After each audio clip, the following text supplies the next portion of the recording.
Hey everybody and welcome to the live episode of All Stars, the second live stream we've done, I think, within a year, right? Yeah.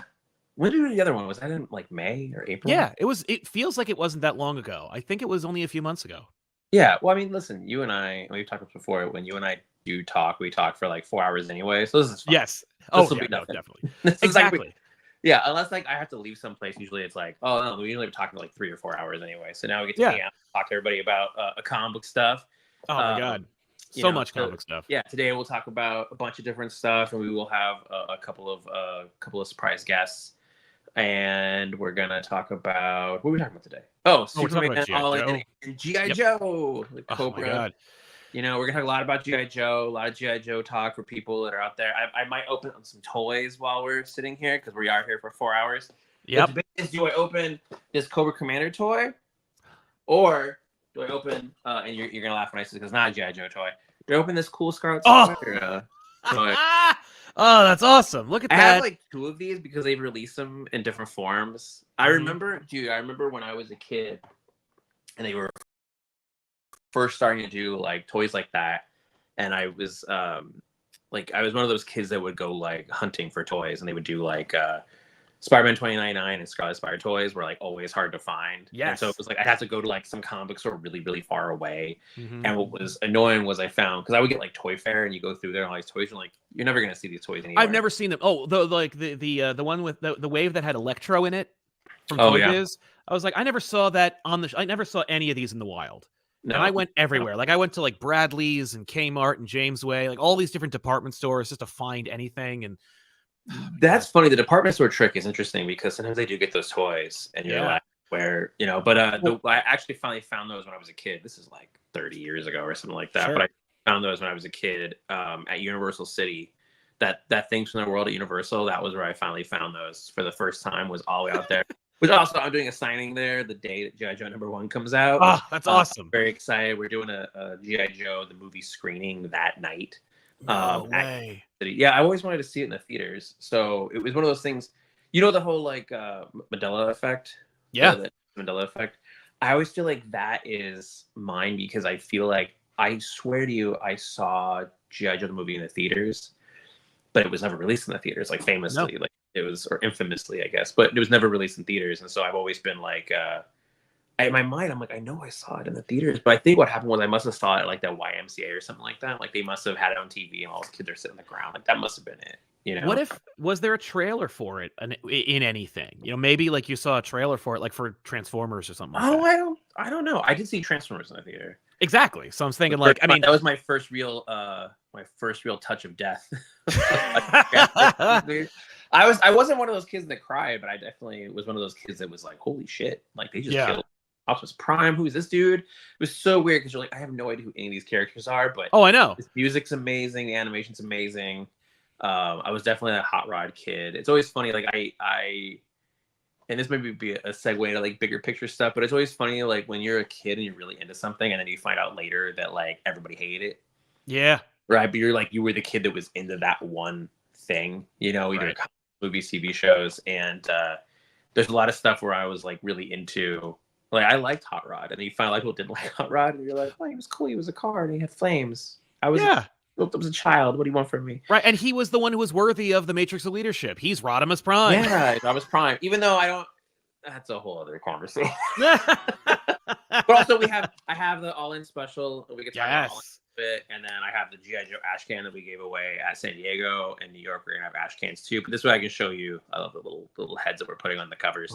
That's we can talk about some of Tom's art and some of the stuff that is going on with G.I. Joe and really just talk G.I. Joe. But we can start talking about All In because All In came out last week.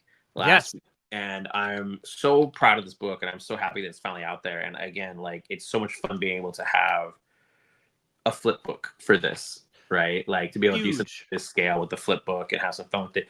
One of the things I showed you, and we can show people now. So this book was really interesting because it was like a lot of work went into this, right? Like trying to coordinate it, talking with different creators, and then me and Scott going back and forth, like talking about the two sides we were doing, and you know, because we had sat down and we had, you know, countless phone calls about this project, and then it was like, we sat down together, we mapped it out, and then I wrote the outline for it, and then we started talking about what we were going to do on both sides, and we both had like our particular things, so it was like, Scott was primarily responsible for the dark side, Omega side, because he had like a vision for what dark side was going to be, and I think my biggest contribution to that was like, we're gonna get deep into spoilers here, so if anyone's watching hasn't read all in, I think killing Calabac, because I was like, that's the son he actually loves.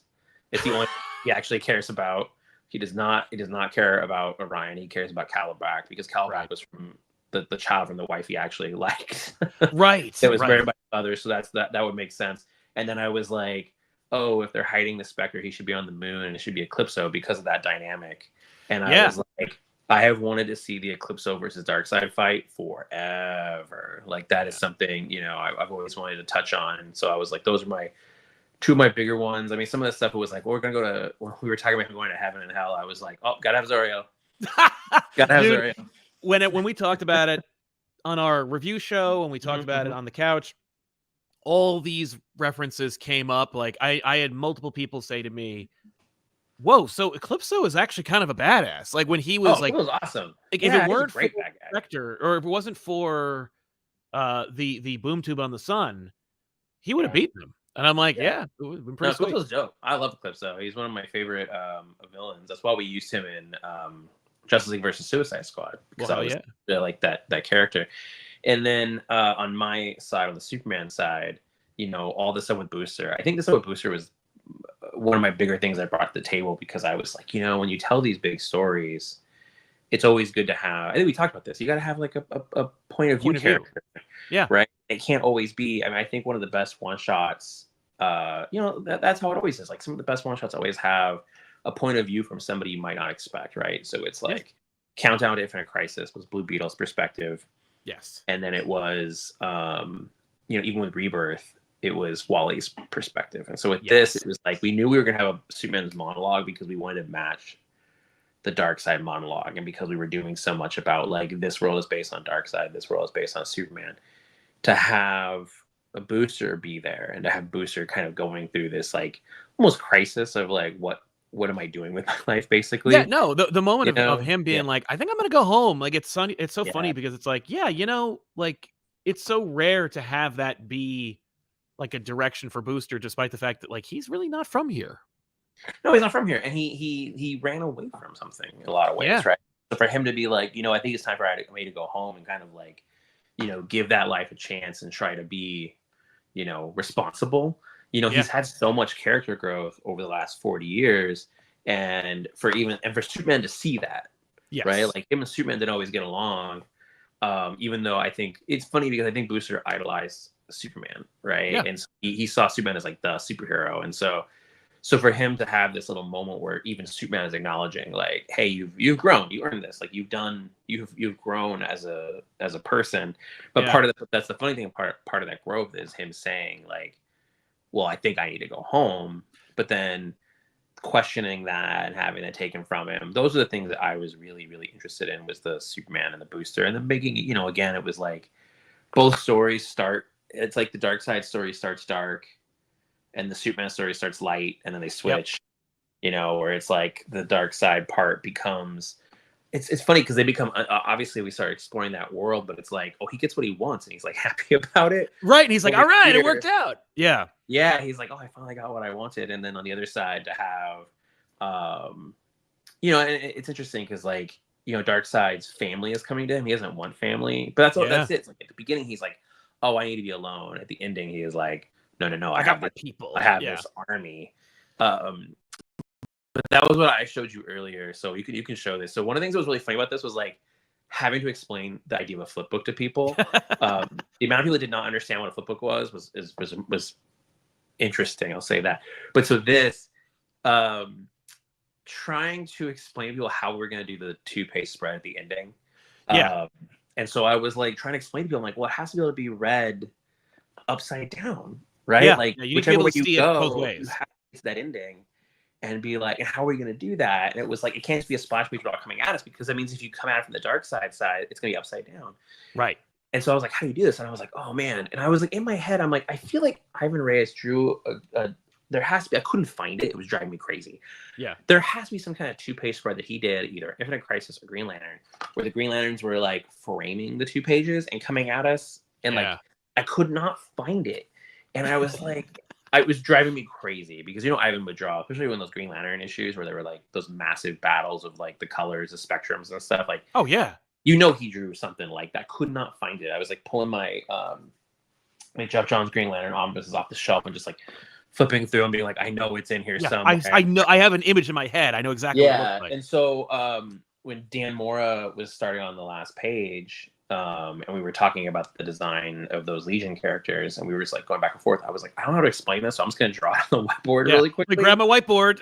Yep, and I just drew it. That's actually what's funny about that is that's not even a full whiteboard. That was like this big on a whiteboard because it was on the same.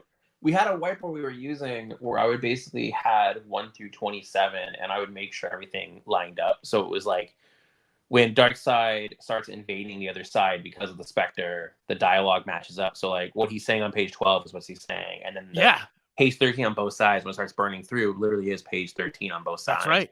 Oh yeah. So I'm going through, and so I had this whiteboard where every time we made a change, because of that dynamic, every time one of us made a change, if I was like, oh, I think I need an extra page here, or Scott was like, oh, I think I want this to be a little longer, we had to go to the whiteboard and be like, does it line up? Does it affect the other page? Yeah. Yeah, does it affect the other side? And does it thematically still work? Like if you run these things parallel to each other, you can kind of see there's a parallel journey going on. Yeah. And so on that same whiteboard, I just drew that really quickly. I took a picture of it. I said Dan Mora, and I was like, no, like this. It's this. Like, it's like this. Now, Dan Mora did he ask? Genius. I would never do that, but in this case, I was like, I have to show this. And so that's did he have questions, or was he like, got it? Got it. Got it. Dan's a genius, dude. Dan is next level, man. It's so crazy. Working with Dan is like it's nuts. It challenges you as a writer. Like I don't think about it a lot because you know Dan Mora is going to draw everything, and he's going to draw everything really well. There is no cheats in that man, so it's like. Yeah. So you realize like there's a scene you have like a 9-panel grid of Superman, Lois, and Perry all talking, and then you went, oh shit, you know what? I got Dan Mora drawing this. Actually, could it be on the moon? And could there be like a dozen horses? Yes. We're doing so in December. We're doing a super date night issue. This is explicit, so it's not a spoiler or anything like that. But it's in December, and I was like, oh, I want to show Clark and Lois going on a date now that they both have powers and doing more, right? Like, you know, one of the best issues. I mean, I think arguably the best Superman comic, and one of, you know, depends on your taste. Top 10 easily. Most people is All-Star Superman. Yes. And there is an issue where Superman goes to, or him and, you know, Lois gets powers for a day and they go. But like, it's always fascinating with that issue because Lois, like, aside from flying, doesn't really use her powers much in it. You know, it's true. It's mostly Superman because Superman gets in, you know, they go on those adventures, but Superman ends up having the fight with those gods and stuff. And it's like, Lois doesn't use her powers a lot. And so that was one of the things I was adamant about with this was like, oh, we have her using her powers. Let's show her using her powers, reacting. Let's have the fun and games, right? In every superhero, there's that moment where, like, you know, Peter Parker learns he can do the web slingers, you know, or the webbing, he can jump and stuff. Yes. And so it was like, let's have the fun and games of it. So when we were doing that issue, when I was writing the date night one, I was like, this can't just be like them chilling, you know, someplace on a smaller set. Every scene has to be something huge. Crazy. Yeah, huge, because Dan's going to draw the crap out of it, right? Like, so it really was going there. But that was the thing. And that's even with that page, like, it was crazy going to Dan. And Dan loves to design superhero characters, but going to Dan and being like, here's this 2-page spread I need you to do. It's kind of weird, it's complicated, but also we need you to redesign all of these classic characters. Here you go. And I had to be like, thankfully, one of the editors at DC Marquise, he put a lot of work in, because I was like, when it comes to this Legion, I want them to look like a mix of 0 Hour Legion, because that's my Legion. That's the one I'm the most. I love the Keith Giffen stuff, and I love 5 Year Later, but I didn't really start reading Legion on a regular basis until 0 Hour. So I was like, okay, let's get that one, and then let's get a bit of the more modern version that Jeff and Gary Frank had done. That was the adult Legion characters. and then be like, okay, let's start here. But this is such a different version of Legion because they're from that world. You know, they're the Dark Side Legion. So it was like, you know, they're the I guess you could say Absolute Legion. So yeah, it was we like, called them the Omega Legion, but the Omega Legion. Yeah, I mean, all these things work. You Yeah. know, there's all kinds of different names you can go for with them, but they're really interesting, and they'll play an important part in some of the stuff that's coming down. But yeah, so this is what this is. So it's the first time I'm showing this to anybody. This is everybody watching this. You get to see this for the first time. We are actually looking at one of your much coveted whiteboards that people shouldn't be able to see. So this is another. No, my whiteboards are always like. Actually, you made me realize I have to make sure. I'm always like. Oh no! What is this? That's G.I. Joe 3. Okay, yeah. There's always stuff in here because I have like multiple whiteboards in here, and each one always has like a book on it, and so, yeah. There was a time. Was it this office? Yeah, there was a time in this office where, oh man, when was this? Okay, there was a time in this office where this whiteboard over here had like 2 years worth of DC planning on it. Oh my god! And so if anybody had come in here, they would have known about Absolute like a long time ago. Yeah. They would walk in and been like, what is this right here? Like it would have been, you know, they would have like known when, and it was a long time ago. It was almost 2 years ago. Yeah. Oh, I know. So, yeah. It would have been, people would have been like, what is all this stuff? But yeah, that's why I have the projector over it most of the time. So nobody, if they come in here, they can't see it. Exactly. But yeah, I'm happy with it. No, I think All In was it was an achievement. It was a marvel, and it was a lot of fun and cool. Sold out at the distributor level. They're going back to print with it, so that's really exciting. Must be there in your cap as well. Yeah, FOC is for the second printing is Monday. Yeah. Just everyone with the live show ones, I have to like, because we do the recorded ones. It's like, oh, I don't know, when is that? Maybe it'll be after we drop this. It'll be fine. But this one, I'm like, oh no, it's literally Monday. Like it's upcoming, and everyone. It is Monday. People watching, you can pre-order it. Yeah. But you know, I really haven't. Danny did a great job on it, and so did Wes Craig. Wes Craig. And those pages are coming in. I told him that those Eclipso pages. I was like, I'll buy these from you. Yeah. I want to buy them from you because. Now, does he work traditionally or does he work digitally? Yeah. Oh, great. Yeah. It's funny. There's a 2-page spread. I sent it to you. There's a 2-page spread in the Green Arrow annual that I sent you. Oh yeah, the secret one. In the Green Arrow annual, there's a 2-page spread. I have a colored version of it now. I gotta. Oh yes. No, dude. There's we can't post it yet. It's gonna be. I've been debating posting it and been like, do I post this online? Hell no. They gotta buy Green Arrow. They gotta buy this book. If they want to see this, they have to buy it because because it may be the only time you'll ever see this thing. Yeah, I know. Yeah, it's so funny.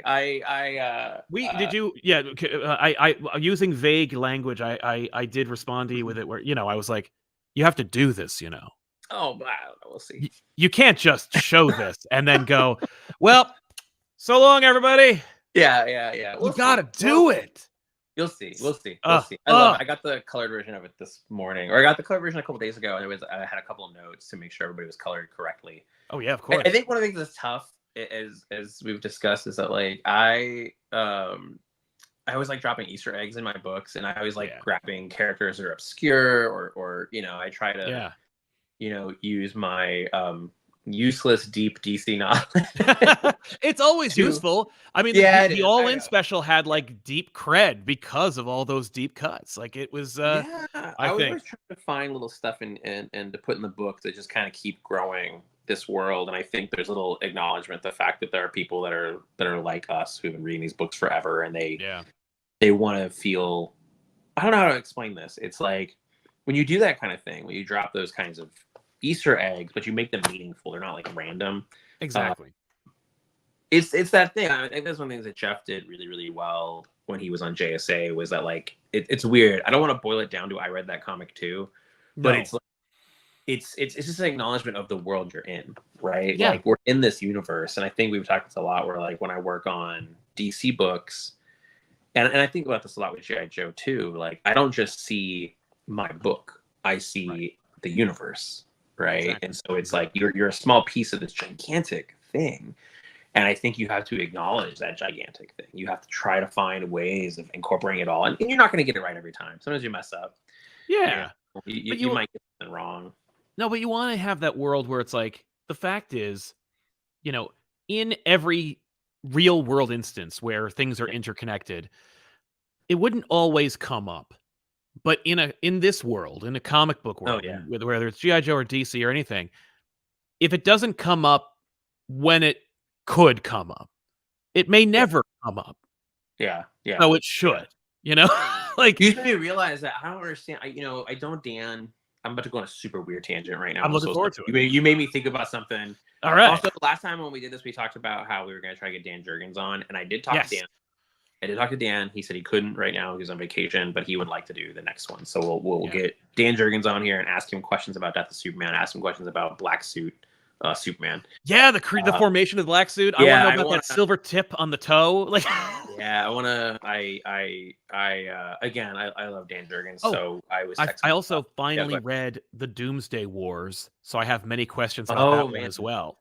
Oh my God, the Doomsday Wars. Did you read? But you read Hunter Prey, right? Oh, well, I bought Hunter Prey on the day it came out. Yeah, me too. It's funny. I feel like that one is so fascinating. I'm about to talk about this from a no knowledge place because I don't. This is an example. Right, we haven't talked to Dan. We have no idea. I have no idea. When that came out, I remember thinking like, "Holy crap, this is a big deal. This is the me too. This is the sequel, right?" Yes. And I don't know. Like, is it forgotten? Like, is it a forgotten thing? Okay. I don't think so because of its impact. Because everything that you learn about Doomsday in that is what everyone knows about Doomsday. Like, he was born on Krypton. He comes back resistant to the thing that killed him. Yeah, he's immortal. He gets resurrected every time. And the only thing that can kill him is the end of the universe. Like, these three elements are like the most important things. And like, and he can body Darkseid. Yeah, he takes Darkseid down. Yeah, like he's that powerful. Yeah. Yeah. I don't know. Well, okay, so but going back to my weird little tangent. Dan Jurgens, I think in Blue and Gold, when he was doing Blue and Gold, they had a like a live stream show, right? They were doing like internet stuff. They were doing stuff online. I don't understand if comics were real, like you know that Booster and Ted would 100% have a podcast. 100%. There's no way they wouldn't. It would be, incredibly successul podcast. That's the funny thing. They're great. They would. I mean, like Ted would know the tech. Like, he'd be so good at it. Yeah, and they're both. I don't know. I feel like the vibe of both those guys, like they would be really funny, be really popular, And I think when you think about like every time it's crazy, and you know this way more than I do, but like the amount of people that have podcasts. Oh, I know. Like, everyone has one. Like, yeah, it's one of those things where you're like, you're reading about some celebrity and you're like, you have a podcast? When did that happen? That's the thing, right? Like, it used to be that everyone who wasn't famous had a podcast, and then famous people went, well, what about me? It's like, you're already famous, man. You don't need this space too. Why do you need this too? Years ago, there was a Warner Brothers executive. Oh my God. All right. So years ago, it was this Warner Brothers executive. And he and I got, he was great. He was awesome, dude. He and I don't think he's with Warner Bros. Anymore. He and I got stuck at an airport together. We knew each other. And so we started talking, and he was like, you know what I really think is, this is a long time ago. He was like, you know what I really think is the future? I was like, what? He's like, podcasts. And I was like, at the time, I was like, Dude, I know exactly what you mean, because I had, like, my channel would have started 5 years earlier if anyone else was on board when I was pitching it. Like, when I was pitching it to my friends, and it wasn't the team, like the team that is ComicPop now. They were Ethan wasn't in my field of vision. Like, he didn't exist in my world yet. And Ben and Tiffany, I don't think I met her yet. And Ben was just, he was in another state. And so I'm talking to one of my friends who occasionally comes on the show, and I was like, we need to jump on this podcast thing. I'm like, this is the thing. And he goes, podcasts are a fad. They will never work. And I remind him every time he comes on the show, and he's like, that was so much fun. I'm like, hey, remember that time that I offered you the opportunity to be the co-host on the show, and you said it was an effing fad? And he's like, when are you going to stop reminding me of that? And I'm like, never. Dude, so the amount of like, I remember oh man, before I would watch people do, I'm going to use bad examples here, but like the QVC kind of thing. Yeah. I would see people do that for like Kickstarters and stuff, or I would see people do that for like promoting their books. And I was always like, ugh, that seems interesting to me, but like to do it correctly, you know, I think yes. all of that. And like, I think the guy that like you guys, your set is so great. Like the multiple Thank sets you guys use, all the production values, like you really put a lot of thought into it. Exactly. But I've heard certain people who are like, they don't understand. They don't understand the amount of thought you have to do to actually make it successful, to make it really work. You know, when I was building this office, at one point, this side of the office over here, that's the arcade side of the office. Oh, yes. At one point, I thought about taking the arcade side. We were building it. We were in the process of building this office. I thought about taking the arcade side and turning it into like an actual place I could shoot at. That's a good idea. But now I'm just lazy and it's this. I mean, it's not a bad backdrop, right? Like, because the other no, I've thought about it. I think, but I would probably change it up. I'd probably do something very different if I were to do it. Get a little more into it. But you know, also it's like my comic book workload is good actually. Now I feel like it's at the most balance it's been, and I'm not really taking on too much new until January. Great. But it's like, you know, the amount of time I have to, you know, like I was all week long, I was stressed out about us doing this today because I was like, I have so much shit to do this week. Ended up getting, I was like 90% done. Everything that was like it had to get done, got done yesterday. That's great. A couple stragglers that could wait until after New York Comic Con. That's the other thing, like conventions sneak up on you as a writer or as a person in comics, where you're like, oh, you know, normally you're like, shit, I didn't finish this week. I'll just finish it next week. It'll be okay. And now my brain was like, buddy, don't forget, you're gonna be at New York Comic Con next week. You're not doing anything. And you're not going anywhere. I don't work on I don't work in airport. I'll work on an airplane, but not writing. I'll do emails, but I usually do like notebook work. Yeah. But I don't like to write in hotel rooms. So I know people do that. They're like, I'm gonna go up to my hotel room and work on this thing, and I'm like, good luck with that. Yeah. I'll do emails and I'll answer artist questions like that. But the actual act of like sitting down and writing. Yeah, that doesn't happen with me. I just can't. Like, it's just not something that I am built for. I have to be in this room. This is why I put much work into it, because I was like, I don't want to because I'm in here all the time. Yeah. I'm in here from 7 a.m.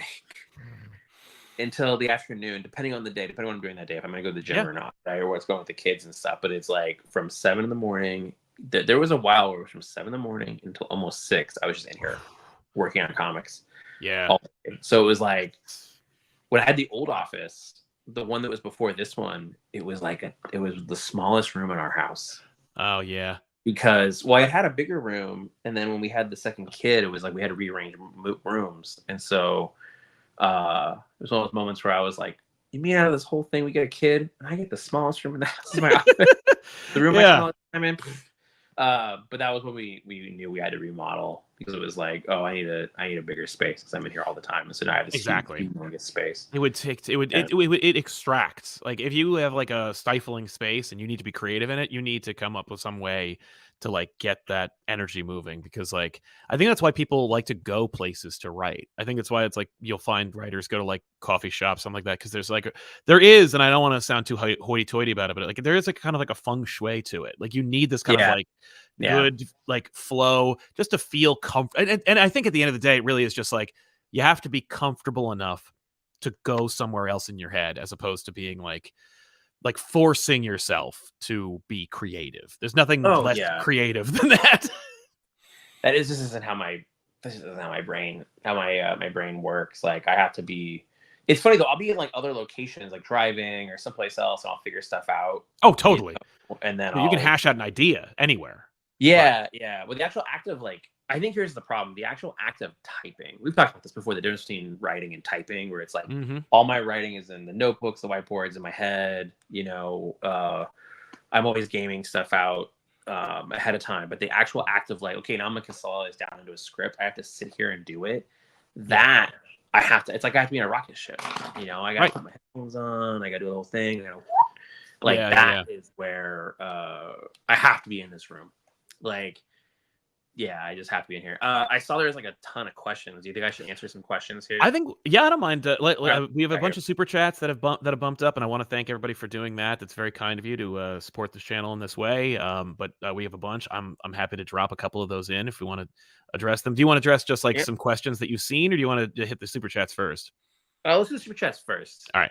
So we got Tony Connor here. Hi, I'm Tony, and I'm a Sal head.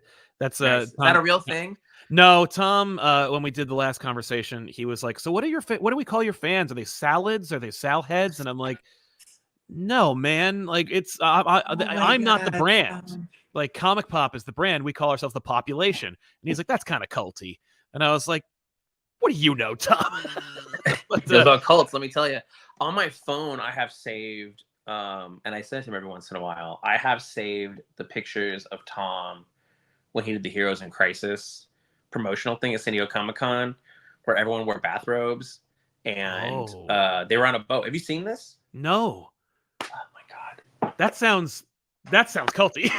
Just a whole bunch of people in bathrobes. Dude, okay.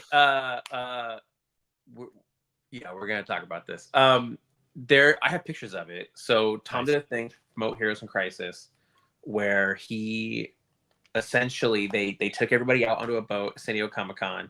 Everyone wore white robes.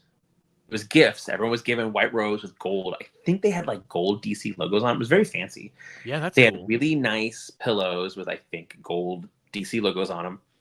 And Tom is sitting in the front of this. I think he's sitting on like a little bench. Might also be gold. I don't know. But then on the sides of him were two people wearing the Sanctuary masks. The gold. Oh God. On the sides of him, and the people on the side, that was Clay and Mitch. And so people took pictures of this, and it was Tom. It's very funny. It was very culty, and so I have pictures of it saved on my phone. So every once in a while, I'll just text them to Tom. Go, hey, remember this? Remember when you did this? Yeah, just to mess with him. I love. Yeah, absolutely, so, dude. My friend used to be a LARPer, and he was a were-leopard, like where he learned like special effects makeup, and like there's this promo picture for this LARP of him as a were-leopard. And I like once it got out, I immediately I'm like, this website's gonna go down. I gotta get this picture. And every like few years, I'll send it to him. Oh my god, that's great. I've told you before, and I think I mentioned this with Chip was on here last when we were talking to Chip, but I have those pictures of Chip where he is in the Flash costume, the shiny one. He's laid out on the rug and all that stuff. God. I have that saved as well, so I just post that every once in a while, or I get sent. The first time I ever saw LARPing in person, I'm gonna name drop a little bit. This is like a lifetime ago. This is so long ago, but I was in New York. I was in New York just to see the city, to visit. There was I don't know, how do I get into this? I had to go to New York to basically chase money down. Like, every once in a while in comics, sometimes you have to chase money. It's been a long time since I had to chase money, but it does happen, sadly. Sure. I had to chase somebody down for money, and had to literally go into their offices and be like, I need you to hand me the check. And at the end of all that, it was like the first thing I did when I got there. It was no problem. Got the check. Great. I went and hung out with Sean Gordon Murphy a lot, and stayed at his house, his apartment he used to have. It was fun. He had like this little tiny office. Same thing. It was like the tiniest little office. I watched him ink a 2-page spread from Joe the Barbarian #1. Nice. It was crazy to watch how fast he was. Like he was a machine when he was inking. It was like effortless. It was that kind of thing where he just was like, this is easy. It was really fascinating to watch. Cool. But on the next day he was showing me parts of New York I'd never been to before, which are much more like community, I think we might have been in Brooklyn. I'm not 100%. I don't remember correctly. Yep. But he was just showing me parts of New York that you don't normally see when you go as a tourist, or even go as a convention. Because like when I go to New York for the convention, it's like, here's my time in New York. It is airport, hotel, convention, hotel. It's like that, and then it's like restaurant or bar. Yeah, from convention. Like it's just, and then hotel again. Like you're not. You're not exploring. My wife went one time, and she went with me, and she was like, I'm not going to this convention. We're in New York City. It was her first time there. She saw everything. Like every museum, every possible like nice thing she went and did. Totally. She bought us tickets to go to a show. She did the bus tour. She did everything. And I was like, I have never done any of this in the city. I've never But anyway, as we were walking, we came across a LARPing battle. And it was the first time I've ever seen it where they were just, we saw the whole thing, the Braveheart running challenge. Like, we saw the whole thing and I was like, this is wild. I was like, this is so nutty to just, and it was like to go from, again, like the streets of New York to suddenly you're in a park and people are just charging each other. It was so, I know.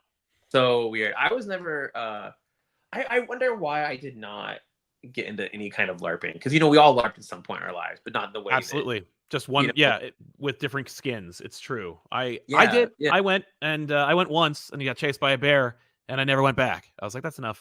Okay, but it was a person in a bear costume. No, it was a real bear. When you go in the woods, you're gonna run into a bear if you don't, if you're not careful. But the fuck are you talking about? I mean, we went, like I have been in many woods and never ran into a bear before, so I'm super. We got bears. We got bears all over. I guess it's different. We're a little east side, west side. Yeah, but you got the Pacific. You got the scarier bears. You got the grizzlies in the Pacific Northwest. Dude, I think with all the time, like we have a really nice. Where we live at, we're actually fairly close to a really nice like forest park area, right? Nice. Yeah. And there are signs everywhere that are like, look out for stuff. And I'm guess who never goes in there? Like, well, I'm not going in there. That's like entering the food chain. I just drive through it. Yes. It's a beautiful, it's like this is the drive I prefer when I go downtown because it's really beautiful. And there's like waterfalls in there. And I'm like, I'm never going in there. You're not going to catch me in there because I don't want to have an instance where it's like, is that a coyote? What is that? Yeah. We got coyotes out here, man. There was a lady who actually got like not mauled, but she did get like grounded by a pack of coyotes. Like she used to she was kind of like nuts. Like she would, she was like an older lady who would like wear a full face of makeup and like snakeskin pants and like high heels, and she would take a walk like through this rural like street. And like one day the coyotes got her. They just like, God, that sucks. They didn't eat her, but like they took her down and she got a little messed up, but she's okay. Yeah, that sucks. I was, are you okay, so we're going to get into like family stuff here. Are you an older sibling, younger, middle? Where are you? It's a little complicated actually. I had 3 older siblings from my dad's previous marriage. Okay. But we never really like distinguished. We didn't say like, oh, half sibling, blah blah blah. They were just like, no, I had 2 brothers and an older sister. My brothers are now passed, but for my direct siblings, my younger sister is 4 years younger than me. Oh, okay. So would you consider yourself? Do you feel like you have big brother energy then because of your sister? I would like to think I do, but my sister is she's technically a genius, so she like she's been like right. evaluated, and so like she has never really needed any like protection, and she never really like responded to it. So I want to be that. Like I have like I have big dad energy. I want to be like that kind of person. It's funny though, because you thought when I met big brother energy that meant you were protective. See, I'm the big brother. What does that mean though? I would be protective, but I also was the tormentor. Yes. I definitely tormented my sister. Don't get me wrong. Okay, yeah. So because like my wife's like this, where she has an older brother, and he was definitely the tormentor. Like he was definitely like part, made her life hell for a while. I don't think my brother's life is hell, but like what's funny is that like the reason why I talk about this, I'm gonna come back around to the coyote bear thing. Yeah. My children. So every once in a while with my children, I will suddenly unleash not dad energy. I will unleash big brother energy. And what I mean by that is every once in a while, I will torment them. Children lies of like, well, if you're out there after dark, I know exactly what you're talking about. That is something I definitely did to my sister, where it's like, oh, I'm gonna say with like the most, with like the deadly seriousness of a police official, what happened, and it's just complete fabrication, just so I can make her scared. Yep, my wife has definitely had to step in and be like, "Your father is lying." That's I can see it affecting you. Yeah, like she's had to come in where I'm telling my kids, but then I realized very quickly how serious they'll take it because they believe everything I say. Because like, you're their father. I'm their father. Yeah. Well, I remember when we watched Empire Strikes Back for the first time with my daughter, and you get to the famous scene. My daughter was like, "He's lying." Yeah, She was like, "He's lying."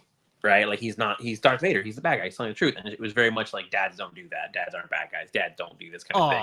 Like, that's cool. I was like, oh, and then I was like, let me tell you about the coyotes outside, right? Because they're gonna get you. Did you know apropos just Star Wars lore? Your kid and James Earl Jones had the exact same reaction. Oh, I know. I read this. Yeah, I read this. That James Earl Jones was like, he read the line and he was like, "Oh, he's lying. That's how sinister is that?" And I'm like, that's so funny. People jump to that conclusion. But I love that.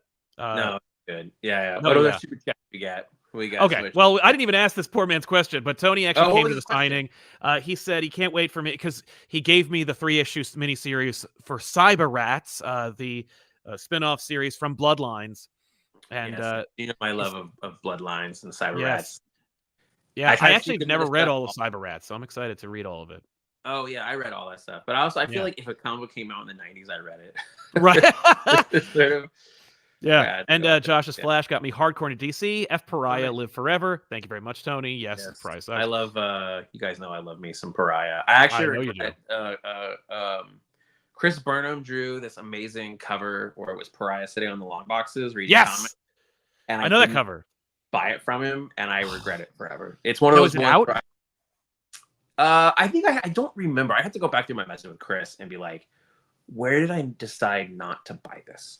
It might have been because we were in the middle of the remodel and like every dollar I had was going toward the remodel at that moment. Right. You know, it was like, I remember we were doing such a massive remodel at that time. And it was like, you know, yeah, I was like, I'm not going to buy more comic art. This happened yesterday. I was looking at a piece of art that I was debating buying on Comics Link, and I basically put my max bid in, and it ended up going like $100 over my max bid. But I was like, "That's cool. That's cool," because you know what? I have a folder over here of art that I haven't even looked at in a long time, so I'm good. Right? It's fine. Yeah, it's okay. Well, what it was I'll tell you because this goes into '90s stuff. Yeah. Do you remember in JLA where Triumph became a bad guy? Yeah. And because of all the Mixoplick Fifth Dimension stuff, he became a villain. Mm-hmm. And then the last page, he was in like cryostasis. Yeah. On the last page of an issue, it was that page. It was a Howard Porter page of Triumph frozen, and I was like, "This is the last time anybody has thought of or seen Triumph." I actually did some research on this because I realized there actually is a DC book I have never read, which was Kurt Busiek's Trinity. I've never read it. I have it. I haven't either, and I have every issue.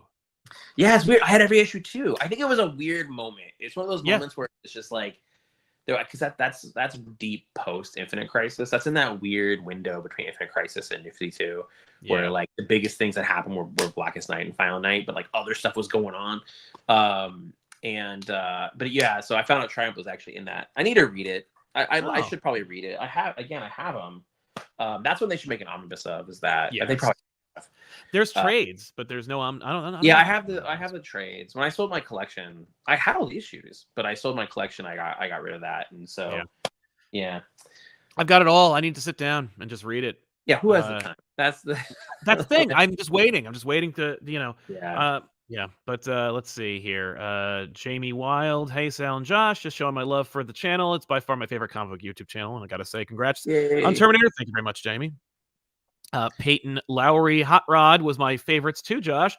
Love the All-Star or the All-In special. Can't wait for everything coming up. Superman and GL have been my favorite books. Hey. Oh, thanks. Yeah, Jeremy is killing it on Green Lantern.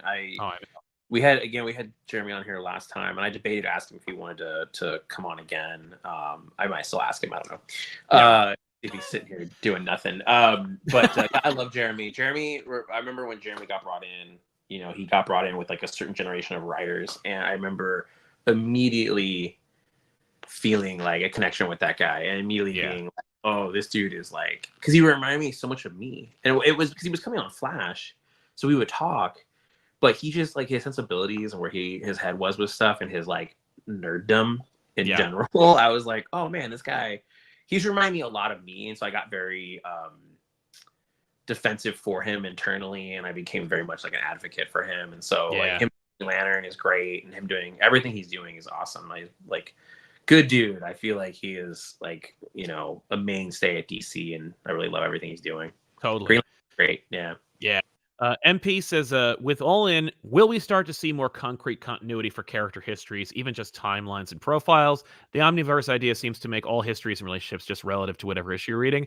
I think that's kind of like how it always is going to be, where it's like it's always going to be kind of it's sort of your personal preference sometimes. I know that can be difficult, and that can be, it's weird. I have my continuity.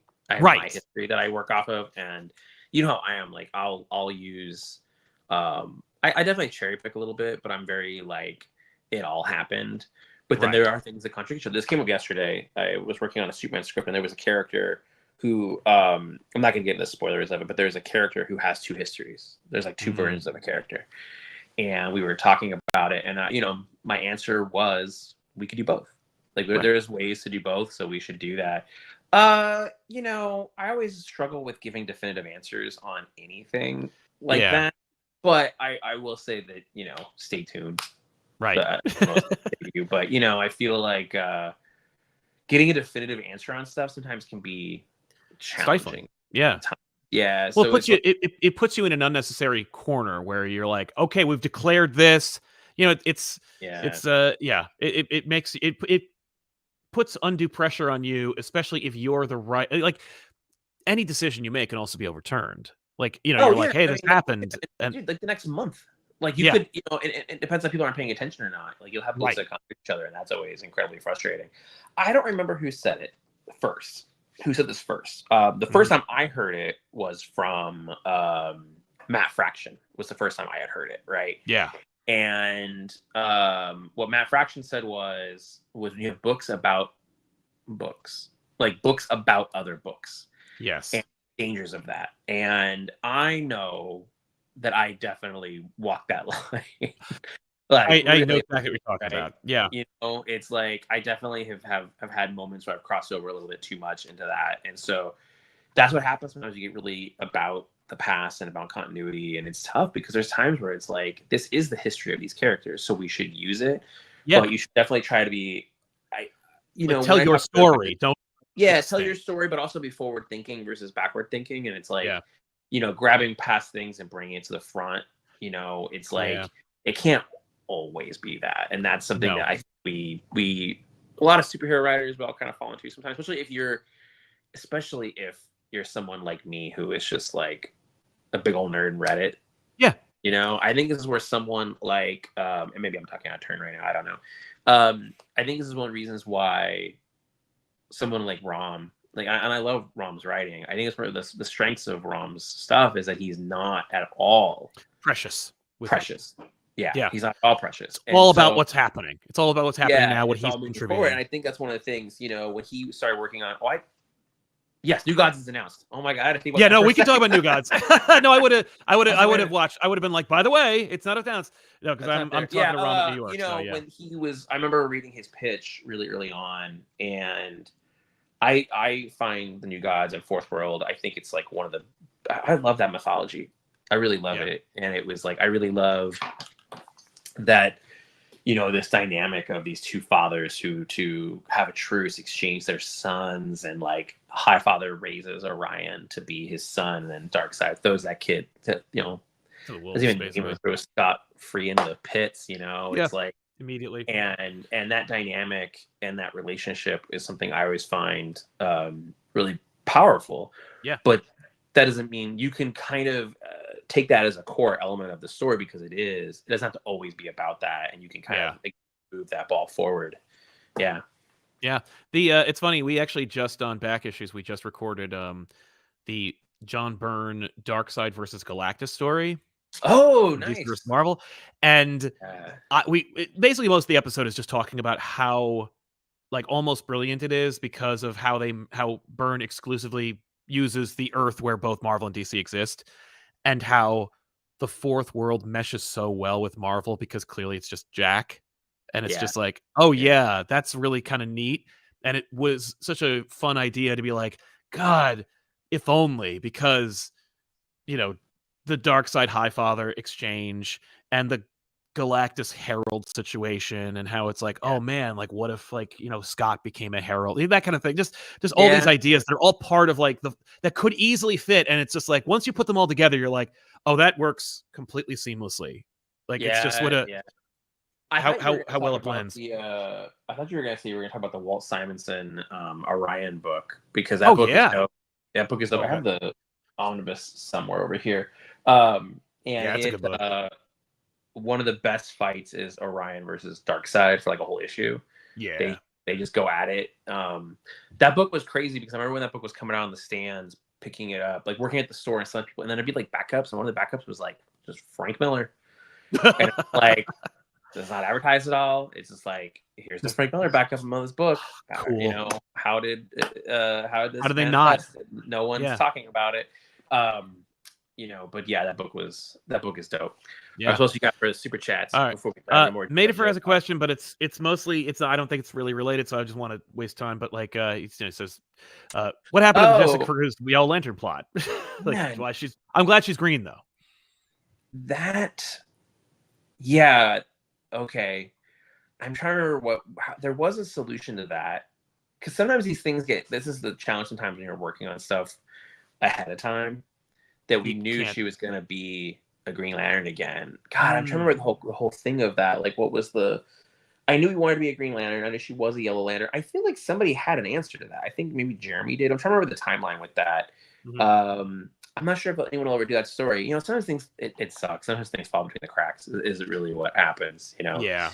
It's always a bummer, but it happens. Peach says, I'm so grateful to both of you. Your passion for the medium is contagious. I'm 21 and I was lost at the beginning of the year. I always thought if I just get an office job, but you all inspired me to pressure art and writing. Good for you. Here's what I want to say about this. Let's talk about this. Yeah. Let's get there. Also, because Sal revealed to me before we started that Sal has never worked in an office in his life. Yeah, that's true. I worked for my dad in his office, which is not like a normal office. No, like an actual office politics. No, to this person. I felt the same way when I was 21, and there is zero shame or zero problems getting a day job, like straight up having a day job, because I will tell you personally that when your bills are taken care of, you will be more creative. Like, I know that sounds crazy. But and here's the thing. So when I was in my 20s, you know, I worked at the comic store up until I was about 23, 24, I think. And then, you know, I had some different jobs here and there. And then I was working for, we've talked about when I worked for Professional Wrestler for a while. Like, there was different stuff. But I, at one point, got an office job. I started off in one position, worked my way up to production manager, and then I was art director for a few years. And I sure had an office job. I had to be there. Now, I'm going to get into some stuff with me, but it's like, I had. Oh, well, we'll bring it back. Hang on. Here we go. Hey, did I get cut out? Okay. Sorry about that. Yeah, so that's right. I had an office job. I had to be there every day, 8:30. I was always late every day. Yep. But what I would do is I would work from 8:30. I had this office job, 8:30 to 5:30. I would get out of work, I would go home, eat dinner, hang out with my girlfriend at the time. She would go to bed, and then I would go into my office at like 11, and I would work on comics from like 11 until about 4 in the morning. Oh, whether it was in learning, you know, we for comics, it's like I know how to do letter production, I know how to ink, I know how to color. Like I really know all the pieces, because I was like, I can make a book by myself, and I've made 3 comics by myself, and they're awful.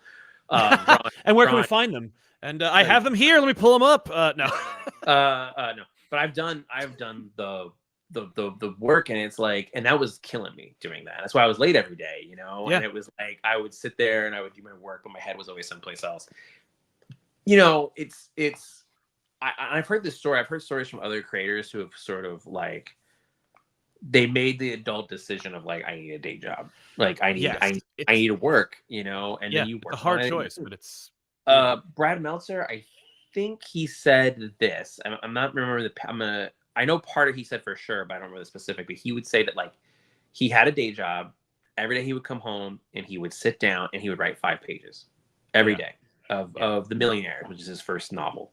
He would come home, he would write 5 pages every day, and that's a Stephen King move, as I recall. Yeah. I mean, I think you just have to like, you can be passionate about it, but don't. I guess what I would say to you is like, don't put so much pressure on yourself that the rest of your life falls apart. Like, try to, go have a job, but also there's a lot of programs, there's classes, there's a comic experience was one I always recommend with Andy Schmidt runs that. Like, go through and do the stuff if you can. It's so important to put your own oxygen mask on before you help anybody else. And it's like, just get your shit together, and not like, but don't fall into the trap of like, well, all I got to do is like have my life 100% perfect. And then I can be like, that's never going to happen. Well, here's the other thing is that people wait for permission.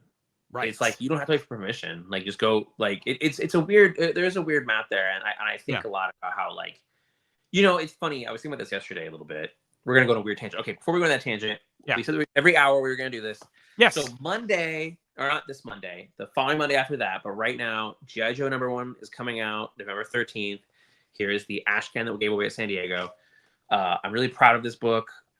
We put a lot of work into it. Obviously, Energon Universe, if you've read Duke or Cobra Commander. And you've been reading Transformers and Void Rivals. This is really like the beginning of the next stage for the Energon Universe. It's introducing the G.I. Joe book. Make sure you pre-order it with your comic book store. And just get out there, pre-order it. I hope you guys really enjoy it when it comes out on November 13th. We will talk more about Transformers as we go, but me and Sal, we're like every hour, we're going to G.I. Joe. Like, G.I. Joe. Make sure you pre-order G.I. Joe with your comic book store. And I hope you like it. All right, now we're gonna have another thing. All right, cool. All right, so and we will talk more about G.I. Joe.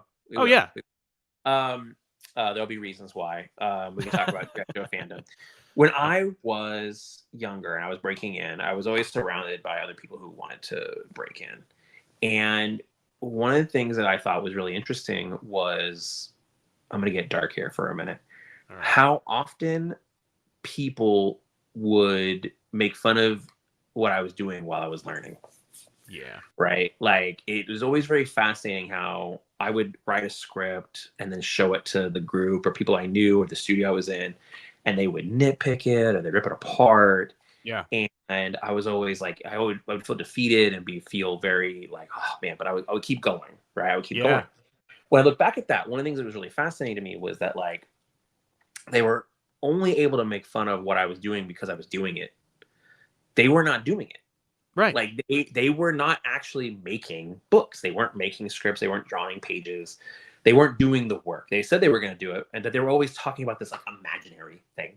Yes. I remember one time there was a guy I knew. We were at the comic book store, and I was talking about how I used to write a lot of like one shots and stuff. I would write little things here and there. Yeah. And I was talking about struggling writing issue 2s. Like, I understood the math of issue 1. This is like 20 years ago. So this is before I'd even really long past. You've done like right? Omnibus is full of flash books.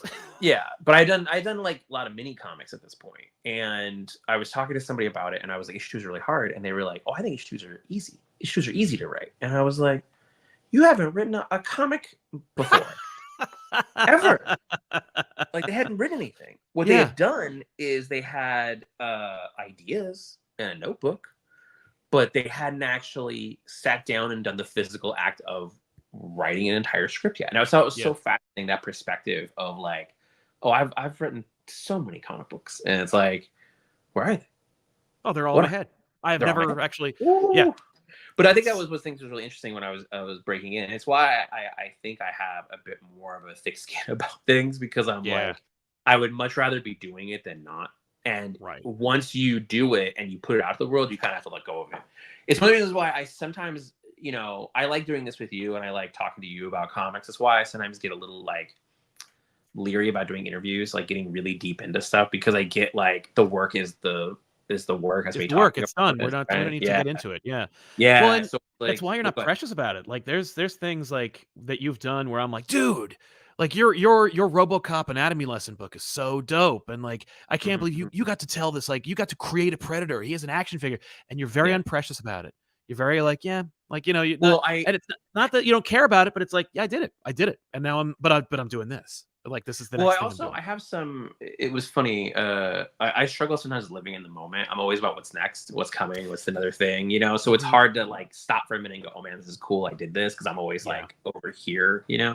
I remember having breakfast with Dan DiDio one time and talking to him about like what was his advice in those moments, right? And I forget how far in we were at this point. I think this is like 2018.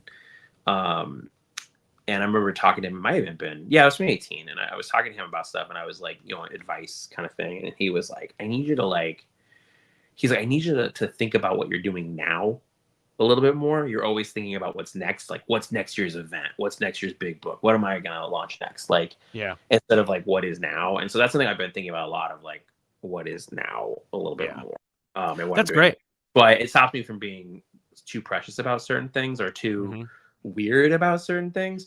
But in those windows, it was always interesting about trying to break in. I mean, that's something I would say to most people, like you just have to like just make those books and be fearless making them, because the reality is, you and I talked about before, like take your favorite movie of all time, go to Amazon, look at the 1-star reviews. it will show you that this is the act of creation is also inviting rejection. Yes. Oh, absolutely. And you'll be like, you'll be baffled. You'll be like, how could they possibly think that? And it's like, dude, yeah. And one day they're gonna say that about you. Like, you gotta be able to get out there and you gotta just make the stuff. And so for you, you know, I'm glad you see our passion. I'm glad you're really passionate. Make sure absolutely. You know. Anyway, what's this about? Let's see here. Robert A. Totally not a pitch, but an absolute booster gold series with Prime Earth Booster exploring the absolute universe. But go hard. Love your work. Thank you. It's gonna be a while before you see Booster, but I love Booster. I had a feeling, and I was like, we were talking on the show, and I was like, there should be like a Secret 52 book that's just where is Booster, and it's just Ted looking for Booster. That's interesting. It's like no, but Ted doesn't. I don't want to get too much of this. Well, the whole time jump, we don't know. Like, I don't know what that was the glitch.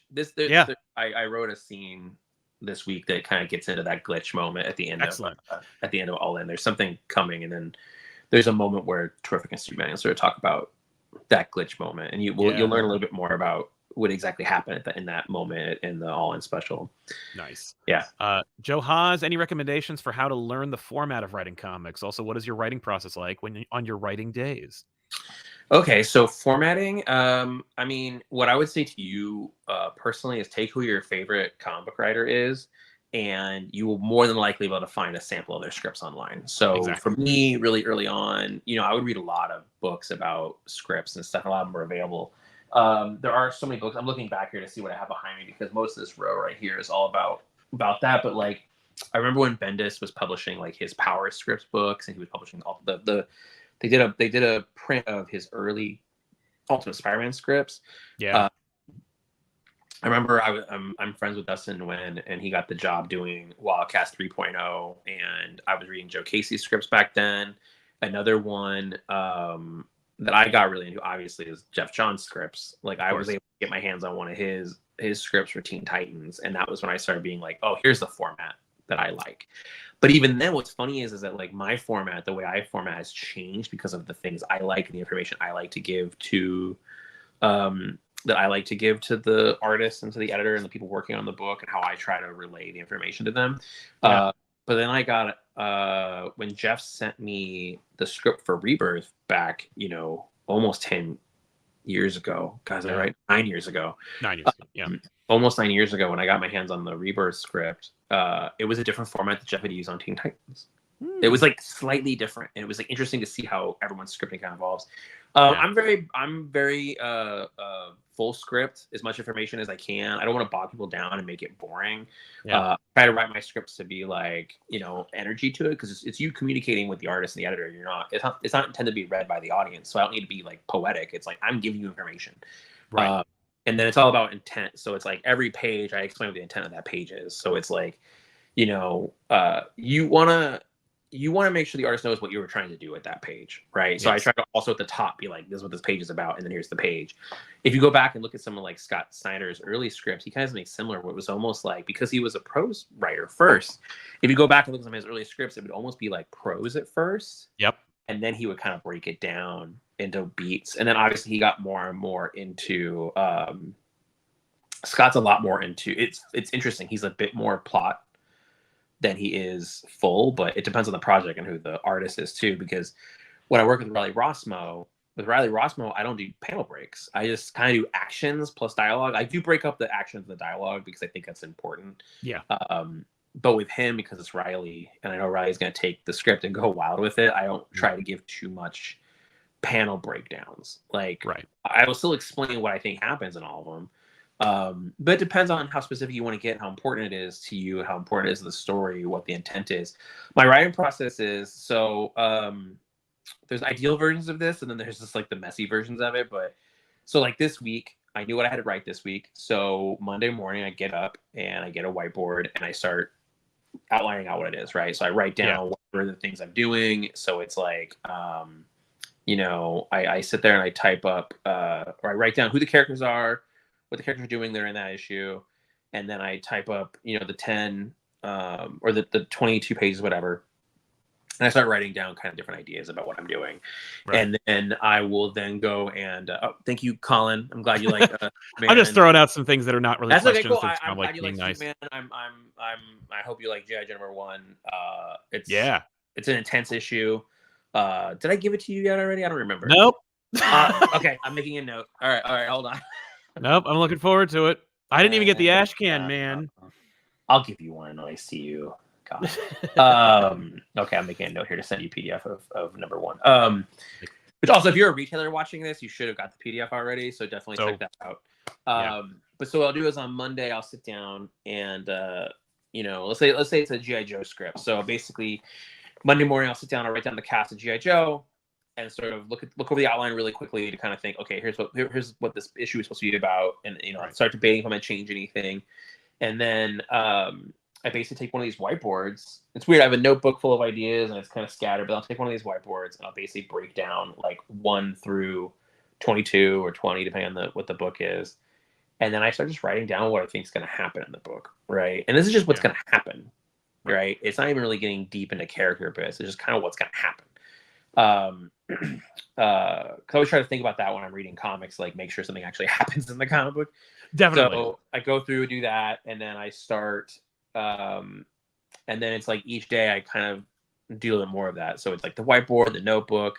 You know, I do talk about, sometimes I will talk out dialogue and then record myself as I talk out dialogue. That's the thing you've mentioned. Yeah, it's such a cool idea. I will talk out dialogue and record myself. That way I can hear it, because then you can really hear what's working, what isn't. You know, exactly. Yeah, it sounds kind of funky. Like there's a lot of things that like it's just the George Lucas effect. You can write this shit, but you can't make me say it. Like it's just like sometimes you hear it and you're like, that sounded cool, but it doesn't even fit. Yeah.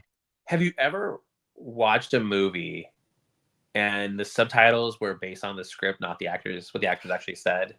Yes. Super weird. It is super weird where I'm like, that is actually... I understand.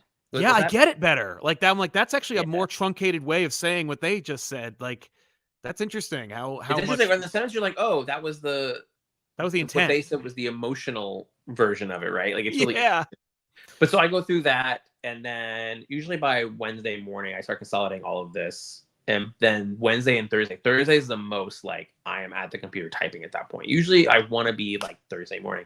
So like this week, I started typing on... I started typing probably sometime in the afternoon. I didn't go to the gym on Wednesday. So I started typing on Wednesday afternoon. I typed. So it's different. There's a difference between writing and typing. So it's like type before. So I typed up probably about 6, maybe 8 pages on Wednesday afternoon, and then spent the rest of yesterday typing. And I was done with that script at noon. Yeah. So that is what the like day-to-day process is. Okay. But even then, by the time I got to Monday and I was like sitting down, I knew what I was gonna write. So like Sunday night, I always come in here and I basically write down what I have this little notepad that's like a weekly schedule keeper thing, you know? Yes.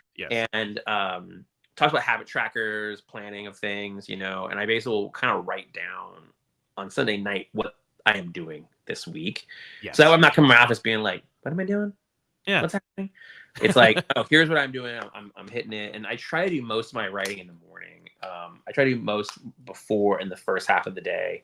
Yeah. Because the later in the day you get, the more emails pile up, the more like the business of comics pile up, you know? Usually I'm done typing / writing around 1 o'clock, and then it's like, just depends on what's going on that day. Sometimes there's days where I'll sit here and I'm like, nothing's hitting until like 2 o'clock. And then it's like, I'm at the whiteboard being like, no, this is how it is. And then it starts to flow and it goes. But I try to do a script a week. A script a week is really the goal. Yeah. Right. As long as you get it within that framework, maybe like there is a good way to have a guide, but you don't have to necessarily adhere to the weekly schedule as long as the end result is the same. Yeah. As long as you do get the book, the script out. As long as I turn the script in, if I don't make it, usually I know by Friday morning if I'm going to make it or not. It sucks when I'm like, I guess I'm not making it. You're like, yeah, you could see it down the road. You're like, oh no, like there's nothing I can do to stop this. I usually know by like, if I usually by Wednesday know if I'm screwed or not. Because also stuff happens. You're like, oh, this is coming. I have a meeting. You know, like, and this week I did. I was doing so much press this week, so it was like that. You know, it takes over your brain a little bit. So it's like, well, I need to sit here and actually just work on comic books. Yeah. It's so funny. Gar asked a question a lot of people have been asking over the years. Has nothing to do with what Josh can't control this, by the way, folks. When are you bringing back John Kent as a kid? He doesn't need to be aged up. Nothing we can do. But I'm sorry. Apologize. Thank you for your generosity, though. Rishi Bankatech. Hi, y'all. I just wanted to ask Josh if he was done with the whole Flash family or just Barry. I'll keep pulling on the Avery Ho solo, ongoing, or mini. Man, you know, I don't know. This has come up before. I remember when I quit Flash originally. And I didn't even say quit. I told them I was done. It was like, you were done. Like, you finished your run. It's like I knew the story I was telling, and the story was wrapping up. Like, we knew that the story I began. You know, we talked about this before, where it's like, if you read Flash Rebirth, at the end of the issue, two detectives are talking about Barry Allen, and they're like, everyone thinks Barry Allen is this great person, but he's basically a human. He makes mistakes. Right. And so much of what I thought was really interesting about Barry Allen was how Barry had been put on this pedestal because of Crisis. Like, he's the hero who died. He's the hero who saved the multiverse, or saved, at least at that time, what was, you know, the multiverse wasn't really around, but he's the one who sacrificed himself to save the day, right? And you know, he had been put on this pedestal of like reverence, and now he's back. And how is he ever going to live up to that? How is he going to live up to the idea of him? Like, the idea that Wally had made of him, that everyone had of him.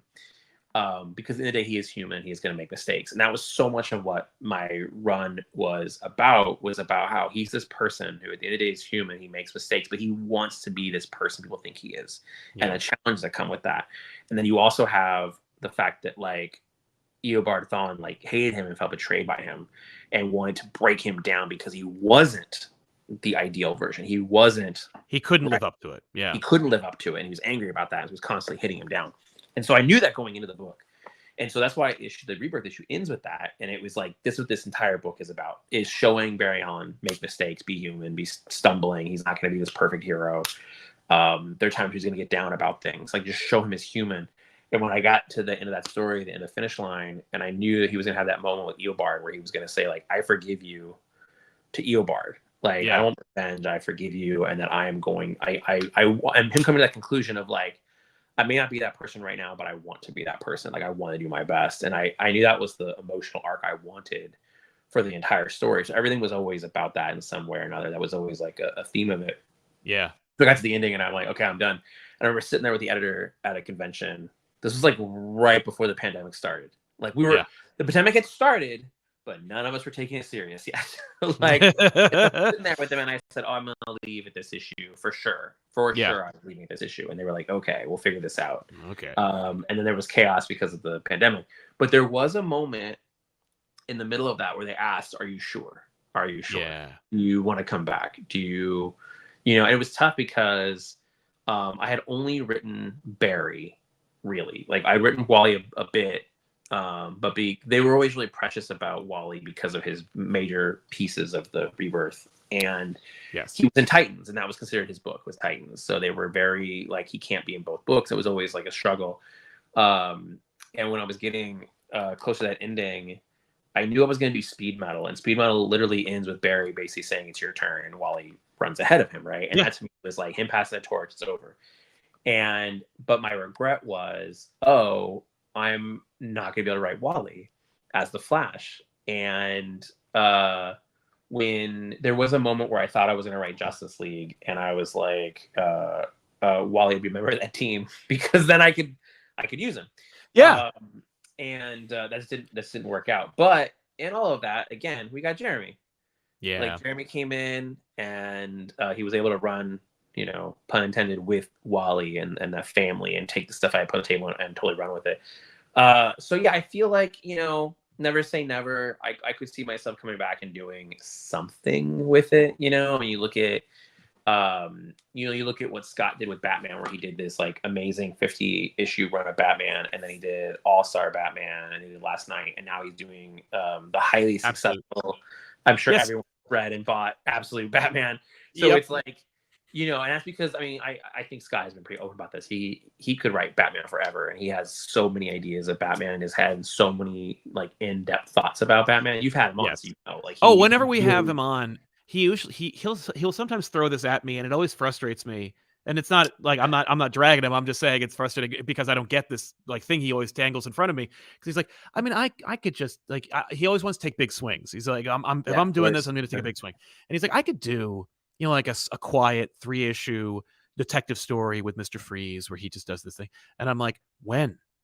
He should do that. He's talking about that. He has ideas for so much about Batman. I mean, you can literally sit down and talk to him about Batman for a lot. But he loves the character and he knows him, and his version of Batman is so distinct, even though it is deceptive. Like you think like, oh yeah, it's just Batman, but like his Batman, like there's a personality there. There's like a blend. It's so difficult for Batman like actually be. And we're talking to, of course, by the way, to another author who had an entire run of that. You had your own run of Batman during like one. I did Batman and Batman and Superman. I've done. Yeah, I've done my version of Batman is always. I think about this thing where Michael Keaton would talk about this with the Batman movie, particularly Batman Returns, where he would go through and he would get the script and he would redline the lines because he was like, Batman should talk this much.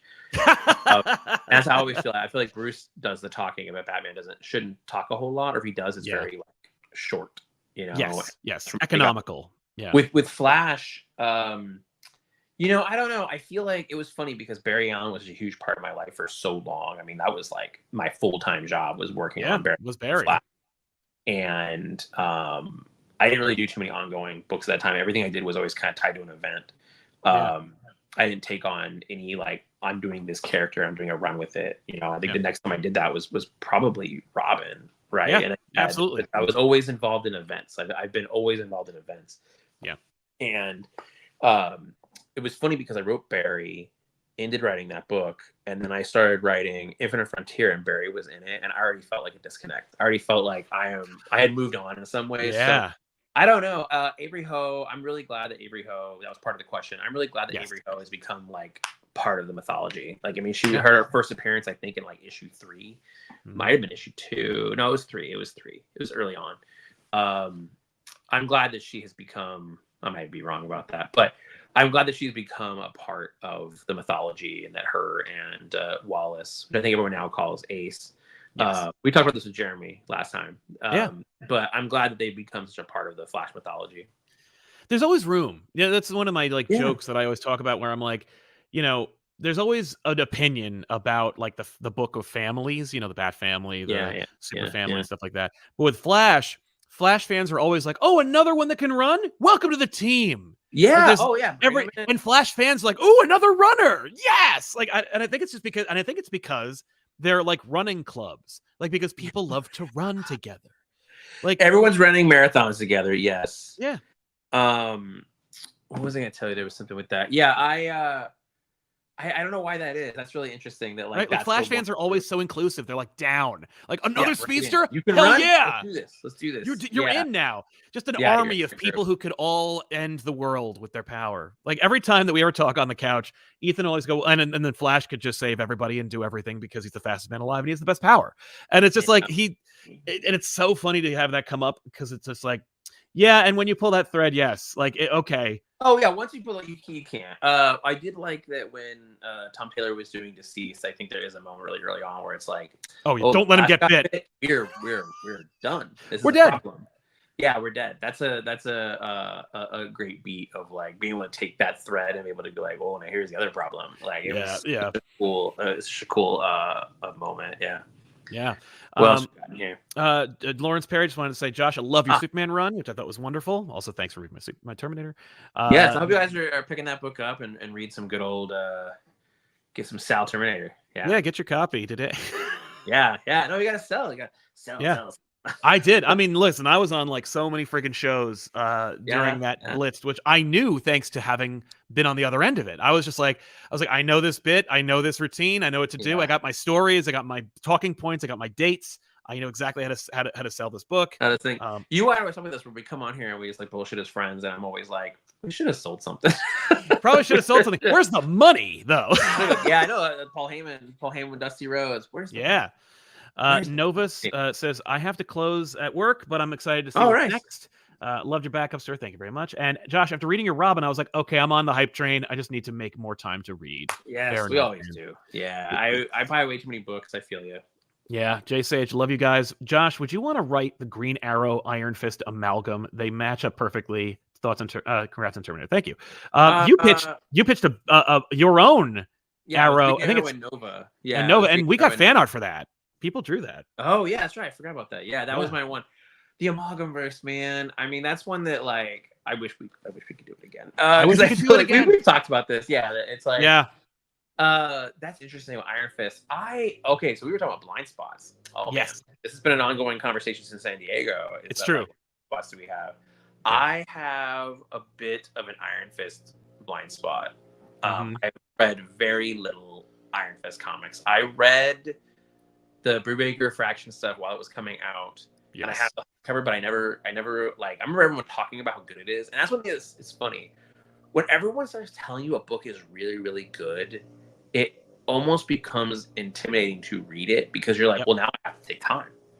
Yeah. And the next thing you know, you have like 6 issues sitting there. And so I was buying it every month and I fell behind, but I have the omnibus here, the hardcover they released. And so that's actually one that every once in a while I'm like, I should sit and read that.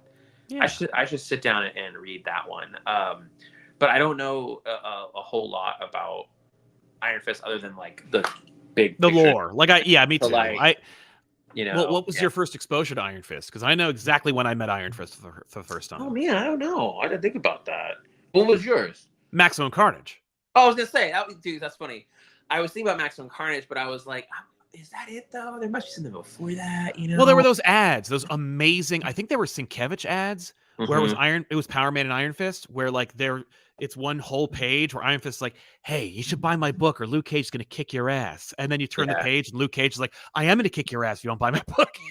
Like we could have you ever done a video on Maximum Carnage? Have you guys ever done back issues? We did a back issues on it long ago. I'd love to revisit it just because I feel like we could really get into it. Really get into it and then talk about the video game. The video game. I did talk about the video game because I played. I played the shit out of that video game. I couldn't believe how deep it got. Like how that game was dope. I have it downstairs with the red box. Oh, the red cartridge. Oh yeah, with I think Sienkiewicz did that promo, like that big image of Carnage. With him in the thing. Yeah. That was that. You know, it's funny. Like people try to knock the '90s every once in a while, like a daily basis. People try to knock the '90s, but man, there was some cool stuff going on. The crossovers that were going on that time period. I know that like it's a constant escalation because you get to like Secret Wars. Well, realistically, it was DC being like, we're doing Crisis, and then Marvel heard, and we're like, we're gonna beat you to it.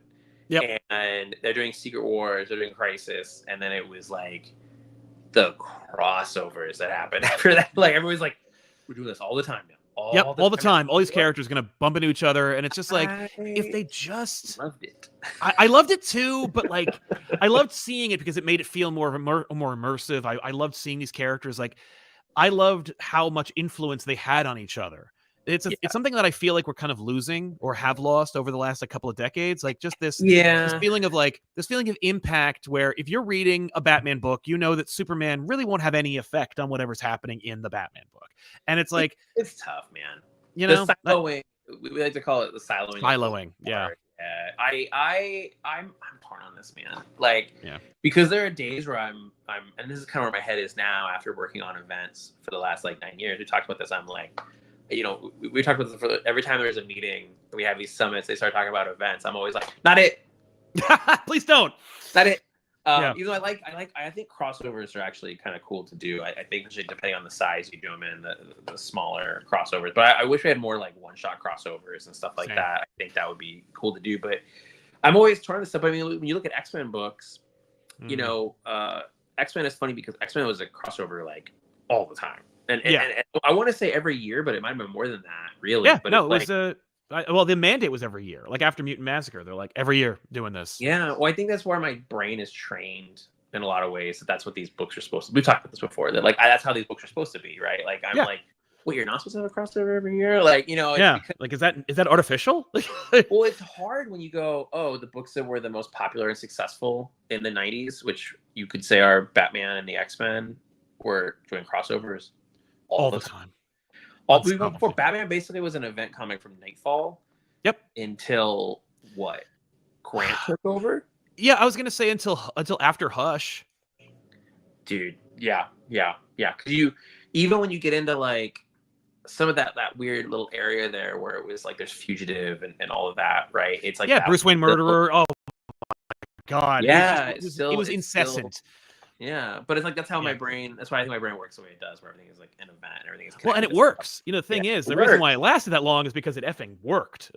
There was I remember one time, man, when I was in Brian Michael Bendis, he had a writing class here in Portland. We always have guest speakers. And they would come like every other week. A guest person would come in and talk. It was always really interesting. And I remember it was funny in that class.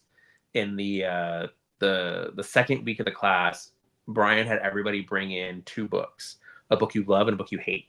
Oh, I love that. It was like, don't be offensive to each other. Don't be mean. Right? Don't be mean to each other. Yeah. And I brought my Preacher hardcover, and I was like, I love Preacher. And there was somebody else in the class, and they were like, the book I brought that I hate is also Preacher. But we had all this education. But one time we had Jeff Parker come in, and Jeff Parker came into class. And I learned this later that Jeff Parker actually was a teacher. So he had been a school teacher at some point.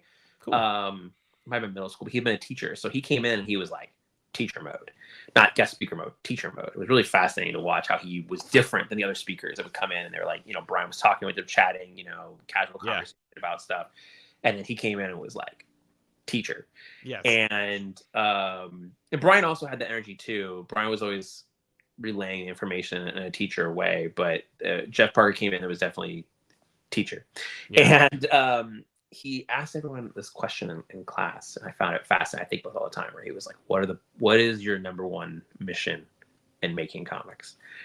And everyone said different stuff, right? And then he was like, no. He was like, it was fascinating. Everyone had different reasons, different answers, which says a lot about comics, right? Yeah, of course. But like, not one of you have said entertain people. Which is the one thing you have to do. You have to do. I mean, I think most of the time when I'm working on books where it's like making things accessible, you know, it's funny when people talk about making comics and they talk about, you know, privately, they'll talk about like, they'll make comics for a smaller audience, but they don't make, I guess I would say they don't make it for the wide audience, and then they get confused. They don't get the wide audience sales. Yeah. You know, wide audience thing. And I think that's what's interesting about that time period, is that oftentimes there are books that will get, we've had this conversation a lot, where it's like there's books that sell incredibly well, but they're the ones that get the most ripped apart. Yep. Robert Kirkman said this thing one time where he said that if all you get is good reviews and everyone loves your book, that means no one's reading it. And that sits with me a lot of times, because we've had this conversation before, where there are times where I will hear about like, oh, everybody loves this book, and then I go, I find the sales out, and I'm cool crap. Well, when you say everyone, you're being very relative about that, because let me tell you, that is not most people. Well, it doesn't mean anything, though. Well, that's the other thing, is that, like, you know, I think somebody told me they did a study about how much of the audience is actually, the actual buying audience is talking about the books on Twitter. And they were like, it was a store that it had a chain, and they were asking people their questions, and they came that it was like less than 10% of their clients that bought comics, or their customers actually like also doing that stuff. And so it was really interesting to be like, where is your perspective at? But anyway, all right, next question. I have one. It's not a question, but I have an observation. I was so sure that this was going to happen based on the climate when I want to say it was around Justice League versus Suicide Squad. Okay. And I was actually when we didn't know each other, and I was like, I think Williamson's going to pull this out. I thought that there was going to be a reveal in Justice League versus Suicide Squad where there was going to be an unseen member of the Suicide Squad, and it was going to be Jesse Custer. That's really funny. No, because we will never, like, we're never going to be able to do that. Yeah, but well, you were the one who told me, I think years later, when we actually like talked, you were like, we can't. Like, DC can't use them. Yeah, well, dude, that's really funny, man. So I have pictures of this. And I sometimes debate posting them, but I'm like, some of this is other people's business. But like we had like a 3-day summit about that book. We had 2 actually. And who were the secret members of the secret Suicide Squad team? Yeah. Changed. Oh, constantly. So many. And were there hat tricks where you're like, I can't believe it was even mentioned that character was on the team? No. Okay. I mean, we had a lot of debate. I remember, dude. So we're gonna get into some stuff here. One of the big ones that because originally we weren't sure, dude. So this is like development of these things. You're talking about it, and you're like, why would these 2 groups fight? And there must be a third group, right? Like there must be. Yeah. These 2 groups are going to fight, and there's going to be a third group that have to fight. They're going to team up against a third group. That was the match. That's how it works. Yeah, that's a crossover. Who was the third group? At one point, the third group was going to be an Evil Legion of Superheroes team. And this is how far back this idea goes. Because I for so long of like, if they're influenced by Superman, what if they're influenced by somebody else, right? Like, I've had this. If they're influenced by present day. Yeah, I told you before. I have another idea for this. You have another idea, and it's so good, and it needs to happen. Yeah, but I will. Maybe we'll see what happens. But dude. So I have a picture of a whiteboard that is like every DC character I hadn't been seen in a while. Everything. It was like everything. Trying to figure this out. Who are we gonna do? How are we gonna do it? Which characters? At one point, it was going to be all new characters, and Jay Fabok did a bunch of designs for new characters that have never seen the light of day. Oh my god! What? And have they never come back? Like, have those characters ever emerged? Only one. Wow. Only one. They weren't all new. It was a few new, and then a few classic had been seen in a while. The big one was he did a design of a character called Bloodwork. And then I eventually introduced Bloodwork into Flash, maybe like a year later. Not even that. It might have been a few months later. I did, but it was a completely different design. Like a completely different design of the character. Like backstory had changed, everything. And then that character actually got put on the show, and was on the show a bunch, and they made toys of him. But we went back and forth on who those villains were going to be, and let me tell you, those conversations were fun. It was fun. It was like, who's this team? How did Waller put the team together? Why are they missing? The one that was the most like back and forth, and we all knew was right, and it was so hard to get approval for, was Lobo. And I remember being like, we want to bring back classic Lobo, and this is how we explain where he's been. And I remember leaving the offices on Wednesday. I think I left the offices on Wednesday. And I was like, I'd been there for Monday. I got there like Sunday night, and I'm leaving Wednesday. And I remember being like, Lobo's not going to make it. They're not going to put him in. He's not going to be on there. And then like Friday morning, I got a text from them being like, you have Lobo. Nice. You got Lobo. We're going to put Lobo in. And I was like, great. Because you know how much I love I do. And not only that, but like it was such a great moment in the book. Like, it was such a, like, welcome surprise. Like, everyone, no one scoffed at Lobo showing back up in that book. No, yeah, and it was one of my favorite moments of like working with editorial to be like, because he was getting brainwashed by Max Lord and trying to figure out how they were gonna snap him from it. Yeah. That was a funny one because I remember this goes into my deep nerd stuff. We might have talked about it before, but I was like, there's this whole thing where Lobo had to be. They need like Batman and the Justice League needed to snap Lobo out of Max Lord's control. How are we gonna do this? Yeah. And I was like going back and forth. I was trying to figure this out, and I was like, okay, because I love Lobo. So I'm like, all right, here's the deal. In Lobo Zero, they established that Lobo has a tiny radio in his head that only plays like death metal. It only plays like the heaviest heavy metal possible. He always has a heavy metal soundtrack at all times in his head. Okay. Batman is going to hack that radio and give him messages, and that's how we're going to do this. And I remember DC. This is really early on. Like, I've only been working with them for a few months at this point. Coming back, right? And I don't think they're ready for my like deep cuts. Yeah, I don't think they were ready for the like. Here is my lunacy of how deep things go in my like. Here's this random thing from 20 years ago. I'm going to use it. Thing. Yeah. So they said no. Sure. And then they spent a day trying to figure it out. And I remember they called me and they were just like, okay, what do we need to talk about the radio? How is this going to happen? How are we going to do this? Yeah. And then I was like, wait a minute. They have brain bombs in because of Waller. Batman is going to trigger his brain bomb and blow his up. And then his head will grow back and it will be fine. And then it was a whole conversation of, can we blow his head up? And can I have a splash page of his head blowing up? We got that splash page. One of my proud moments in comics is getting a splash page of Batman blowing up Lobo's head. That's beautiful. Awesome. Oh, that's dope. All right, so jumping into really quick, a couple of ideas here, or a couple of thoughts here. Andrew G. Hi, Josh. I love Superman. House of Brainiac was great and fun. How is the curation with Scott going across the main and absolute books? It's going great. I mean, we definitely didn't want to tell people what to do. Scott has talked about this a lot, right? It was more about like, here's some freedom, let's talk. And it wasn't just with creators, editorial too, and letting people just run with it. And I definitely wanted to make sure I maintained some distance from these things. I didn't want to have my hands all over stuff. My focus was much more on the All-In special and then working with Scott and talking about stuff and then reading Jason's scripts, reading Kelly's scripts, getting pitches from people and then just having some comments on it. But when it comes to like the main line, I really wanted to, again, like have some distance from it. I was trying to reduce my schedule too and all this, but I was basically like, here's how I can help put some ideas and toys on the table and let people run with them if they choose. And so I think it's going really well, and I'm really excited for all the books. I've read a lot of them, and so I'm excited about the fresh start and having people be able to jump in on these books at this moment in time. Yeah.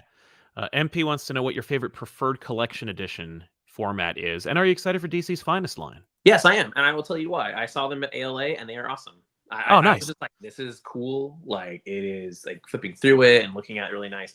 My preferred, okay, I would say I prefer the kind of like hardcover deluxe format, which is like obviously I have a ton of absolutes, right, and a ton of omnibuses. Like even yesterday, I was looking at the Hitman omnibus, which is awesome. And you know how much I love Hitman. Yeah. And so I was looking at the Hitman omnibus the other day, and I was like, I love this format. I'm glad I have this here. This is not my preferred method of reading. Like, I'm glad I have it, and it's funny because that omnibus actually has some demon issues I hadn't read before, so I'm gonna read them soon. But I kind of prefer the deluxe hardcover format. Like, I like the absolute, I like the compendiums, I have them.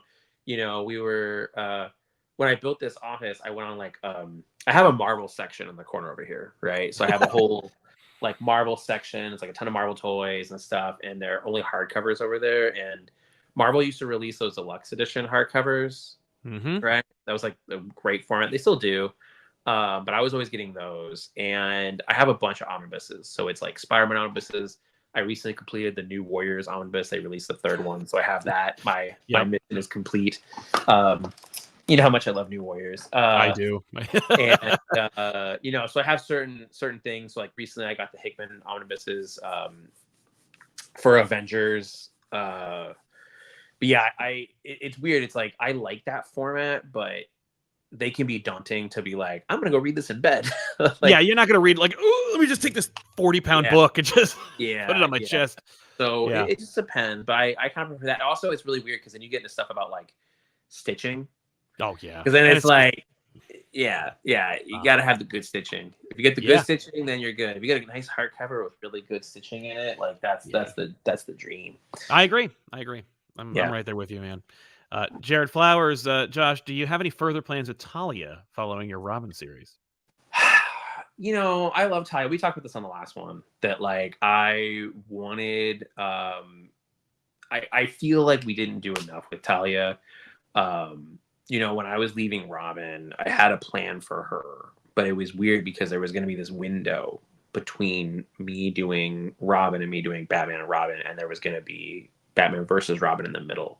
Yes. And so it was tough. And I had this whole plan for Talia to be like an agent of the DEO and working with Chase and all that. And we just weren't able to do it.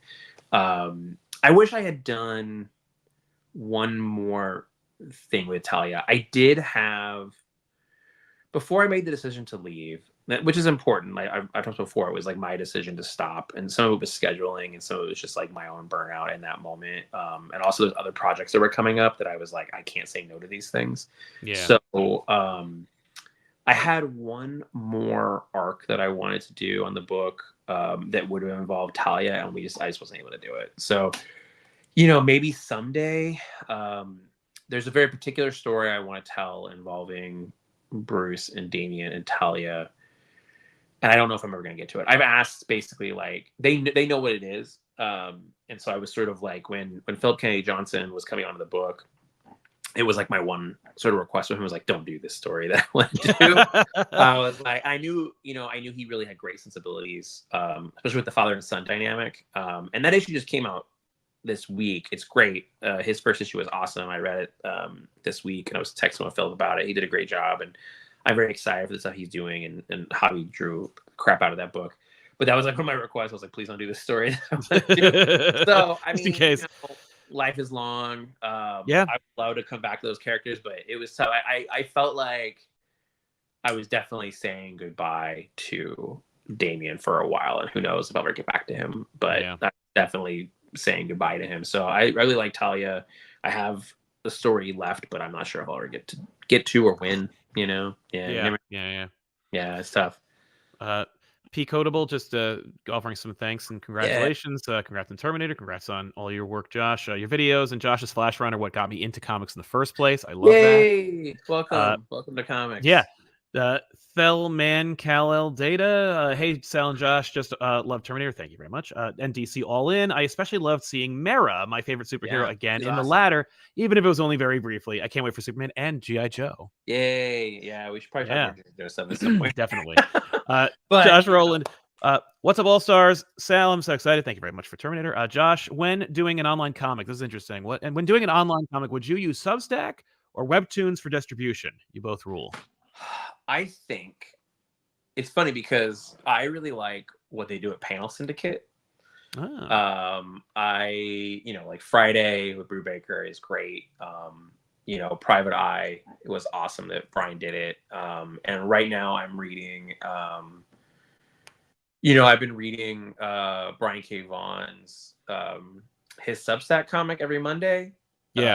I read that every Monday, and that's just in his Substack, and it's like something like it's fun because it's always like the same time on Monday, and a lot of times it's like right when my kids are getting ready for bed, and so it's like my kids will be getting ready for bed, and I'm just like around making sure that the trains are running, and then I look at my phone and it's like, ooh, new Brian K. Vaughan pages, like Nico. So I'll sit there and I'll read that. So I don't know. I've thought about doing some online comics. It's definitely come up. Oh sure, it has to, right? Yeah, it comes up. I don't know. Right now, I'm definitely much more in the headspace of print right now. But yeah, I don't know. I don't think Oh, here's the only thing I would say about Webtoons is fascinating because Webtoons is different because it's endless scrolling, right? Exactly. It's a different format, and I've thought about that of ways to use that and things I could do with it. But then when you go to collect it, it can be interesting, I'll say, to then collect it. So I'm not really sure. I think I would probably more likely stick to something where it was just pages because that's how my brain works than the endless scrolling. I agree. Not to say I wouldn't do it. I started working on something that was endless scrolling before. There is an endless scrolling project I would like to do at some point that's DC related, but I'm not sure if that will if that will ever happen. Yeah, it's just plastic, man. He just stretches the whole entire. Well, remember, Mike Allred did that. He had a book at Vertigo that did that, where it was long pages and it would fold up, and it was like person falling, right? Like, wow, yeah, it was really interesting. It's like that's a good pull. Yeah. Generic Ryan has this is an opportunity for me to segue into something, but just picked up Terminator. Thank you very much. My wife and I have been doing this project where we pick a writer and I read their superhero work and she reads their indie stuff and we talk about them together. Any suggestions? I suggest Joshua Williamson. Yeah, because you could read Birthright, Dark Ride. Nailbiter, Birthright, Dark Ride. They're so much fun and they're so different. And I think I would also categorize Rogues as an indie book at this point. You mean book that nobody read? No, I mean, we covered it on Back Issues. I think we sold a whole bunch of copies of that book. No, but like, actually, no, you did. I love that book. That was something. Too. It was frustrating because it came out the same day as Justice League 75, which was like another Justice League. It was like, I was so deep in Dark Crisis at that time. Right, you couldn't like separate. You couldn't be like, hey, by the way, let's champion the shit out of this thing. The lesson I've learned a lot of lessons over the years about like spacing out your projects and spacing stuff out, being more mindful of it. I mean, I always talk about the thing that I'm jealous of Hickman of is that Hickman did Secret Wars and then disappeared for 3 years. He was around, but it was like he took a break from being in it for 3 years, and then he came back with Hoxpox and was like, "Look at this genius I have created for you." So it's like I'm always jealous of that. I think Rogue was kind of a victim of that a little bit. I think it was because it was so cool. It was such a good highlighting of aspects of your writing that you never see. That I don't do a lot of. I'm trying to do better about incorporating more of these elements, because I think sometimes the thing I fall into a trap with DC every once in a while is that like my brain has a bit of like, this is what a DC comic is. You got to be careful with that. Yeah, and so you're always trying to fight against that a little bit. I mean, that's one of the things that Tom King does really well, is that he does not do that, and so and I mean that in a bad way. It's a good way. Like he's able to kind of be like, it's more Tom, so it's interesting. Yeah. I have a question for you. Yeah. Who would you say is the biggest hater in comics? Is it and why is it Eobard Thawne? But like, no, for real. I think I meant in real life, and I was like, what are we doing? Yeah, no. I mean, like in comics, is it Black Manta? Is it Eobard Thawne? People are talking about this. This is a big like internet discussion lately. Has been like, who's the biggest hater? And it's like where it's like, this dude he lives to be. Is it Lex Luthor? Is it Eobard Thawne? Is it Black Manta? I think, and I'm like, is it Doom? No, Eobard. I think it's got to be Eobard because his whole life he's wearing the outfit. Yeah, it's a mockery. Yeah, like he is a mockery of his idol. I mean, that's all he thinks about. Right. He has no other life. All he thinks about. Yeah, Doom at least rules Latveria. So here's the thing. Doom cares about Doom. Lex cares about Lex. Eobard cares about Barry. And that's that's true. Like, that is his obsession, right? Like Doom is definitely obsessed. I wouldn't even say Doom's obsessed with Reed. I think he is just like, that is my idiot friend, right? Yes. Like this is how he sees it.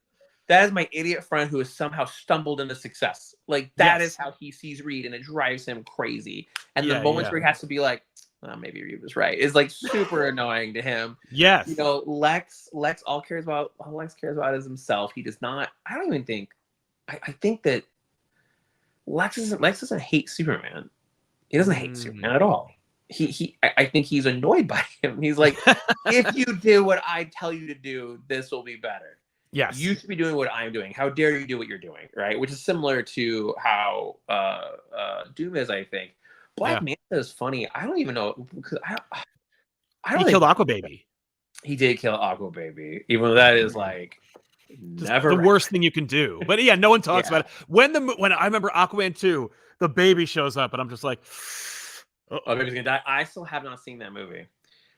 You're fine. You're good. No, I feel like here's my problem is that a lot of times with movies, it's like by the time I get the kids down, and then it's like I want to hang out with my wife. Yeah. Do I want to watch Aquaman 2? That's why I want to do that. You know, that's why I make my wife like, watch them with me. There's a wide variety of movies, you know, and I love James Wan's movies. It's like he makes so many movies that I really, really love that I'm like, I'd rather watch Malignant. You know, it's like, and so but what ends up happening though is it's like, what happens is that it'll be like, and here's the thing, I liked the first Aquaman movie. I feel like I'm the only person that did sometimes. It made $1 billion. I liked it. It was a great, that was an awesome movie going experience. Me and my friend went and saw it and we had a blast. And we went to an early screening and we were the only like comic people there. Everyone was there just to see a movie with popcorn and a crappy theater and had a blast. And that was an awesome time. But the thing is, it gets like 11 o'clock at night, and I'm like, what am I going to put on right now? And if it's something I actually want to watch and watch all of it in one sitting, that's difficult. But if it's something where it's like, oh, I put this on really quickly. So, it's funny. I prefer movies over TV shows a lot of times, because TV shows get canceled, and it drives me crazy. But like last night, it was 11, and I'm like, okay, I want to be in bed loud at midnight. So what am I going to watch? And I was like, oh, new episode of Agatha. Let's do it. Oh yeah. Have you watched Agatha? Are you caught up? I watched the first episode. I haven't watched the rest of it. I just haven't a chance. I haven't watched Penguin. I've watched Agatha. I haven't watched Penguin either. I was actually debating on Penguin last night. I would recommend watching. I think I don't remember exactly because I didn't watch Agatha till this last Sunday. I watched what was available. I guess the first 4 episodes in one sitting, and then I watched the 5th one last night. I tell people you kind of have to watch the first 2 episodes together. I feel like that probably should have been. I think they released them on the same day. They did, but I only had the stomach for the first episode, and here's my only major problem. Maybe I'm the biggest hater in the DC universe, but like my issue is that like every single character we were introduced to folds their arms and goes, "I'm the smartest motherfucker in the room." Yeah, and I can't handle an entire cast of characters that are all going. Watch the second episode. I don't know.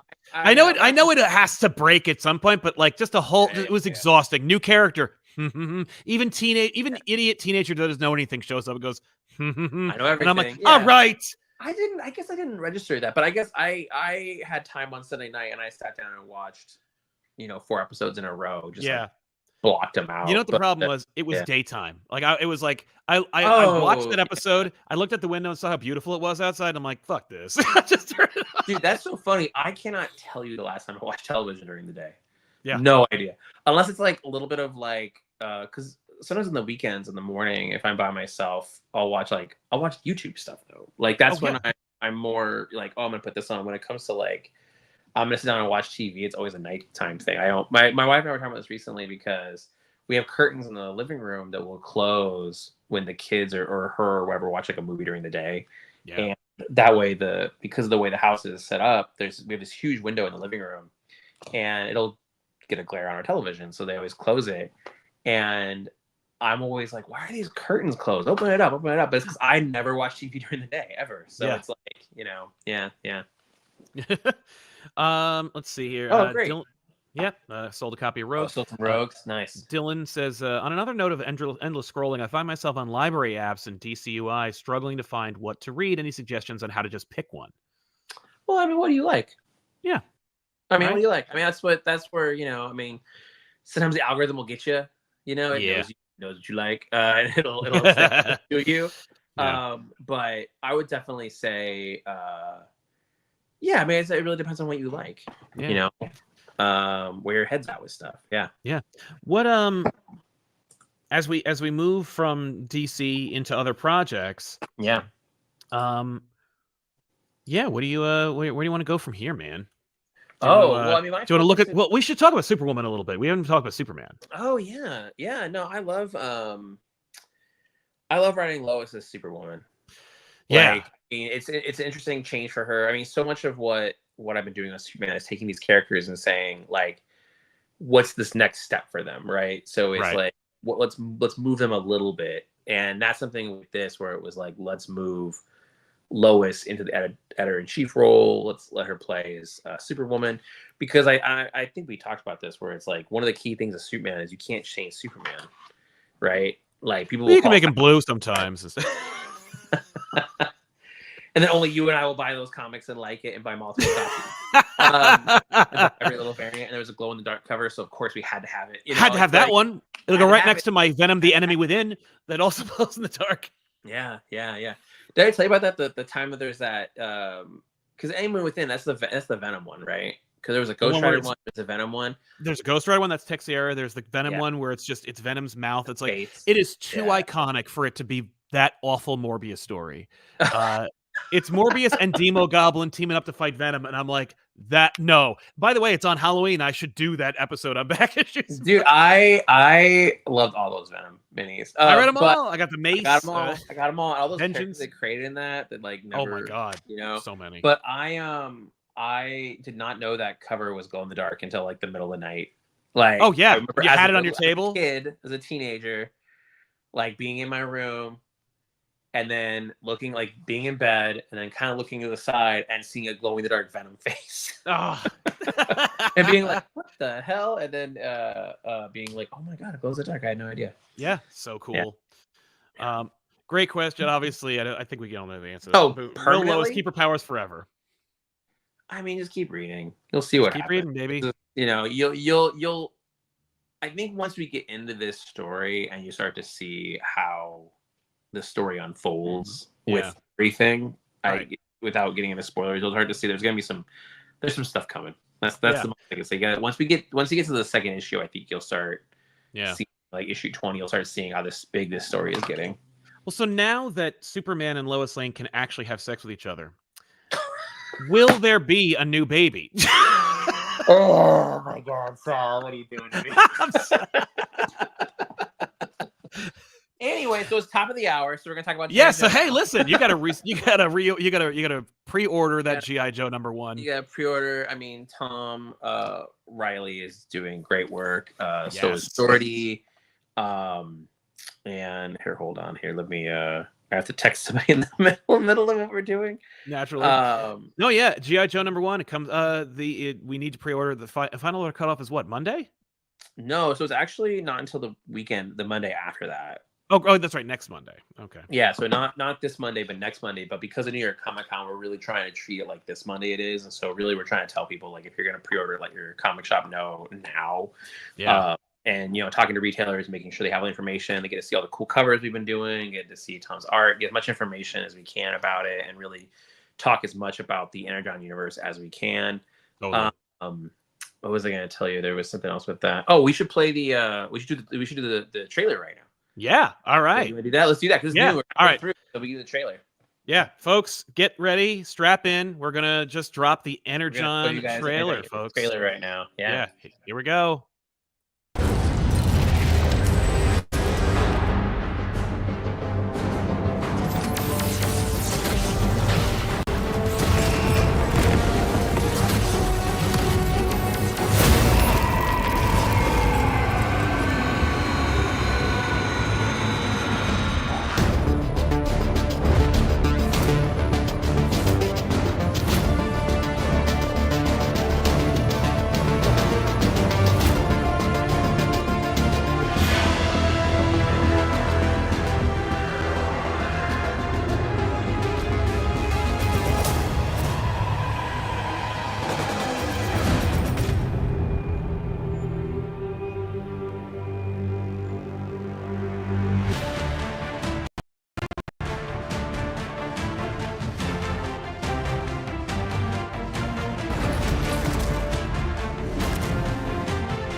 Yay!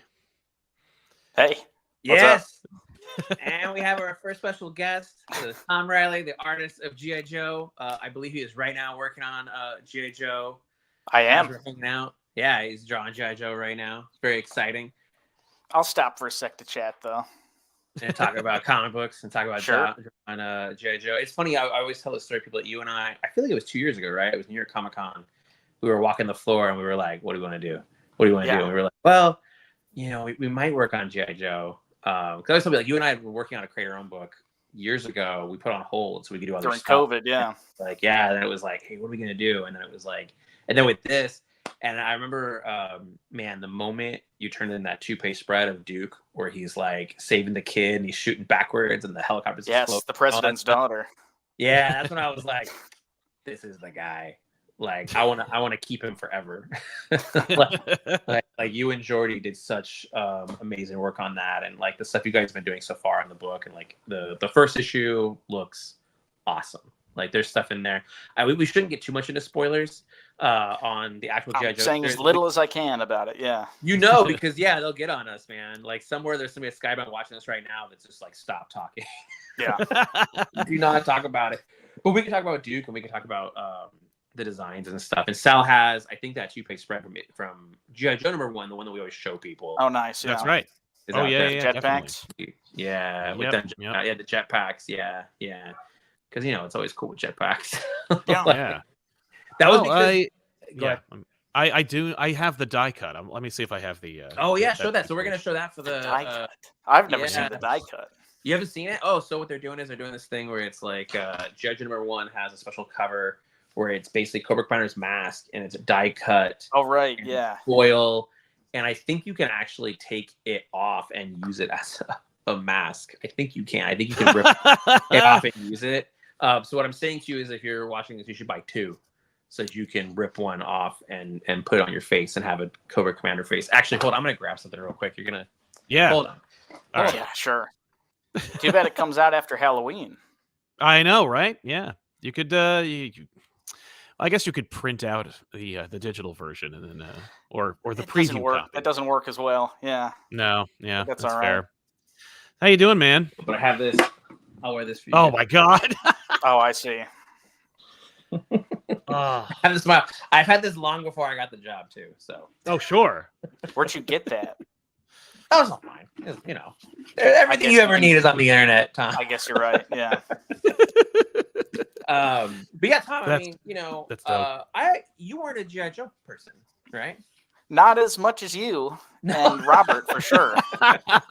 Oh yeah, dude. Robert, but I know. I always know of them. I know about Cobra. Cobra's an incredible lineup of villains. And I know the theme song. I know the old PSA videos. Oh yeah. The old pork chop sandwiches. Pork chop sandwiches. Yeah, it's so funny.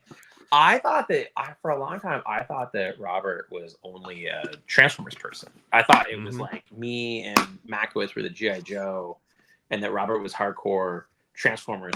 And then over a year ago, I was talking to Robert, and I realized how wrong I was.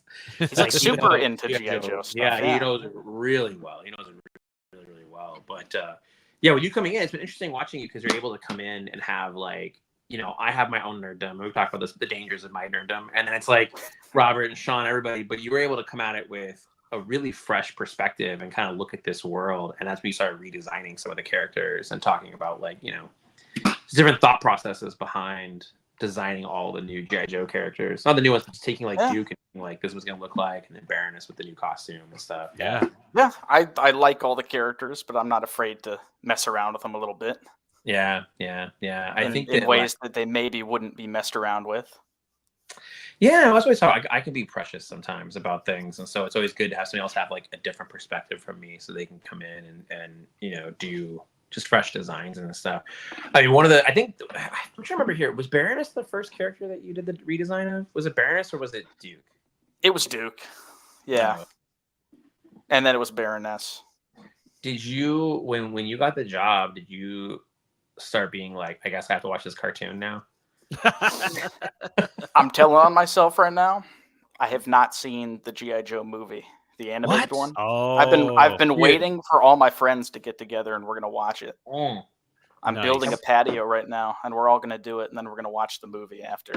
Oh, that's awesome! Sweet. Yeah, you're in for a treat, dude. And then you're also. I've seen the intro, and it's incredible, and the animation's really good. It's like the same animation director, I think, as the Transformers movie from the '80s, so it's really good. Yeah, that opening is arguably one of the best I think it is the best G.I. Joe thing ever made. Is that opening sequence? And then it's good to know that I watched the best part of the movie. Well, I sent it to you too because I was like, this is the vibe. It's sweet. Yeah, it's rad. Is it? Yeah, that's why we have the rocket packs in the beginning of the issue because that's where I got the reference for the rocket packs on that page. Yeah, that's the only good drawing of a rocket pack in G.I. Joe is in that intro. So, right. Well, I wasn't sure because when I got the job, I started rewatching the cartoon, but I knew some of it and I had episodes I liked and stuff, and so then I was just like diving in again, and every once in a while I'll rewatch just to get my head in it and stuff. But that intro is so cool. It's part of why like I do have it at the beginning of the scripts because I'm just like this is the vibe that we're looking for with it. You know? I didn't jump into the cartoon because, like you said, I like G.I. Joe. I'm not like a super fan of G.I. Joe like you guys. I felt like I could maybe use that to my advantage. Right. And do the research I needed to do to get things right, but maybe not get in too deep to it where I'm like doing things that are super recognizable to fans and stuff. Yeah. And I'll watch it eventually. I definitely want to sit down and watch it, but while I'm building things out, I'm trying to keep it a little fresher. Well, I think that we were approaching, especially when we were doing Duke, it wasn't G.I. Joe, it was Duke. You know, like there was no thing of G.I. Joe yet. It was just Duke, and then introducing these characters and being able to go in and just tell kind of a more spy espionage, like 3 Days of the Condor kind of like story with it, you know? And the things I really love working with you is, and I've loosened up a bit. Oh, because like I try to be like, especially with action sequences, because I know you really super kill it at action sequences, and you put a lot of thought into them. You know, like I remember we were doing that issue with Duke where it was like, it's issue 4 where Duke and Baroness are talking while Stalker, Rock and Roll, and Clutch and everybody are like fighting the Bloodhounds as they're coming in, right? Like they're breaking into the pit in the prison, and you were like. I remember I kind of had an idea for it, and then you were like, no, I got this. And you did one of my favorite sequences, which is them like fighting while the talking is happening and like the intercut. Yeah.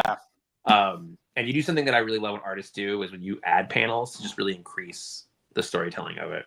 It's never in my own self-interest to add more panels, but I end up doing it sometimes. Yeah. There was a while in my writing where I remember being like, it's funny, you and like Daniel St. Pierre and a few other people have kind of taught me to not be so worried about this, but for a long time I was worried about having any more than 5 panels on a page. I was always nervous about it because I didn't want to like kill the artists, and I was always trying to be minimal. And there was even a moment, there's one book in particular, there was a moment where like halfway through the book I was like, maybe I start making it so every page is like less than 4 panels and try to do that. And then that did not work. But I started learning again. You know, it's funny about this job because so much of this job is learning by doing it and by being in the field, basically. Like, nobody shows up and they're like, my first comic. I almost want to say that's not true because you look at some of the stuff that like Zoe Thorgood did and you're like, oh, this is genius for your first thing you ever did. But you know, I'll say someone who came in right away and did like a pretty damn good job writing the comic was Walter Mosley, who I did the thing with. Because he's like a great writer. Yeah, he's a novelist. He kind of got the cadence of a comic book down. It's really quick. I was surprised. Yeah, it's interesting people figure it out really quickly. Like if they figure out, you know, like just comics. Yeah. You know, it's interesting. I mean, I know I talk about Jeremy a lot, but like Jeremy Adams, who's the writer of Green Lantern right now. He also did a lot of animation stuff, so I feel like there's definitely like a connective tissue with it. But he figured it out really, really quickly, and you can see it in the work. Like you can see this dude like gets it really fast, and so it's interesting because comics, you know, when I talk to other writers sometimes, and they're not really thinking about page turns, they're not thinking about the reading experience at all. Right. You know, that's really interesting. And like for me, whenever I'm working on something, I'm very much. We were talking about process a lot earlier, and for me, I can't start typing. The moment I know I can start typing is when I can see it. Like, if I can see the entire... I have no idea what I'm doing with this helmet now. I'm going to hold it the whole time. It's going to be... I'm not going to wear it the whole time, though. But somewhere somebody at Skybound is like, can we actually have you wear that helmet, and then do we do promo wearing that helmet in the voice? And the answer is no. Can you do for a price? Yeah, thank you, but well, no. I don't need that money.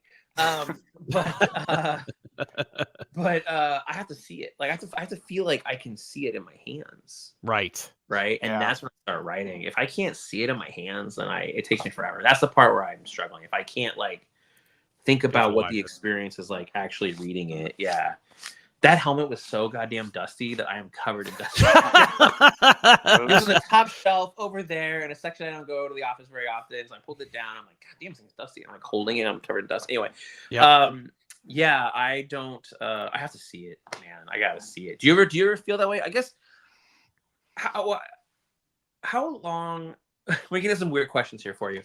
Do you consider yourself a page a day person, or a page every 2 days, or is it like random? It depends on the page. It depends on what you're doing. I do a page a day. It really depends on what's on the page. Yeah. And how I'm feeling. My ideal, what I do, we'll talk a little shop here. Sure. I'll do 90% of a page on a day, and then I'll come back and I'll finish it off at the beginning of the day, and then because it's the last panel sometimes doesn't turn out as good as you want when you're tired. Right. You've had like the 12, 14-hour day or whatever. So I come back, finish it the next day, and then I do 90% on the next one. Yeah. Do you ever? That's interesting. Do you ever have a moment where you finish that page the next morning? All right, so you finish it. Let's say it's like 10 a.m. and you finish that page. Does your brain ever go, mission accomplished, I'm done for the day? Like, no, it goes, that was a good warm up, So now I go to the next one. Look at you with a real work ethic. That's what I try to do.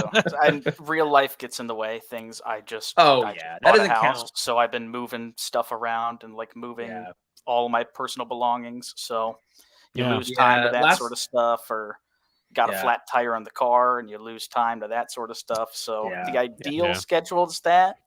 Sometimes you got to bang out a couple more pages in a day than you want, or sometimes if there's a really involved page that's like a double spread with a lot of characters on it, it could take 2 days, maybe even 3 days. Could even take 3 days.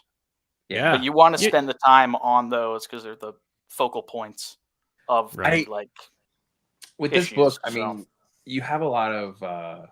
It's interesting watching like how you lay out the pages, because you really are thoughtful about because you maximize those pages, which I really appreciate. Like it takes me a little longer than my friends to lay out pages. I do think about it a little bit, but the more time spent thinking about it here, less time I have to think about it when I'm actually drawing when it. You're executing it. Yeah. The thing I always look for in comics now, and I look for this with either creators I'm working with or creators I'm just talking to, is thoughtfulness. Like, can I tell you thought about it? Right. Like it is not your, not to say like first passes aren't, it's weird how to explain this. Sometimes you can read a comic and be like, this person literally there was no thought. They were just burning and they got it done. And you can kind of tell when I try not to do that. I try to really think about what I'm doing. And I think that's one of the reasons why I really love, it's one of the many reasons why I love working with you, is because I can really tell you put a lot of thought into every little thing. I mean, when we were doing the redesigns for all the G.I. Joe characters, you were taking the classified designs, but then you were like, okay, we're updating them to Energon Universe for what we're doing. Because ultimately, as much as we love the toys, we're not doing a toy ad. We're doing. I pulled from all different sources: G.I. Joe, Renegades, Sigma 6, all that sort of stuff. So, but you would do this thing where, so Tom would turn in the designs of the character, and there'd be like almost a little write-up of like, this is why I did this way, right? Like this is. Cool. It was always funny because it was almost like you were justifying your decision, right? But then I was maybe just like, this is amazing. I feel like the more thought you show in those sorts of things, the more likely they are to get approved, in my experience. So. This is why I did it, These are the reasons. Less questions to ask. Yeah. Right. Yeah. That sort of stuff. I started doing that in my scripts a little bit. I wasn't always doing that, but I started putting in like, this is why I'm doing this sort of thing occasionally. With you, I'm a little looser now, I think, because I just know it really well. But there was, I think it's something I try to do a lot of times. We talked about earlier, I was trying to say like what this page is about, or a little bit of information. Here's the intent of it to get to here. Because with you, it's like ultimately you're the first reader of the story I'm trying to tell. But then it goes from being a thing in my head, and you're the person that makes it real, right? So I always try to get you as much information as possible so that you're able to then take it and like really run with the most crucial element of the entire process. No offense to colorists or letters, but really nothing will exist without the artist. So it's like with you, so I'm trying to get you as much as I can, but also freedom, and then so it's an interesting process. But it's like I always say that like when I'm working on these books, it's like really it's almost like a letter to you. Yeah.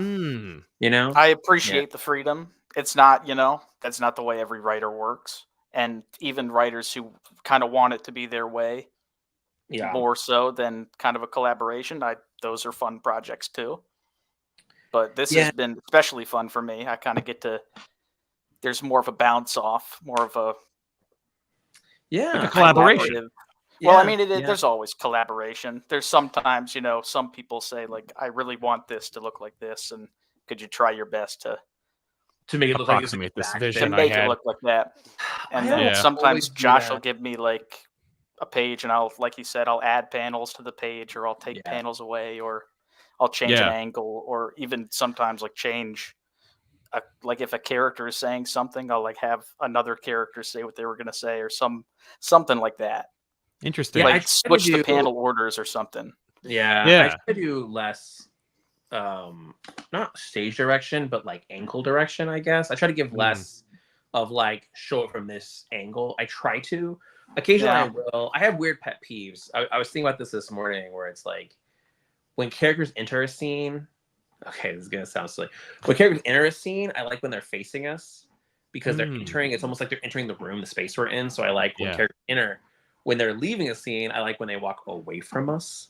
But it depends, right? It so depends on like, do you need to see their face? Do you need to see where the characters are at? If a character's entering a scene, is it important that they're entering it? You see them from behind because it's kind of a mystery / reveal, right? It gets really tricky, and it's like whenever people are entering in, just visually, I try to. I think that's the only time I ever give a little bit of. Not the only time. Occasionally, thinking about all the times I haven't done that in these pages. No. There's a few. No.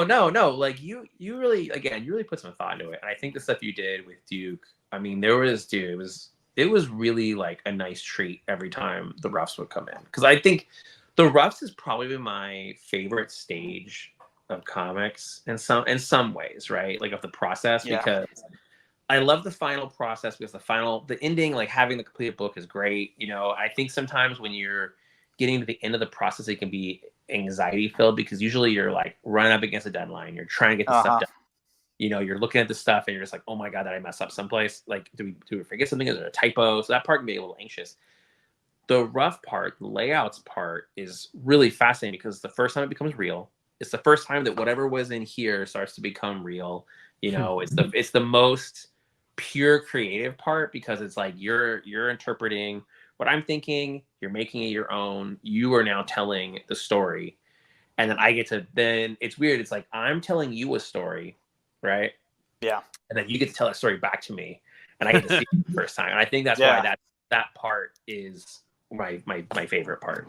There's honestly some of the best drawing that I do in these tiny layouts, because the energy in there, every time you kind of draw something over again, from like the layout to the pencils to the inks, you lose a little bit of energy.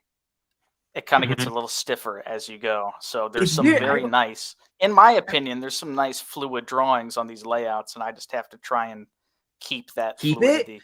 That is a part that I was fascinating. You lose some. It's unavoidable.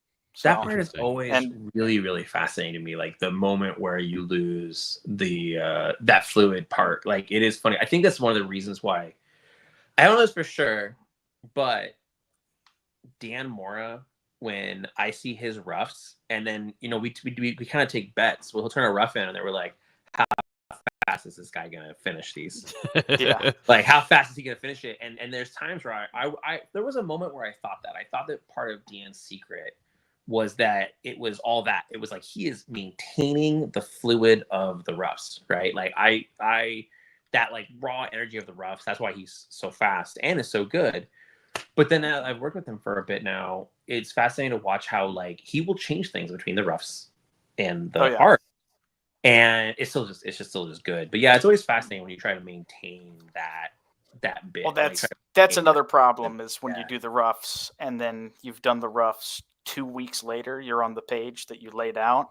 You see things that you want to do differently. So there are times where I will call the audible too and like change an entire panel or something, or oh man, that's either why slightly or drastically.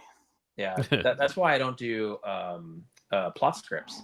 I was talking about this with James and Tinian last week, or maybe 2 weeks ago now. But basically we were talking about this, and I was like, I don't like doing plot script because, and again, my brain is always on the move. So it's like if I do a plot script, I give it to you.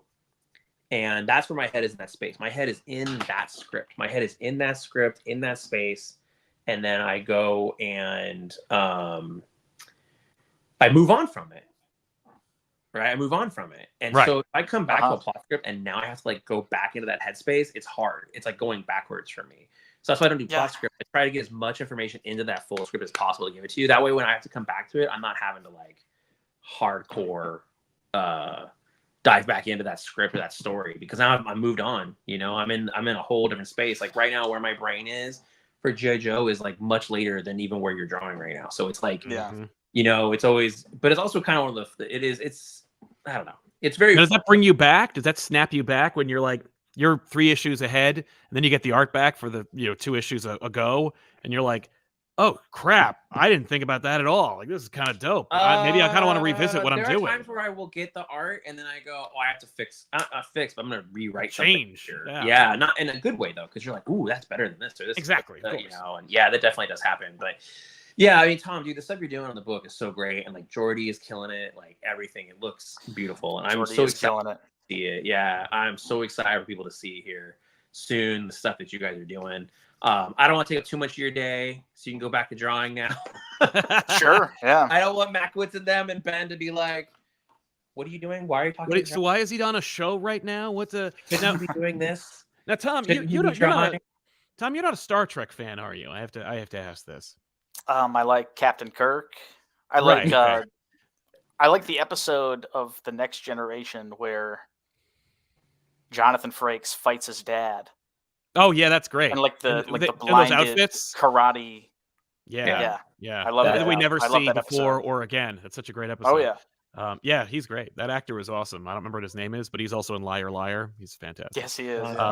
But I asked that only because there's a moment where Scotty, the engineer for the original series, is talking in the crossover episode with TNG with Geordi LaForge, and Geordi has no patience for him, and he says something like, listen, I gotta go. I told the captain that I'd get this this engine manifold finished in an hour, and Scotty goes, but how long will it really take?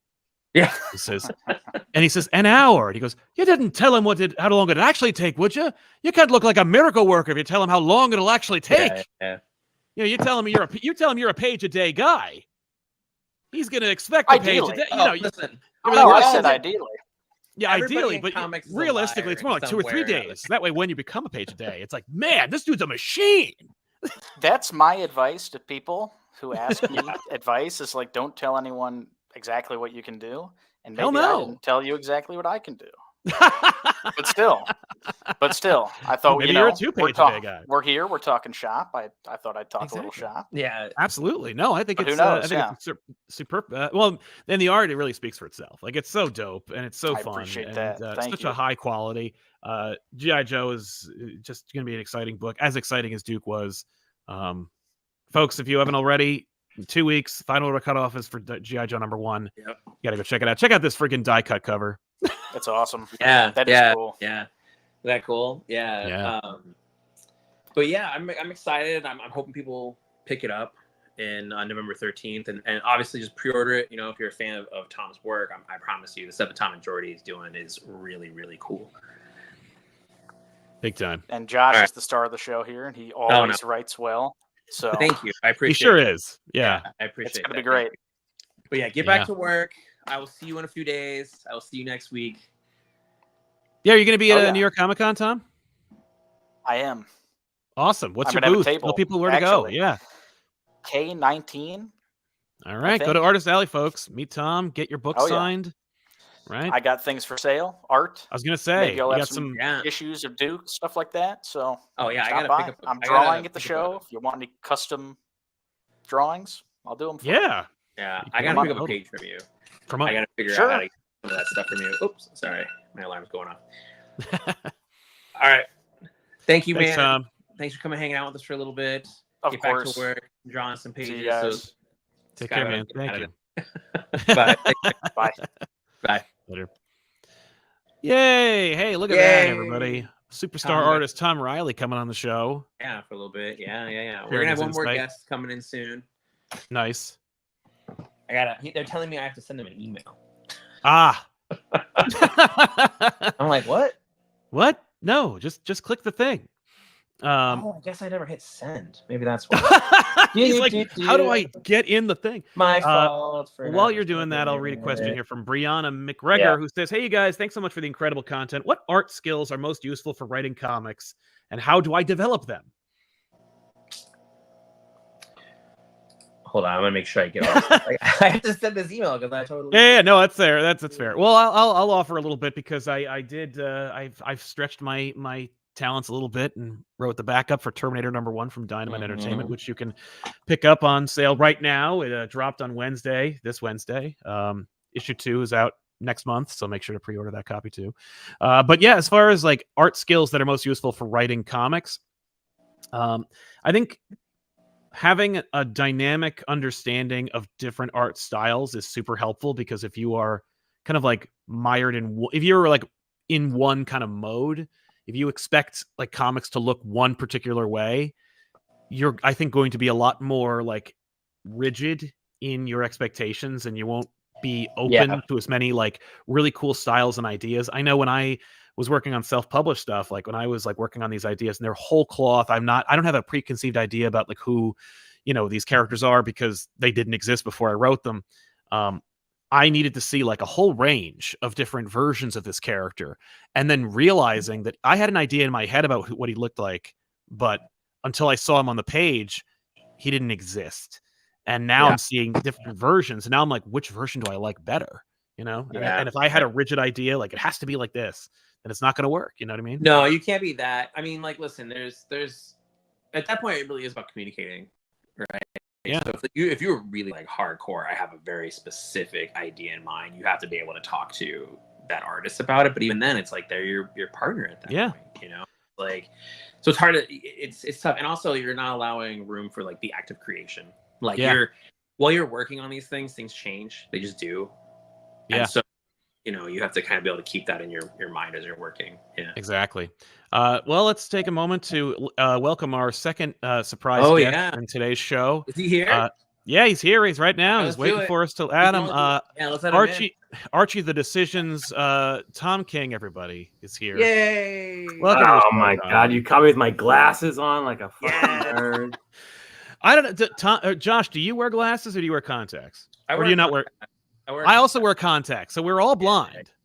I usually wear contacts, but I'm old. I have to wear. If I wear contacts now, I have to do the glasses thing, the reading glasses thing. Oh yeah, no, we talked before. I remember when I was really embarrassed with the idea that I was old and had to do readers, until you and I were at dinner one time and you pulled your readers out, and I was like, oh, I'm not alone. How could you not do? But how could you not embrace that moment from Wrath of Khan where you go, damn? Oh, I know. Put them on. You go, they're coming to Con. That's right. My wife even keeps like readers in her purse, because I'll go to a restaurant and be like, I forgot them, and she's like, I have them. I'm like, all right, cool. And I was like, they do have a strap on the back though, with like a floral print on them. Tom, it's one of my favorite scenes, but I'm allergic to the Epsilon 3 or whatever.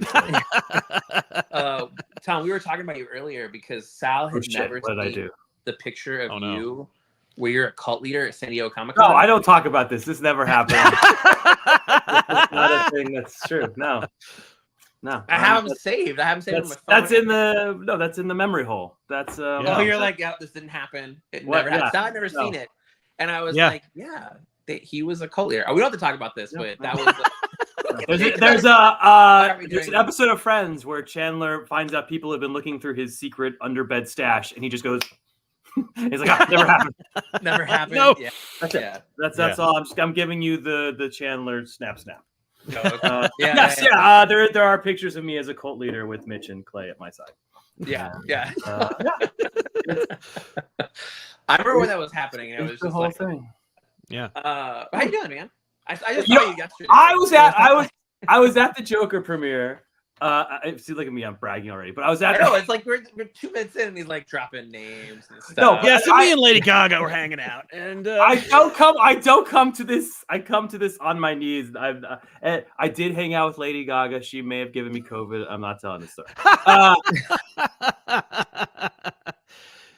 Lady Gaga was actually very nice. She was actually quite delightful. But I was there, and a producer type came up to me and was like, Tom, I have to tell you something. And you're like, oh, this is gonna be great. He's gonna tell me he needs to work with me. I'm gonna get a movie. He's like, you know that thing you wrote that where they all go into therapy? That was terrible.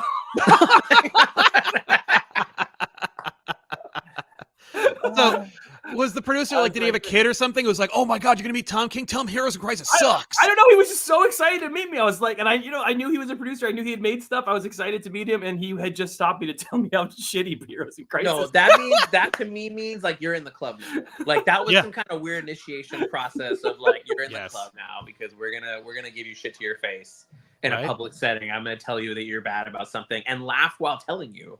Yeah, because it's like, oh no, it's like a secret handshake thing. That's what that was. It was like a secret handshake moment. You totally missed it. Yeah. Never mind the. I totally missed it. I'm like, I'm sorry. I should have written it better, sir. Never mind the giant page of Heroes in Crisis behind you there against the I wall. do. I have, and that is from the cult meeting. That was on the wall at the cult meeting. Oh my God! And I still have. Well, you can say a lot about Heroes in Crisis, but you cannot say that Clay's art was bad. Oh no! Beautiful. That's a gorgeous looking book. Yeah, I remember getting that looking at the art of that first issue when it was coming in. Like, you would text me stuff, and I was just like, "Oh my God, dude! Like, this book, every page is really, really beautiful. So like, breathtaking." Yeah. Did you? This is a super random question, but because you brought up art, have you bought any art recently? Oh God. Well, you were in Baltimore. You must have bought some pages. What did I buy? I bought something at Baltimore. I bought some Archie art. I admire a lot of Archie. I've been collecting old 60s Archie art, so I bought some more of that. Yeah, I bought Archie art at Baltimore. And at San Diego, I bought a Bloom County, which I have right here. Oh, nice. I just got back from the frame store, and it's lying on my floor like all good glass frames should be. Of course. Oh, I know, dude. I have. Yeah, the amount of art I have in here that has not been put up yet. I don't have as much wall space in here yet to start putting stuff up. Yesterday, it was funny, dude. Yesterday there was a piece that I wanted. We were talking about this earlier. There was a piece that I wanted on Comics Link, and I was watching it end and making those decisions of like, am I gonna go the distance with this and just keep bidding up, or am I gonna give up now and be like, here's my max? Because I'm sure you've gone through this too, where you're like, okay, here's my max. If it goes over that amount, secret max. Right, and then it goes over it, and you're like, I can do a little more.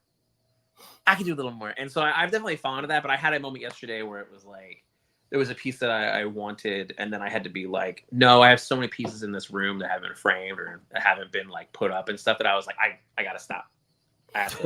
While we're talking right now, the Game of Thrones prop auction, the huge Game of Thrones prop auction, where they're selling all the props of Game of Thrones. The sword, every sword, every costume, every like little hand clip. That's happening live right as we're speaking.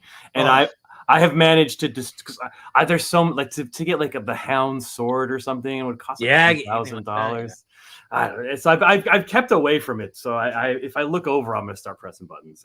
No, you have to like. That's why I started not. I used to really look at Comics Link and Heritage and a few other websites all the time, and that's why I've had to kind of like take a step back from it. I think I'm a bit more like want to get stuff at conventions. Do you ever have moments when you're writing and you're writing a page that you think to yourself, I'm gonna want this page, like as you're writing it? No, I generally don't. Fascinating. I generally don't like my own pages. I don't collect them. I mean, I have some just because they fall. You have for every artist you work for. Right, I know. Mitch is like, are you for real? I have 3 Mitch pages and he's digital, so that's pretty good. I have 4 Mitch pages and he's digital. One of which I paid a god awful amount for and is beautiful and is in my living room. Nice. It's that's one thing that's been a bummer where every once in a while you're like, I would love to have that. There's a page. I'll text it to you later. Tom already texted it to Sal earlier this week. But there's a page that was something I was like really, really excited about. I really wanted to do. And when the artist turned in the rough for it, I was like, I want this page.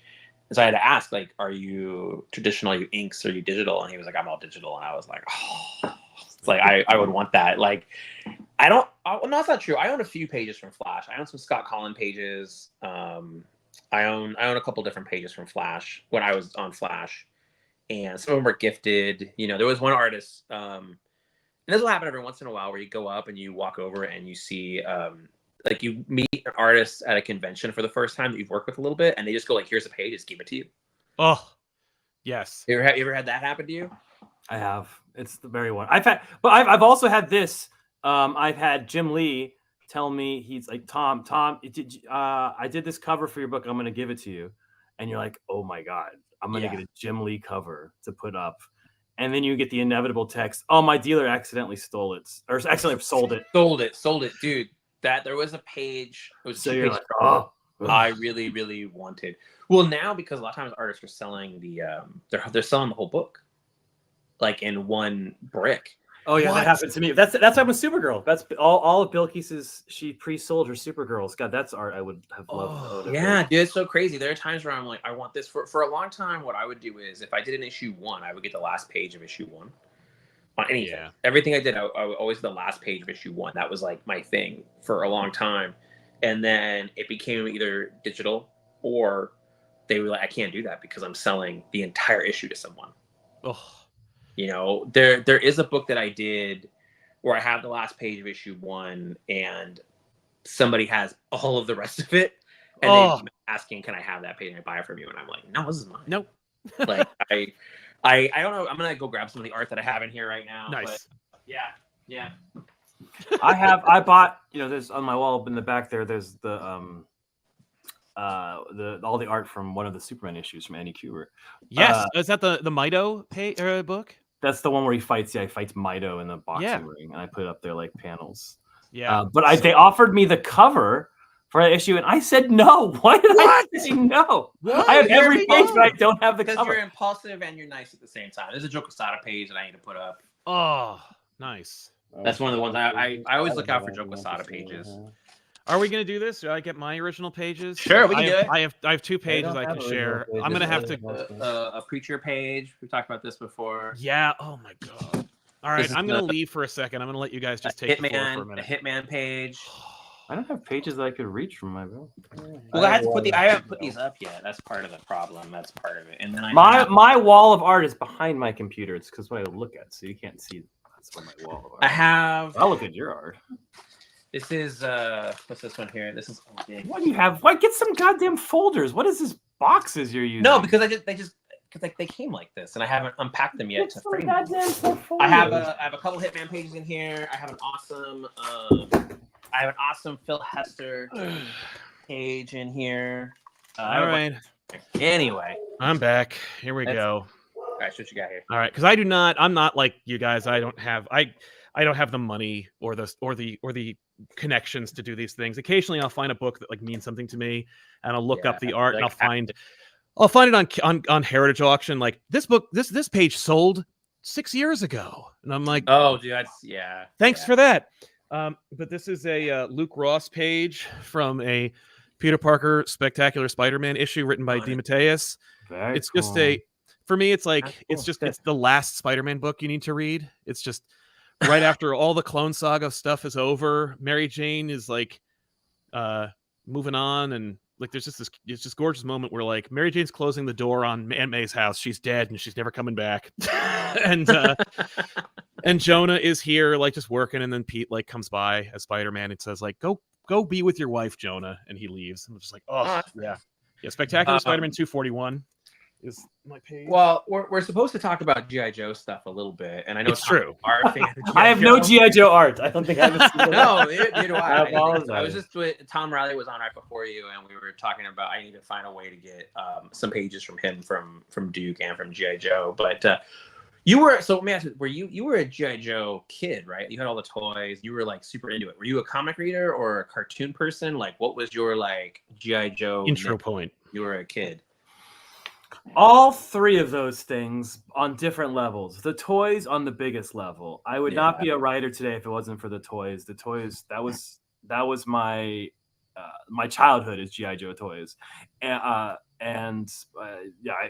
on that was ironically, like I'd go to school and I'd learn shit that I was, what commas and all. But the most learning I ever did was coming home and sitting on the floor and being like, what should Snake Eyes do next? That was the actual practice for what was going to earn money for my mortgage. And yes.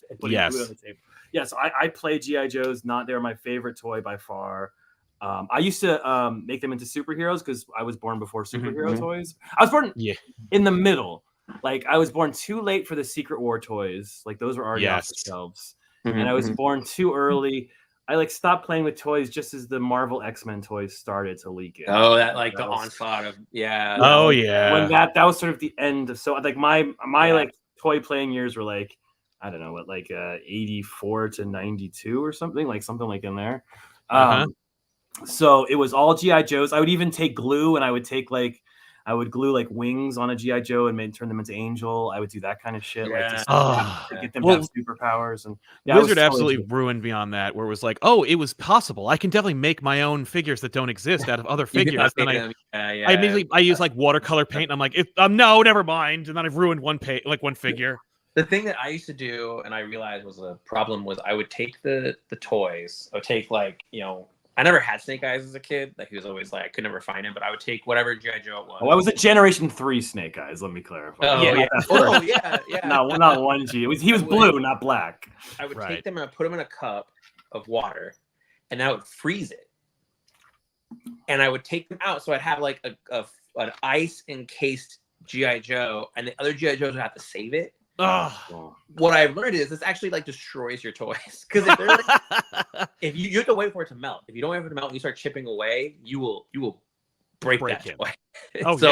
I would do a lot of that of building it out. I was hardcore into G.I. Joe. That was definitely the one. I mean, I had He-Man for a little bit, and there was Thundercats and Silverhawks and all that stuff I was into. I feel like Ninja Turtles is the last toy/cartoon property I got into, because when Power Rangers came around, I was out by then, Yeah, I was working at a toy store when Power Rangers came out, so I was selling. So you know how crazy it was. Yeah. Oh, my God. Because we always sold out. We had these little kids, because everybody wanted the White Ranger. We always had a lot of the, I don't know, the Pink Ranger, sorry. But but everybody wanted the White Ranger. And these little kids would come in and be like, do you have the White Ranger? And I'd be like, no, sorry, we don't have it. And they'd always ask the second question. Maybe it's in the back. They imagine it's somewhere in the back of the store. I was hoarding white Power Rangers. Yeah, you're just chilling on a pile of them. They're all just waiting for you, kid. Good. You know what? That was the secret word. Yes, back. Got it. I'll go back. My brothers were hardcore in Power Rangers, and I would have to call toy stores. I would be calling. So I was that person, but I was calling for them. With G.I. Joe is different, because I feel like with that, it's funny, I'm not sure if I ever bought G.I. Joes when I was a kid. I think I did occasionally, my money go to the store, but I have very distinct memories of it is Christmas morning and I'm opening up boxes of G.I. Joe toys. Birthdays, here's your G.I. Joe toy, and then having to sit there and put the decals on. And making the decision, am I going to do this right? Am I going to follow the directions? Skip the stickers. I was terrible. I remember G.I. Joe was $2.99, and when I was a kid, comics were $1. So it was, and my parents would not spend a penny of their money on either of these things. It was all had to be my allowance or shit I earned from doing chores. Yeah. And it was I get 3 comics or 1 G.I. Joe. I remember this is a constant angst-inducing debate of my childhood. Yes. Of which one to do. Mine is a bit older than that, but I remember even when I was working at a store, but when I was in high school, I would get this is when I had a car too. It would be okay, here I have $20. It's Wednesday, and I have 3 things I can do right now. I can get lunch, I can get gas for my car, and I can buy comic books. So I do the math, and I'd be all right, $5 on comic books, $5 or $5 on comic books, $10 on gas. Because at the time, dating myself, gas was $1 a gallon. But there was one, but the gas station closest to the comic book store was like 98 cents or something, or 90 cents for a gallon. It was a long time ago. And then I'd be like, okay, lunch is $5. So here's how I'm going to do this, right? But what always would happen was the exact same thing every time. I would walk out of that comic book store with $15 worth of comic books. Yep. I would put $5 in the tank, and I would eat a peanut butter jelly sandwich at home while reading those comics. Like, every week was like that. It was like every time. But it's funny with money. I always tell this story about how when I remember going to the comic book store, I think it was like 91, maybe. No, 92. Like 92, 93, going to the comic book store and seeing copies of Infinity Gauntlet, #1, and it was $10. And I will always remember literally saying, someday I will have $10 and I will buy this comic book. But yeah, with the toys, I mean, we was always just like, that was Christmas and birthdays. Like, I would just be opening up so many, and like, that was the thing. And G.I. Joe was the one I had the most of all of it, and just building out, you know, my little troops and stuff. And then making up my own little stories and my own little backstories and stuff for them, you know? Like, there's certain toys that it's like, I would make my own story for them, and then you find out there is a story for it, either through the comics or the card or whatever. Yeah, the card backing. Or, you know, like I would just make up my own little stuff with my G.I. Joe toys. Yeah, so same thing. I was never satisfied with the pre-written stuff. Not that I was like disrespecting Larry Hama or anything, but I like for any of my figures, I was always like, yeah, there's a story here, but I got one. I got a better one in my head. Yeah. So Josh, it doesn't jive. We both grew up in LA, and my memory, and it could be flawed, was that the G.I. Joe cartoon was a morning cartoon. And I was not allowed to watch morning cartoons. It was like a rule in the house. Like, you could watch cartoons, you could watch TV only when you got home and your homework was done. That was the rule. Now, I violated that rule, and I watched a lot of afternoon, but that was like DuckTales and that kind of stuff. Yeah, Disney. Yeah. So the G.I. Joe cartoon was when I was sick. Like, only when I was sick could I watch it, and it was like the joyous of joys. Of course. We had so for me with G.I. Joe, there was two things. My dad would tape it. So I was a big VHS kid, and so they also would have these like you know, they would release them where it was like Transformers or G.I. Joe, and it would be a VHS tape that'd be like the mini series, you know. So it was like the first mini series they did, I had on VHS, and so I would watch that like all the time. And it is funny, when I was doing the rewatch of it, I've done a couple of rewatches over the last few years, like just getting my head in this world. The episodes I had never seen before, you know, like because they weren't on VHS or we didn't record them. I know I would watch it in the mornings, but yeah, I think the VHS tapes was really it. And like my dad would always record stuff. I think my it's funny how much the VHS player is like crucial to our generation. Yeah, like it is, right? It's even with Disney, you know, when you think about like Disney movies that were not coming out, they were getting released on VHS, and we were like, this is brand new. But some every 7 years. Yeah, but it was 40 years old, you know? Like, all of those cartoons were super old. And right? like, oh, I got Pinocchio, finally. Yeah. But it was super old. And so I think that, like that was more my thing for G.I. Joe VHS. I can feel it. Like I can kind of like close my eyes and see like being at a friend's house and putting it in and watching the same few episodes over and over and over again. Yeah. When it came to, but mostly the toys and stuff. I mean, that was like such a big part of my childhood, was buying all of these G.I. Joe toys. And now I have so many of them in my office now. There's legit a lot in here. I'm gonna open one. But you don't have. See, the original to what famously the molds are destroyed. I'll probably get this story wrong because actual collectors know. But like, aren't the original molds have been destroyed and lost? They're like this lost treasure they can't create. Like those original toys, the way the rubber band worked. It's like something that you can't. I don't know. It's hard to recreate. I've seen like repros of the old toys, and like they can't get that thick black rubber right. Yeah, I don't know. I know what you're talking about, and I know the probably killed the environment though. It probably killed the ozone layer, and that's why we can't do it anymore. So. Well, we fixed it. We patched the hole. I'll have to ask about that. That's interesting. Yeah. You probably has them all. Oh my god! What, Tom? You want to ask about this? You have some of the old toys, right? You bought them, right? I rebought a few, and I like to buy the old ones that are from my. And then you take them out of the box, and that rubber band just immediately melts and they fall apart. Yeah. It's totally depressing. But I feel they just don't look. I don't know. I'm not a guy who likes to have toys in boxes, and that's part of my collection. I like with your shelves back there. If I have a toy, I want to have it out and posed. Yeah. I used to be.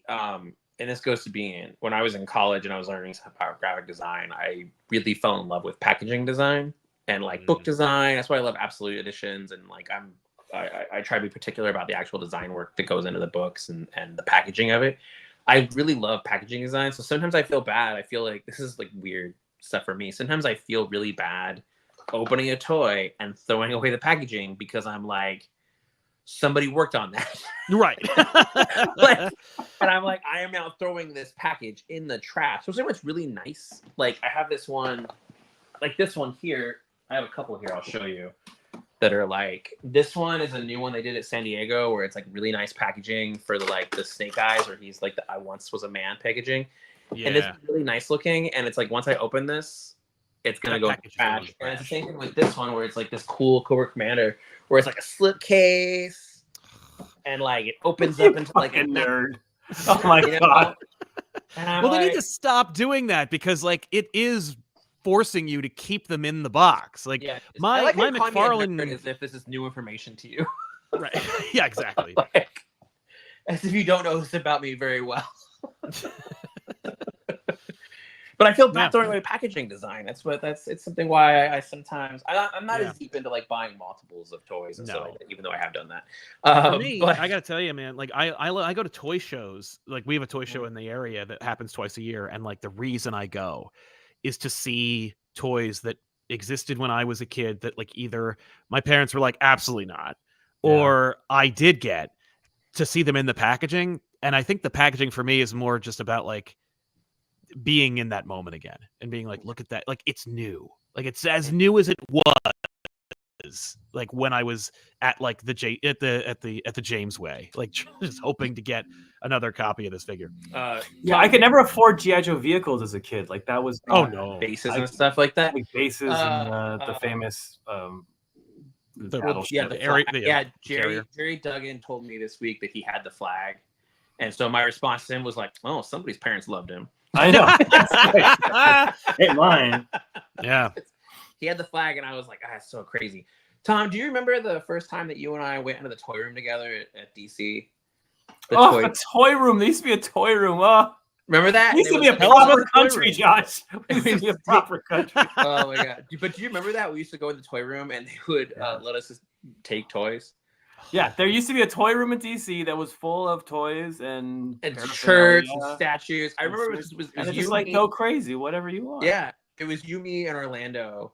I always tell the story. It was you, me, and Orlando. Orlando was like, I don't know if I want any of this, and you were like debating stuff. And I remember at one point you had the Mezco Dark Knight Returns Batman. Oh, and you were like, which is awesome. No, I mean there was two of them, and I got one.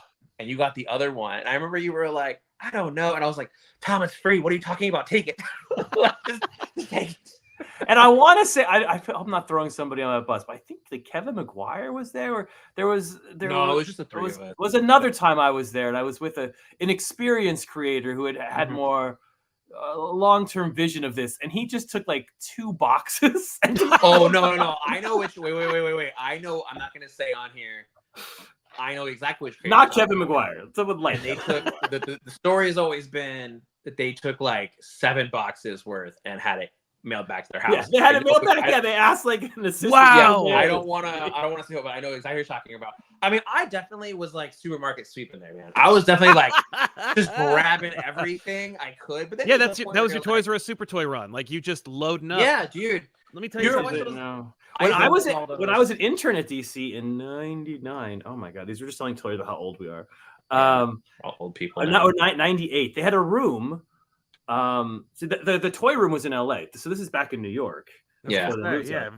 I live in New York. They had a room on the 5th floor that was just take what you want. It was a take what you want room. Oh my god! And it was full of comps basically. So Yeah. so I was a little intern. And I would sneak up there and I would take a short box of comics home every time I came to that. That's awesome. Yeah, dude. So I own like every comic from 1998 that DC put out. When Disney, lucky you.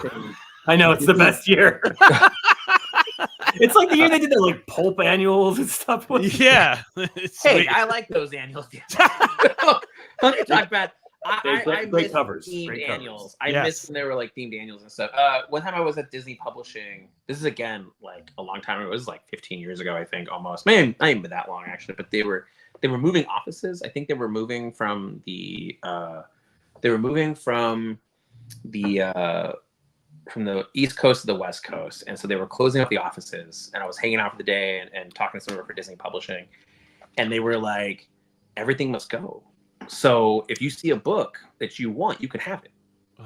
And I was like, "What do you mean?" He's like, "Well, even the display stuff," because he was like, "All of this has to basically get out of here." He's like, and everyone's kind of already moving out. So if you see a book, you can take it. And I was like, okay, I'm gonna get everything. So you're talking about like $100 hardcovers. Yeah. That I was just grabbing $100 hardcovers, like all these like archive edition things. I'm talking about like all of it. And then again, this is in New York City, and I remember getting this humongous box, just this huge box, and then leaving Disney Publishing and walking onto the streets of New York and being like, I have made a big mistake. Where do I go? How am I getting this home? Yeah. Now I have to get this into a taxi cab, into the hotel, into my room, and then how am I getting this? And then so I had to literally go and go to like a FedEx. It was in a basement. The day after New York Comic Con, and basically mail this giant box of hardcover books. Thankfully, I had to be like, they're books, so please let me do media mail. Yes. Right? Like, please let me do media mail on this. And they had to like search. It was a whole. But the funny thing is, like, you're at the hotel, so it's like I had to like go to the FedEx, buy tape, buy all this. Like, I'm like literally on the ground in this FedEx to get these books out the door. But yeah, just to get it out there. DC used to do that with us a little bit, where there was DC had this ill-fated endeavor where they created the DC Fans channel. And the idea was that they had a YouTube channel dedicated to DC fans, and it was populated by free labor. I mean, YouTubers. And so what they did was they solicited all the comic book YouTube. At least they were trying. Look, they were. Yeah, you know what? I admire them, and actually, I won't name drop, but I will. And when I say name drop, I mean call out or give anyone a hard time. But like, they had someone in charge of that, and she was wonderful and magnanimous and sweet. And a Nepo baby in a big bad way, and she's awesome. But and we'll talk about it off mic. But she was awesome, and she was like in charge of like wrangling talent, and so she would free labor, and so like she had all these different YouTubers like making videos for DC, and we were part of that, and they couldn't pay us, so they just went to the comp room. And they just filled boxes and mailed them to us. So like every time that we did a video, I got a box about like this big, full of stuff. Like it, and it could be. But was it like not that month's worth of stuff? It was just like it was just. Oh no! Like we're talking like 2015. I got a T-shirt Grant Morrison Superman Action Comics statue. Just anything, whatever was in that box. Hey, nobody sends me this box. Well, I like this box. Well, she just filled the box. Like she was just like, and then eventually depending on who she was like working with directly, she was like, so what character do you like? I'll try to like tailor the box to the things that you're interested in. That's really nice of her. Really cool. And then figure out a themed box just for you. And she was like, and don't open it on camera, and don't tell anybody you're getting these boxes. And just like now you have violated. You're like, it's 9 years later. She didn't work there no more. I wouldn't do this if she still worked there or if she had a future in that company. Don't worry, she's fine.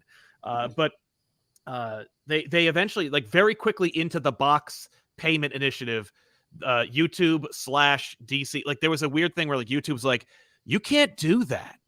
Like you are making like sponsored content and you have to be paid for it and you have to disclose you're being paid for it. And essentially DC was like, oh, well then we're just going to stop sending you shit. And they're like, do you want to keep making these videos? We're gonna stop sending you stuff, but could you still do this? And the GC channel just disappeared. Oh man. Just Tom, lucky YouTube died after that, so we thankfully nobody don't have to worry about this. Nobody watches YouTube anymore. Tom, have you started reading? You told me you never read this before, and you bought a trade recently, and it drove me crazy because you bought like a random trade of it. And now when I see you next, I'm going to give you a gift of the first trade of it. But have you been reading Hitman? I read the one trade I found. I went to Third Eye Comics in Annapolis, Maryland. Everyone's together, beautiful comic book shop. Awesome comic book store, one of the best. And I looked on their shelves. They had one trade, and I bought it. We played a game. There was Scott, Josh, all your friends, Scott, Josh, James, other Tom, my buddy Taylor, my buddy Julian. Julian was there. And what was there with them? There were other people that were there. And we played the game of like, what haven't blind you spots? read? We talked a few times. Yeah, what are your blind spots? Blind spots. You never read before. And Hitman is a blind spot for me. I had never sort of engaged with Hitman as it falls within that 10 years I wasn't reading comics, that like 96 to 04 kind of. I know it's not real math, but whatever. And yeah, so I picked up a random trade and I read it, and it was super good. What a shocker that Hitman was. I know, Garth Ennis. I'm going out there on a limb. I feel like I'm going to give you the omnibus at New York and be like, now here's your homework assignment. Aren't they doing like big like over like they did for the Alan Moore stuff, where they do these like wonderful little trades of like everything together? They did this, yeah. I got that for the top 10. I recently got, or not top 10 for. You're talking about the finest editions.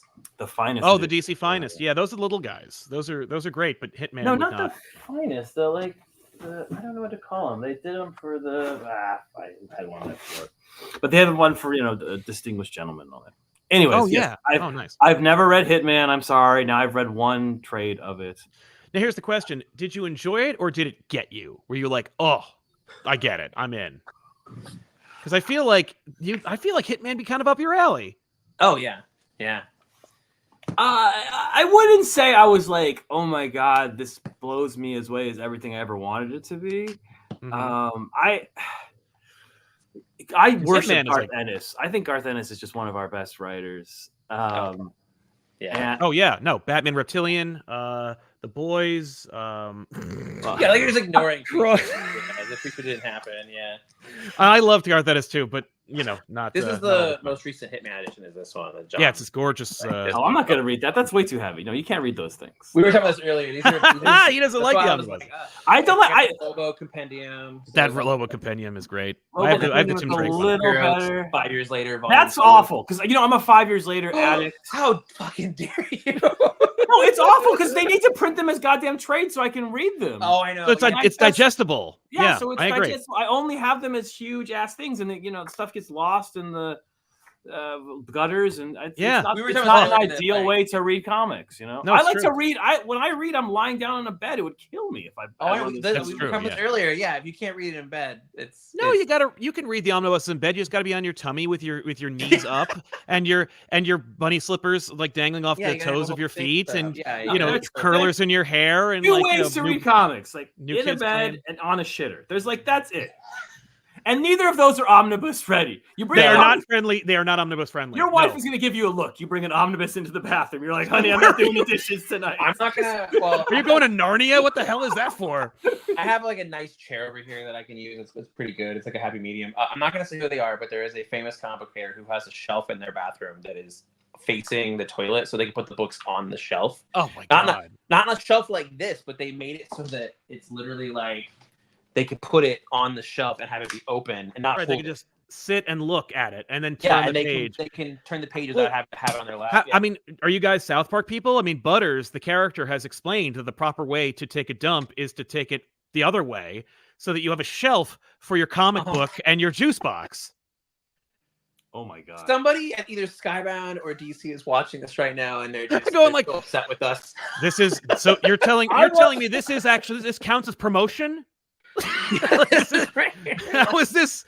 Why are you doing this to us? Yeah, I once talked about this. Maybe it was on your show, Sal, about and CBR literally ran an article being like, Tom King realizes that people read his comics on the shitter. I was like, everybody. Yeah. That's what Instagram Reels are for. Yeah, that's right. Well, honestly, for me, in my bath, I actually did install a magazine rack in my bathroom, and it's just full of Wizard magazines. And there's one like travel magazine if my parents come to visit, but otherwise it's just Wizards because like that's where they belong.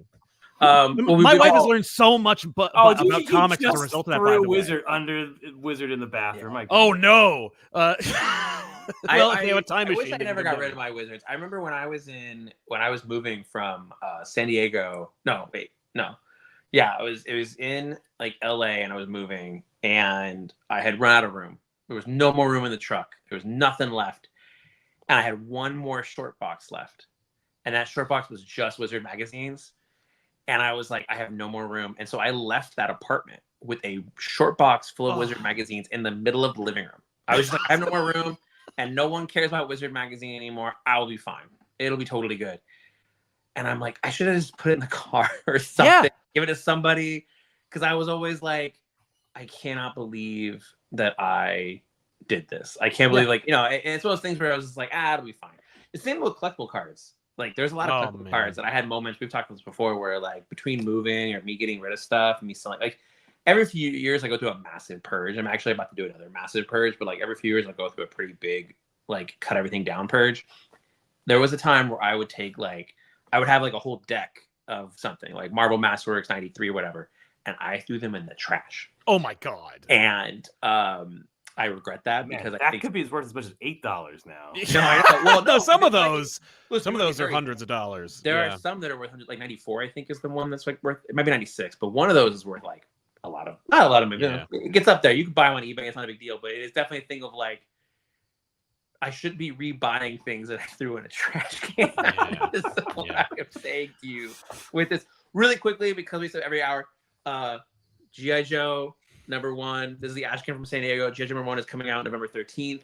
If you're watching this, I hope you pre-order with your comic book store. PDFs are going out to people. We're showing a lot of preview, a lot of covers and stuff. So I have a PDF. It's very good. It's excellent. I loved it. Yes. It captures G.I. Joe. It captures everything I want about the book. Please, this is big. I mean, it feels as big as the launch of Teenage Mutant Ninja Turtles. Like that's nice. That's how big a moment in comics this feels like. Wow. Yeah, I'm hoping people will pick it up, and I'm happy right now where I feel like a lot of people are. This last year, I feel like it was like we went to San Diego, and San Diego felt like the first time it was like real San Diego in a while. Yeah. I feel like a lot of stuff I'm hearing about people going back into comic stores this year, and so it's really great to be like a part of that, and all these books that are coming out that are getting people to go back into stores and pick stuff up, and yeah. You know what I liked it more than? I liked it more than Hitman, for example. Well, now I don't know how to take this. I don't even know how to deal with that information. You know what it is? Tom doesn't have the context. You needed to read Bloodlines because Hitman debuts in Bloodlines. You don't have the context. That's the problem. I don't think Tom knows what Bloodlines is. I read Bloodlines a little bit. I remember some Stuart Immonen, like weird monster guy that was kind of in. Yeah, there's a bunch of aliens in there. Yeah, there's alien monster guys in there. Alien monster. And there was like a blue Hulk guy. I had that one. Yes, loose cannon. No, you see that's right. That is right in the zone of 98 DC free in the. That's where I got those comics. That's 94. 94. Oh, so that's how good they were. They were still in the. It's like that's all I'm saying. 4 years of free people had passed them up. That event is so weird because Bloodlines is so weird because it's all the annuals, and some of the annuals have the Reign of Superman characters in them. But by the time you get to the ending, it's Superman. So it's weird. It's like this weird mix of like. Not only that, it starts with Bruce and ends with Jean Paul. Yeah, like there's a lot of overlap. Yeah, it's fun. Yeah. My first one was the Robin annual. I had to get it because it had a T1000 in it. And when I say T1000, I mean Razor Sharp, who's a character that has the ability to make her arms into T1000 arms because literally they were like, I just watched Terminator 2. Yeah, someone saw Terminator 2. Yeah. I always love that. Razor Sharp. That's her name was Razor Sharp. Her hacker name was Razor because she was part of a hacker team inspired by the movie Hackers, where like they were extreme. You know, like they parachuted into the movie. Love Hackers. Right, exactly. She was definitely based off of Angelina Jolie, but they were called Cyber Rats, PSY, and and of course they teamed up with Tim. Cyber Rats. They had a effing 3-issue miniseries. I spent my day writing corgis on Infinite Earths. I can't compete with cyber rats. Corgis on Infinite Earths. It's true. It's wonderful. Tom and I were talking about this a while back that like if this was the 90s, every time we've created a character, they would have had a miniseries like the next month. Right. Like Gotham Girl would have had a mini. Gotham Girl would have had a Gotham Girl would have gotten 40 issues. Yeah, like it's so funny. Like every time I've created a character, if it was a different time, that character would have had a mini like the next month. How many issues did Gunfire get? Oh, I don't know. It's a few. At least 20. Yeah, it's funny when I look back at some of the stuff and I'm like, oh my god, there's a lot of this one character. Yeah, like Quasar got to 59, I think. Like which one? I was a guy. Come on, Quasar had Greg Capullo art on it, man. Quasar was that's not enough to save Wendell. I was heavy into Quasar, man. Mark Grunwald, Paul Ryan. Wow. That was my shit, man. I have 2 issues. I have the issue where where it's the pregnant cover. That's a Capullo cover. Yep. Oh yeah, I forgot. And about the last issue when he leaves forever. Quasar is definitely a blind spot for me. I was never into Quasar. I know Quasar. People have like hardcore Quasar feelings. Oh man, I love Quasar, hardcore. And there was like you do like crosses with DP7, like Mark Grunwald just doing whatever he wanted. By the way, really quick, I just wanted to for a little bit of housekeeping. Andre Brown says just pre-ordered G.I. Joe, new to the universe, but I had to the Action Force VHS. Do you have any control over tie-ins? Currently loving Green Lantern. Thanks for the tie-ins. Tie-in stuff? Not really. I mean, my focus is all on G.I. Joe. I just wanted to focus on the idea that he pre-ordered the book. It's like thank you for pre-ordering it. But yeah, I try to focus in on what I'm doing. Obviously, there's stuff with Void Rivals and Transformers. There's connective tissue and stuff, but my priority is all. Like it's all G.I. Joe. That's interesting because I've noticed that like you are very like you're all G.I. Joe centric. D-Dubs was all like Transformers, and like there was a little bit of crossover, and obviously it's part of the Energon universe, but like you can read them on their own. Yeah. Wait, I have read Cobra, and I know what you're saying is just bullshit. So Cobra's different because of Cobra Commander. Yeah, well, that's a different story. Yeah. Oh, I see. Cobra Commander was the one I loved writing Cobra Commander. That's why I have so many damn Cobra Commander toys. But that one was the one where I think a lot of things unlocked in my brain recently. It was like figuring some stuff about what I was doing and how I wanted to do G.I. Joe and do these characters, but also just me as a writer, like where I kind of was in my, not just my career, but like where what my headspace was in that moment. I feel like working on that book, there was something freeing about it that kind of made me like, oh, that's right. You know, it was like little things about it. And I talk about this a lot where like Cobra Commander 3, which is the issue where he has the bloody smile and stuff on him. That was one of those issues where I was like, oh yeah, I'm like figuring these things out as I go. And some of that's about just having the room to breathe. Because Tom, you're a script a week person, right? Like you just, you try to today's Friday, just finish the script. Yeah. Nice. So you're although it's thrown off now because I'm doing the writer's room half my life. So there's Oh yeah. But you're mostly a script a week person, you know, and it's like, I think sometimes it's tough when you're writing too much, right? Like if you're writing way too much and like it's hard to focus in on what you're doing that week can be challenging at times. For sure. But that was it with Cobra Commander. I feel like that book, because it came about so organically, like it wasn't part of the original plan. It came about because we were like, we have so many cool things we do with Cobra Commander, we should do this book. There was something really freeing about that book, and like Duke was really planned out ahead of time, whereas in Cobra Commander was a bit looser. I think that's why I was able to like figure things out about what we were doing with the Energon Universe and how I wanted to do the Energon Universe, but also I figured out some stuff about myself as a writer working on that book. So, you know, it's always nice when you kind of go like, oh yeah, this is what I want to do when you're working on something. If that ever happens to me, I was gonna ask, you ever had that? Have you ever been like working on something and been like, this is, well, I guess, I mean, it's funny because like when you come on to do like Omega Men and you're doing Vision, was there ever a moment when you were, I'm going to use Vision as the example. Was there ever a moment on Vision while you were working on it that you were like, this is what I want to do? How do I word this? I guess you're like, this is good. This is what I should be doing while you were doing Vision. Or did you feel like you figured that out when you were on Grayson or on Omega Man or even later where you were like, this is how I want to make comics, like Strange Adventures, where you're working on that and being like, this is how I want to do things. Probably Mr. Miracle too. Yeah. No, I can't. I mean, definitely more Vision than Grayson. And I feel like Grayson was more of like an improvisation and just kind of because Grayson, Tim and I would plot it, and then we'd find out, oh, sorry, Scott's doing this or Jeff's doing this. You have to unplot it now. And every single issue was like the day before we were going to start writing, they'd tell us we had to throw out every idea. We just had to write whatever was fucking in front of us. And I remember thinking that's a terrible way to do things. But yeah, I mean, yeah, there were moments on Vision was like, oh, this is easier to write than other things. I don't know, like some things are. I don't know. So sometimes you have fun. If you're having fun writing, then it's going well. Yeah. I guess when you're like, holy shit, I really enjoy doing this. That's always the best things. That always come out the best. Yeah, I agree. When you're having fun with it, because I always think about this where it's like, if you're not enjoying it, how can you expect somebody else to? Right. Like if you're not having fun writing it, you can't really expect somebody else to enjoy reading it. I think it comes through. You know, you can kind of tell when somebody is like. Well, sometimes I think you can tell when somebody is miserable working on something. I think it does come through in the work, you know, a little bit. Easily. So yeah, if you're having a good time with something, I mean, that's what Cobra was. You know, when I work on like Robin and when I did doing Superman, like those are books where I'm having fun with it. You know, like not to say they aren't a struggle because that's a different story altogether. Is there a book you didn't have fun on? I mean, I feel like I could name. There is. I know this. Yeah. I think we could talk about this next week in person. Oh, shit. Okay. Or this is live, so we can't. Exactly. But let me ask you that: have you ever not enjoyed a book and the audience enjoyed it? Were you the opposite happened to you? Because that's happened to me. Where I was like, oh 100%. Man, I did not enjoy writing that. Totally. And totally. There have been times where I've been disappointed in something, and then people love it, and you're like, well, mission accomplished then.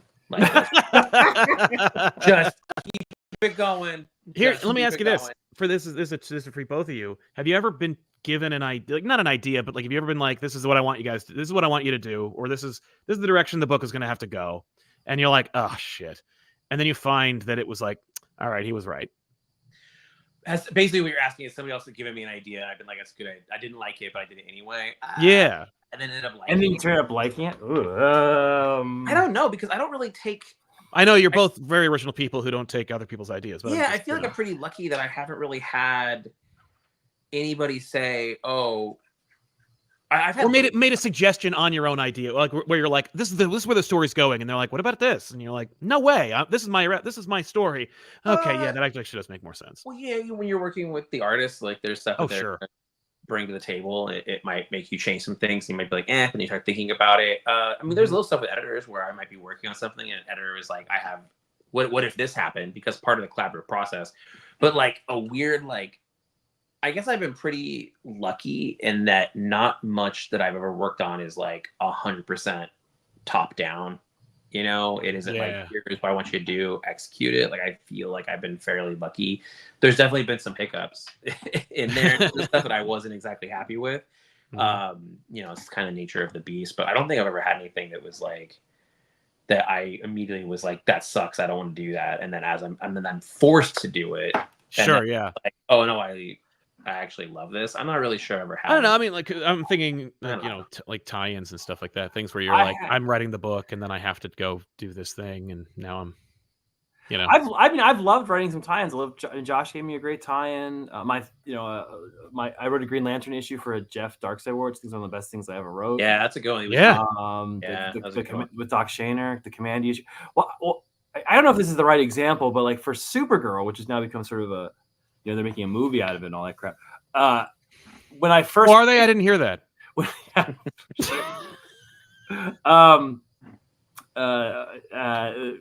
when I first pitched it, I pitched it as the same plot as it has now, but Supergirl was in the Ruthie role and Lobo was in the Supergirl role. Dude, you never. What? You have never. Yeah, that was sort of the original pitch, that it was going to be about Supergirl off to get revenge and Lobo helping her, and Lobo was she was going to learn to be, and so that's how I originally sort of pitched it. And I was on the phone with two editors, Jamie Rich and Brittany Holzer, and they were like, "Oh, that's kind of interesting." They're like, "What if instead Supergirl?" Oh, we lost Josh. He was so shocked. It just blew his mind so hard. He got kicked off the internet. Oh my god, I'm glad. Good. He doesn't deserve to hear the end of this story. No, but that's true. He'll have to watch his own show. Jamie and Brittany, who they argue with who said it, but each gives the other one credit, but they were like, oh, here comes Josh slowly spinning. Were you so shocked you had to turn off your internet? You're like, oh my god, this is. I'm back. Sorry, I'm back. I don't know what happened. That was so weird. Anyway, you were censored. I was just saying, and then Jamie or Brittany, after I proposed this Lobo Supergirl book, were like, what if Supergirl is the rough and tumble old cowboy, and you use someone else as the innocent? So she's not the innocent; she's the tough one. Yeah. And I remember they say, I was like, that's a stupid. I mean, I definitely was like, oh no, I already prepped this book, and it's still be cool with Lobo and Supergirl and their chemistry and all that stuff. And then as they sort of talked about it, I was like, yeah, maybe that. I was like, can Supergirl be the old crusty one? And I started being like, what does that mean for Supergirl? And the whole book came out of that suggestion from Jamie. And wow, awesome. Yeah, see, that's a different story. That is a collaborative process. That's organic. That's things. Yeah. Dude, I would love to see. Have you ever written Lobo before? Anything Lobo? Or have Lobo in the books ever? I wrote an 8-page with Scott Noblish, a Lobo Hanukkah special. Dude, I have to find that. Called a very Lobo Hanukkah. I think Lobo is at his best when he is also kind of mocking what is happening in comics in that moment. Yeah. So sure. I would be very curious to see your take on Lobo and to see. It was supposed to be for Keith.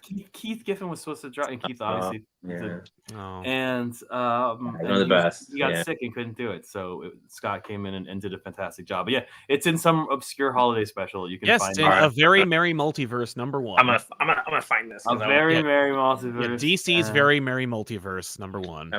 I definitely want to read that. I should have that. I better have that. I got a lot of those. My wife is a sucker for the Halloween ones.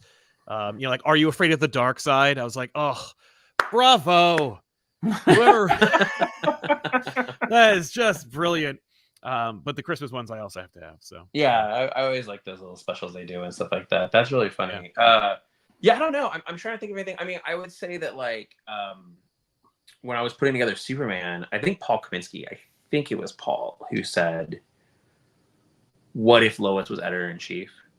I'm like almost positive that was his suggestion. And I immediately was like, yeah, I'll do that. Right. You loved it. Like that totally makes sense. I love Lois. I always find like writing Superman is always interesting because I find Superman, I don't know, he has such a great supporting cast. And that's one thing that's really interesting about writing these books is that like writing the supporting cast around these big characters can sometimes be more interesting than writing the main character. You know, like every once in a while you find yourself. I mean, like, it's like Tom, you would working on Batman, and then it was like, here's Kite Man. Like because who'd have thought he'd be the breakout character? Was opportunity for growth. There's opportunity for growth in supporting cast a lot of times, or in these things, and I think that's what can be really interesting about writing the people around it. When you're working on these. On these books, you find yourself, and also you end up finding yourself sometimes falling in love with characters that surprise you. Like I'm bringing it back to G.I. Joe for a moment. Like working on G.I. Joe, I knew I was gonna love Cobra Commander. Like I knew I had stuff for him.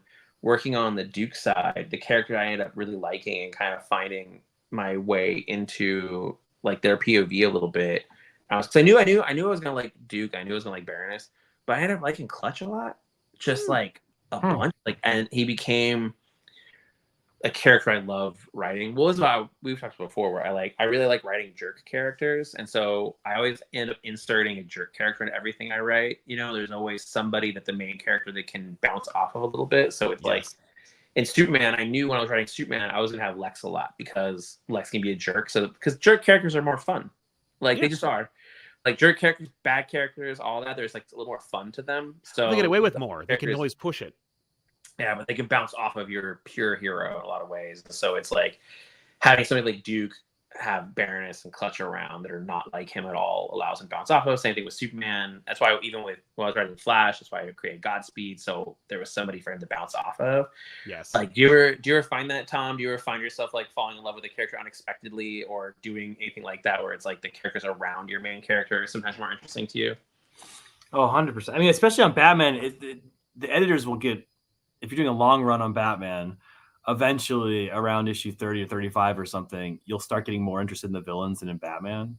and it's a super trap to fall in because you're just like you're getting more and more real estate to the villains in each issue, and you'll see the editors start to get they're like Batman needs you're writing a Batman comic, not not a ventriloquist comic, Tom. Well, do you ever feel that way on Wonder Woman? Because I feel like reading it, there are times that I'm like, I know you really like writing Diana, but I think you like writing Trinity more. I like I'm writing Trinity right now, and I'm like, oh, I miss writing Diana. Oh, see, that's funny. No, I like the writing the backups is more fun because of well, John and Damian. Because of John and Damian, and they have a fantastic, and also my kids just super into it. So I sit there and I can go to the dinner table and they're like, what did you have them do? Or what silly thing are they? So like that aspect of it makes it more fun to write. I mean, Diana, I've said this many times. She is not, she's very hard to write. She is definitely the hardest. I don't know why I chose this to be like, this is how I'm going to spend the next decade of my life. But, she's not like when I write Hal Jordan, it's so easy and smooth because he's Captain Kirk. He's fearless and cool. And he's easy. Booster Gold is wonderful. Yeah, he has an edge to him. Superman is fun to write, I think, because he's just this big Midwestern goof who says the right nice thing. He's super fun. But Wonder Woman's a little harder. Batman's one of those ones. He's like on the surface he's super easy because he just always says the direct normal thing. But it can get a little hard because you've done so many things with him, and just because there's not a lot of room there, as there's like with a Kite Man, for example. But you can find room to breathe, and sometimes the supporting cast or in the places that are a character. But Diana's legit hard. Yeah, she's I remember hearing this thing from Dan DiDio one time. He was talking about Wonder Woman, and he was talking about the best Wonder Woman writers are the ones that are like less precious with her, less protective with her, and I think that can be you have to, and that's kind of true of all the characters, because it's tough because, and this is something, it's hard sometimes I think to explain this to the audience in a way, but like you're part of your job as the writer is to be that character's worst enemy. Like you were the one trying to kill them every month, realistically, right? Like, all the villains are your pawns, and you're the one, and you have to put them through conflict. You have to put them through hard times, and it's like you were the, like Green Goblin isn't the one who threw Gwen off of a bridge. Like, you know what I mean? It's like, and that can be hard sometimes, but you have to be willing to do that when you're coming to these books. And it's interesting when you love a character a lot, and then you're coming into it and you're being like, oh, that's right. I have to make their lives hell for a while. I have to, and it can be tough. It can be tough to do that sometimes, but that's ultimately what we're trying to do, right? Because otherwise, it's like you can't just have them sitting around eating chips, watching TV every issue. Right? Just things worked out great again. Another successful run for me. Again. There was no problem today. Everybody's good. Right? Just Batman in the manor, like hanging out, and he's like, "I got drones. It's Kingdom Come, baby. I don't have to worry about anything. I got all the drones taken care of it. It's good." Yeah. Oh no, I really do think sometimes we should just write. I call it tennis and screwing comics, where just like superheroes play tennis and have sex with the people they love, and like maybe we probably do wonderful with them. No, I think we should do that. I mean, I think that there are times where it's like, obviously, like you did Date Night. I think one of my favorite issues of Tomasi's run on Superman is when they go to the state fair, and it's Jorge Jimenez drew it. And it's one of my favorite issues of like recent Superman history. Is just that. I think that too. I mean, I think that's the power of like the X-Men, playing baseball. Right, it's I can't believe you got to show that stuff sometimes. You got to show them playing basketball. We haven't gotten the baseball from X-Men in years, like since they didn't have any of that in the. No, there was no baseball in Hickman's run. None. The Avengers, West Coast Avengers. I recently reread that, and it's 3 pages. It's 3 pages in an annual. I remember it being like the most epic comic I'd ever read, and I found it on my shelf the other day. I was like, "Wait, it's just 3 pages." It's just 3 pages. That's funny. That's what's so funny is how like impactful only a couple of pages. Like you could have like a book that genuinely sucks, but it has 2 pages that make it like some of the reasons why you love comics in the first place. Like, wow. What our memory fulfills for us is fascinating. You go back and look at it, and you're like, "Oh, either this is not as good as I remember being, or the sequence that was a huge deal is not." It's right. This is super random. I'm not sure if you were there when we talked about this, Tom, recently, but like I was working on. It's funny with the kid thing. Like my daughter's favorite superhero is Zatanna, So getting to have Zatanna as Superman for a little bit was like a really nice treat. You get to show her the art and everything. Like she really loves Zatanna. What our memories do sometimes in comics. I was doing that same arc, the Superman and Zatanna arc during Absolute Power, and there was a scene where each issue I had a flashback to Superman having some kind of encounter with magic. And each issue would have something where it was like maybe a Superboy or whatever, right? And I was like either making stuff up with the Superboy scenes, or I was doing stuff that was like maybe recent history for Superman involving magic. And in the last issue, I was like, oh, because he's with Neron, I'm going to do a flashback to Underworld Unleashed when Superman and Neron are together during Underworld Unleashed. So I wrote the issue, I wrote the script, the first page of it, where I was like, oh, okay, it's Neron and Superman flashback, them and Underworld Unleashed. And I'm like wrapping the script up. We're about to send it off to Jamal to draw and like send editorial. And then I'm like, you know what? I better double check and make sure this actually happened. And then I found out that Superman was not in Underworld Unleashed at all. At all. Space during he left because a major. So part of the story of Underworld Unleashed is the heroes don't know where Superman is, but they assume that Neron has kidnapped Superman. Yes, and they go to hell to look for him, and they try to look for him, and they think because Neron is looking for the most pure soul, that means he got Superman, but it wasn't. Yes. It was Captain Marvel, Shazam. Yeah. So I knew that part. I knew that was the twist, but I kept thinking Superman was there. Like in my mind, Superman is there. He's in the mix. Part of the story, the whole thing. No, it's Trial of Superman or something. He was in space. He was just lost in space. I forget what that story's called, but he was just lost in space. And so I had to I talked about this with Wade when I had dinner with him in San Diego, and I was explaining to him. I was just like, I had to rethink that entire page, but my memory had like betrayed me. Basically, I think that this had happened, and it had. And I'm glad I looked, because otherwise, I think the first time those two characters actually met for real was when Superman threw up Neron during Reign of Hell. Like he literally just like there's a part where Neron uses Superman's body to escape hell, and so there's a scene where Superman is throwing up, and he literally throws up Neron, and I think that's the first time they actually technically met. And I was like, not putting that in this issue. Yeah, that'd be a little weird. That. Oh, see, I would be all over that. I'm writing a scene where Superman is puking somebody else.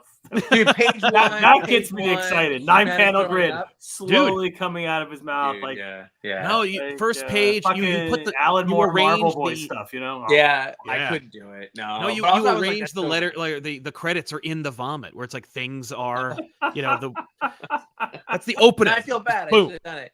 Because that actually would have explained the antagonistic relationship. Yeah, it's like, you made me heave you, man. And it's like, I threw you up one time. So we're close. It's like, I know. Wasn't that messed up? It's like, No. And then you can have like Josh note. Like, this actually happened. No. That's always funny. I love stuff like that. You watched Tom, you didn't watch it, right? You didn't watch Winning Time, right? We talked about this. You refused to watch Winning Time. Or you loved Lakers show? Yeah, I loved it. What are you talking about? You loved it. That's right. Okay, yeah, that's right. I mean, the second season's real weird. You can tell they got canceled halfway through. Dude, I couldn't. I didn't finish the second season. I really loved it, but I was getting. Yeah, I remember when it got canceled, I was bummed. And Rodney Barnes is such an amazing writer. I so bad that it got canceled. They do like one year of Laker history in 1 year, and then they do 40 years in 2 episodes. It's like it's so. I never finished it, but there is a scene in that when they're talking about Pat Riley becoming the coach of the Lakers, and in that scene when they're showing the chaos of it, there is a part where John C. Reilly looks at the camera, and he is like, "This really happened. Everything that is happening right now, this really happened. Look it up." And you go online, and it's like, oh, this is the chaos of this, the awkwardness of like, is he the coach or isn't he? And they're like in the middle of a press conference, and he will not say he is the coach until he basically is forced to say, yes, Pat Riley is head coach. All of that completely happened. And I love that that's like a scene in the show where they just stop and they go, this chaos is not dramatized. Right. This is what happened in real time, in real life, was this moment. That show was great. That's funny. Yeah. Poor John C. Reilly. He was getting his Dom Draper performance. He should have won like 6 Emmys. And if that show so good. Always robbed. Good. Yeah, that show, I really, really, I love that one a lot. But anyway, back to comic books. I have to go in 2 minutes. I have to go and I have to go to my daughter's soccer game. Yeah, you're fun. Yeah, well, thank you for coming and hanging out with us for a bit. Yeah, man. And I'm glad you were able to talk G.I. Joe and just comic book stuff with us for a while. I didn't talk G.I. Joe at all. I just said I played with him as a kid. Before you go, who was your favorite G.I. Joe? Oh, wow. I told you my favorite G.I. Joe. Oh my God! What Mercer? Mercer is my favorite. Mercer. We talked about this. Yeah, Mercer was my number one. He had the beard. He looked like Riker, who was my favorite. Yeah, that was later. He had the beard later. Yeah, no, he. But the idea that he had a beard, he had a metal arm like Cable. He used to be a bad guy, then he became a good guy. He had an incredible backstory. No, I'm stuck at DC, as Josh knows, but I mean, I'm lovingly. In constant happy at DC, yes, working directly and very happy with the but yeah, if I could write a Mercer series, I mean, there's just so much there. Dude, it's such an interesting character. Yeah, the one that was like, I'm out of here. The only person to defect from Cobra to G.I. Joe. That's why I put him in the first issue of Duke, and he's a part of the story because that was a character I really loved as a kid. Like, he was one of my favorites. It was such a toy that I had that was cool, and I was always making up stories for him. So that's why I was like, I have to find a place for him immediately in this. But it made sense because he has such a cool backstory. I had a small existential crisis as a kid. I'll end with my existential crisis as I go. Yeah. I got the toy and I loved it so much that I could not come up with a story that was worthy of the toy. I don't know how to put that as a child. I was probably in my sort of older range of playing with toys. Probably I was like past the time I should have. I was like, trying to imagine. I was like, if he comes in, it was kind of like bringing Galactus into a story. Like, he's too cool for this. He'll just end it as soon as he shows up. Right. I was like, so he was my favorite toy, but I never played with him. It was a very bizarre dynamic, me and my Mercer toy. That is some fucking deep nerd, and I apologize to God. That's what the show is for. I know you gotta go. Thank you for hanging out with us. Thank you for coming, man. Enjoy the Thank you. I should promote something. Wonder Woman number 14, big issue, comes in next Wednesday. Yeah. But mostly get the G.I. Joe. G.I. Joe, baby. Thanks, Tom. All right, thanks. See you later, man. I'll see you in a couple days, man. See you in a couple days. Oh yeah, that's right. New York Comic Con's coming up, everybody. Yeah, he and I have breakfast at San Diego Comic Con every year, and we like basically do what you just saw, but in person. Yes. And I talk to him multiple times a week about a wide range of things. That could be. Yeah. Sometimes we was talking about Frasier for an hour. So oh man. I'm getting into Frasier again. It's on Pluto, so I'm watching a lot of it. Oh, we should have talked about that. Yeah, we should just spend it all. I binged Frasier last year. He's binging it this year. He's watching it right now. He's in the nice. So is Frasier the villain of the show? What? A little bit, maybe. Right, like he constantly sabotages every situation. Like when you could tell, like the show, like I don't know, within like the first 2 seasons, they went, "Oh, we're never gonna get Frasier. Like Frasier's never gonna fall. Like he's never gonna find someone. He's never gonna be happy. Yeah, he'll never be happy. So we need to figure out like how we're gonna like check the box of sitcom love. We'll do Niles for him. I talked with other writers, and Tom and I were talking about this a few weeks ago. That one of the best parts about Frasier, and this goes into some of the stuff we were talking about earlier. One of the best things about Frasier is that you can tell every episode those writers sat in a room and they said this one question: what is the worst thing that could happen right now? Like within context. So it's not like a yes. Tom goes off no, not like ever. Every episode they said, okay, let's slow down for a minute.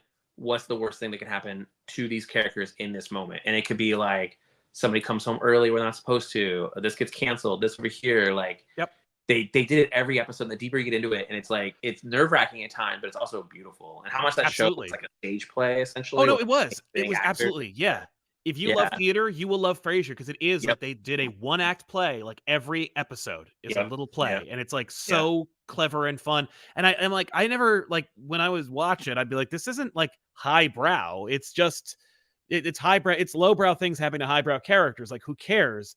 But it's like it's because it's a stage show. It's because it's theater. Tom, oh man, this is gonna bug me now. Tom had a word for it a couple weeks ago. We were talking about it because I was like, I can't figure out the way to describe it, but I was like, the weird like vaudeville-ness of it at times. Yes, would not. Damn it, Tom. This is gonna drive me crazy because Tom said a phrase for it last time. That was exactly what it was. But that kind of thing where it was like Scooby Doo, where like people are coming out of one room and going to another. It's noises off. I call it noises off because it's just like the play noises off is what that is. It's just like a play going wrong and people going like it's a bedroom drama all the time. Yeah, people coming in like, oh, don't come in this room because of this, and like, oh, blah, blah, blah. Like, oh, this person barely misses it because they got like whatever that phrase is for theater and for movies and stuff. you know, it really captured that. Yeah, it's Madcap. Madcap. I feel like Madcap is probably it. He's gonna drive me crazy. He said something like 2-3 weeks just ago. here. Yeah, I know. Actually, like, what was that phrase you used? Yeah, we're almost done here. So a couple things before we go. Again, please, you know, pre-order G.I. Joe. Number one, me and Tom and Jordy and Bruce Wilton and everybody at Skybound, we put a lot of work into this book. Big time. Hoping that, you know, you can see what we've been doing with the Energon Universe. If you're a store owner, thank you for your support. If you've been reading these books, really thank you so much for reading them and supporting what we're doing.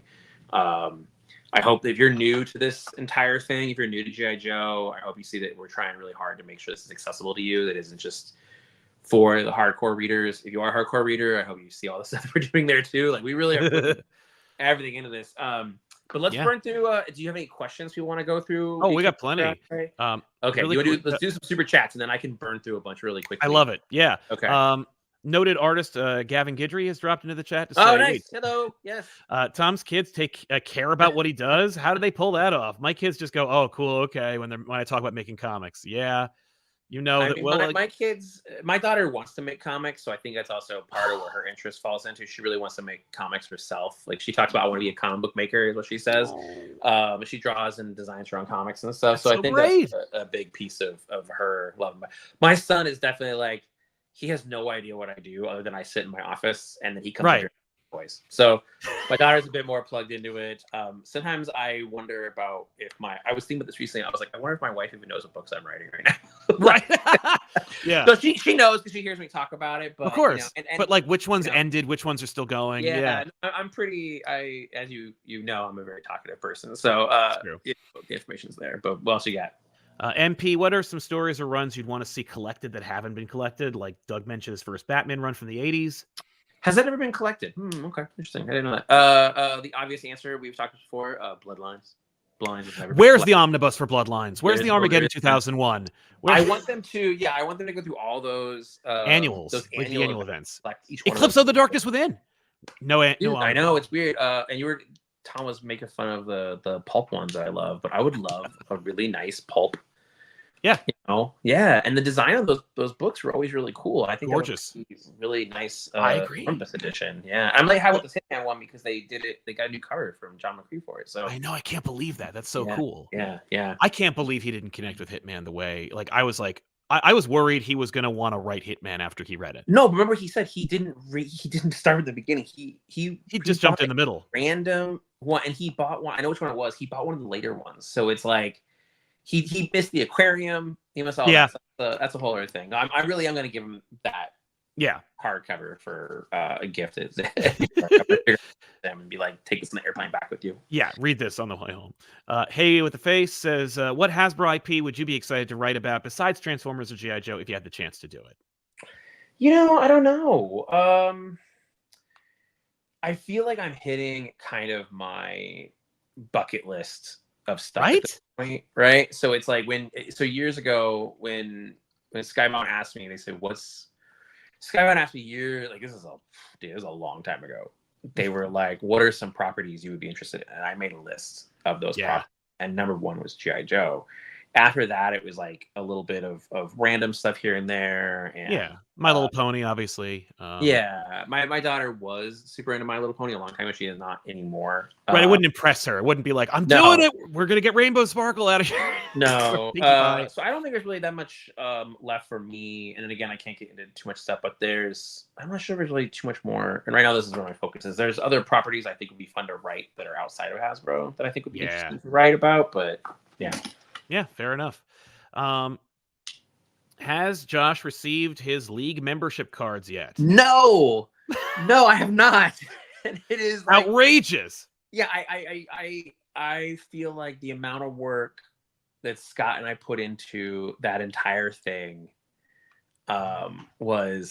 is so funny that we haven't gotten them. I think Scott has some of them yet, but the one I'm most looking forward to is the blank one. You know, that was the one that I pushed the hardest for because I was like, you need a blank one that people can fill their names in, and they can do this and they can that, and we can make stuff and everything. But I mean, it was I kind of wish we had one that was the Booster Gold one, because the Booster Gold one exists in design. Yeah, it's there.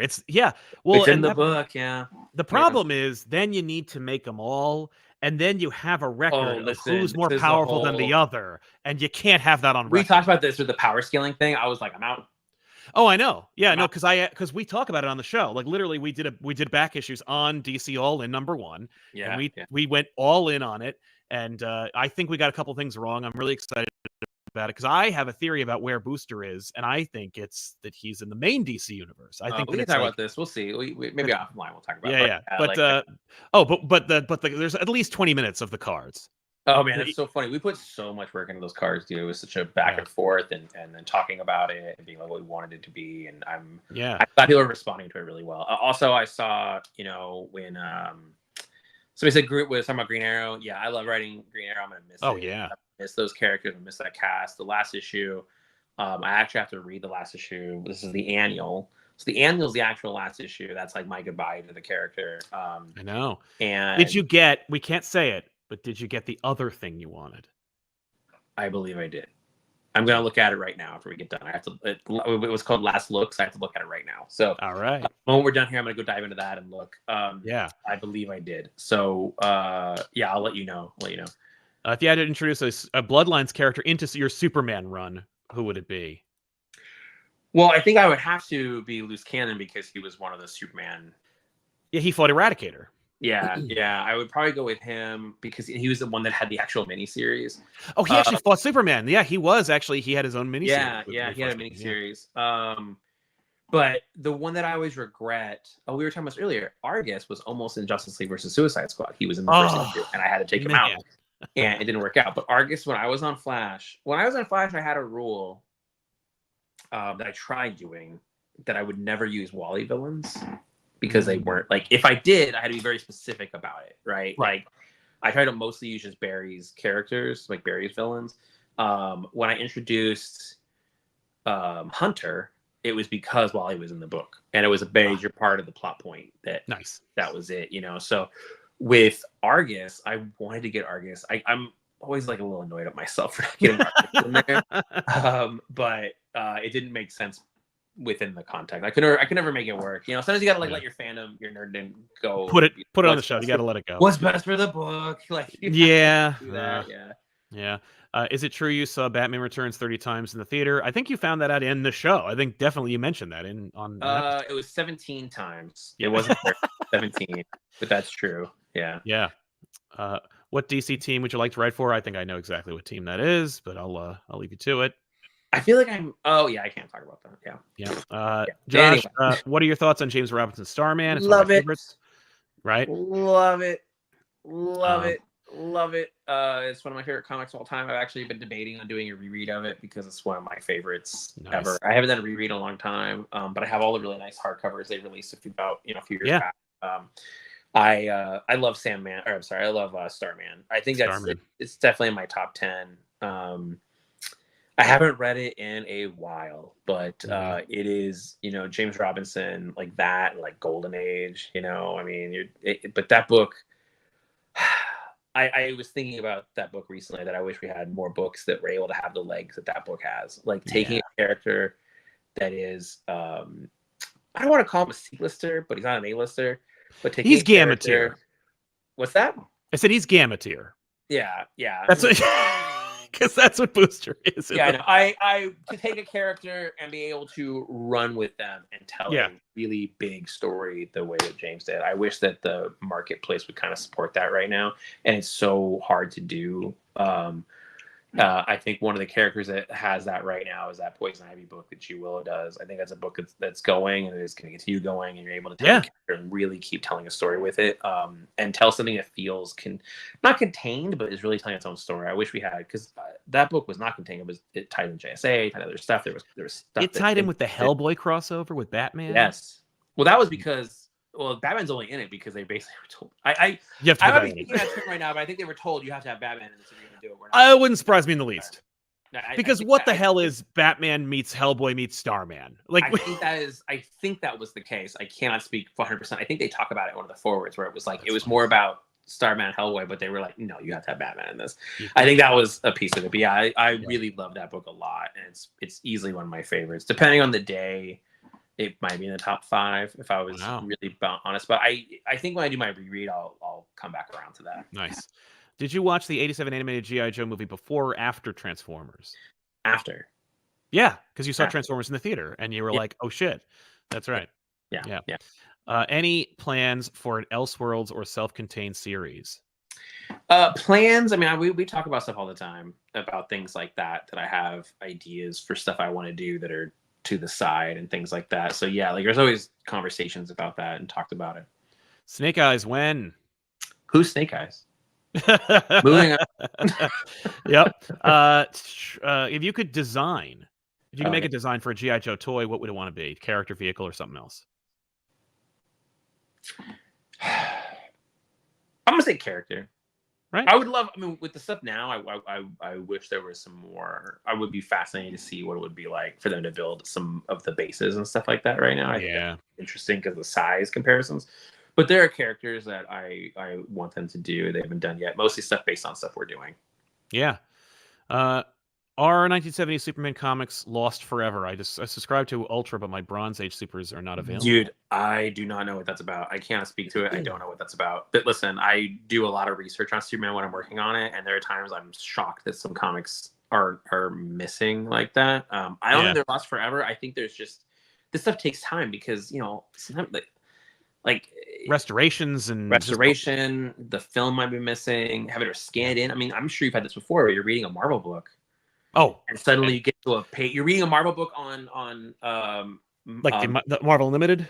On Marvel Unlimited, and then suddenly you get to an issue that was clearly scanned from a physical copy. They put 100% scanner, and you're like, you could see the creases and you can tell. So it's like, I don't know if what the deal with that is. I'm sure there's some kind of thing of like it's a challenge to get that amount of stuff. I'm sure that's what it is. Definitely. It's a job, it isn't like they had a file and they said, boop, upload. Yeah, no, they do now, but like, remember for a while there, Wildstorm, if you go back and look at some old books, Wildstorm was doing the conversion. They were doing the processing. So if you go back and look at some DC books, it'll have a little Wildstorm logo on the bottom that are like, converted by Wildstorm. So it's like, that stuff, it takes time. Yeah. Dylan wants to know what your favorite thing in your collection is. Right? I know. It's like, I mean, the Cobra Commander helmet is pretty sweet. If somebody said you have to, because I've done this before where I've gone through, I've talked about this where I've done purges, right? Yes. I've gone hardcore and been like, I'm getting rid of everything. If somebody said right now I had to get rid of everything, it would be tough. I could probably narrow it down to like 5 things. I think ultimately this, there's a Birthright statue right here. Oh, nice. There's only 5 of those in the world, and so that's something I would keep. Yeah, there's only 5 of them, 5 period. And so I would keep the Birthright statue. It was a gift. It was made. It was a gift for people who work on the book. So that's one I think I could never part with. There's little things here and there. I have some signed books that are important to me, like creators who have passed and stuff that I'm like I can never. Like my absolute. I have stuff that I just could never get rid of, and there's like little things where I'm like, oh, I have a giant over here. I have a giant life-size Batman cowl from Batman Returns over here. It's like I would keep that being the 5 things I would keep. Yeah. But I ultimately think that would be something I would have to keep. A favorite, I have books that I have that are just like sentimental to me when I was a kid. I have 2 spinner racks in here, and one of them is it's nothing but 90s comics. Yeah, like, gimmick covers. It's all gimmick covers too. So I have like Spider-Man. I have Spectacular Spider-Man 200. Oh, the foil. I have it chilling over here, and I got 2 copies of that. One has DeMatteis' name all over it. He signed it for me. Oh, nice. Yeah, see, my wife got that's it too. When you meet creators, to sign stuff. That's stuff that But then a lot of art, a lot of original art. I'm like, that's why I had you do it, because I was like, I know that like we're friends, and I know you're that's like, true. Yeah. But I was like, no, I got like this is cool. Like it'd be weird if it's like, oh yeah, like did you ever have Josh sign that book? Like, no. Oh yeah, I think all of my favorite creators, I'm glad that I met them when I was younger. Pre-industry. Yeah, because I got them to sign a lot of stuff, because I think it is difficult to ask them now. You know, it's weird. Yeah. I really love a book.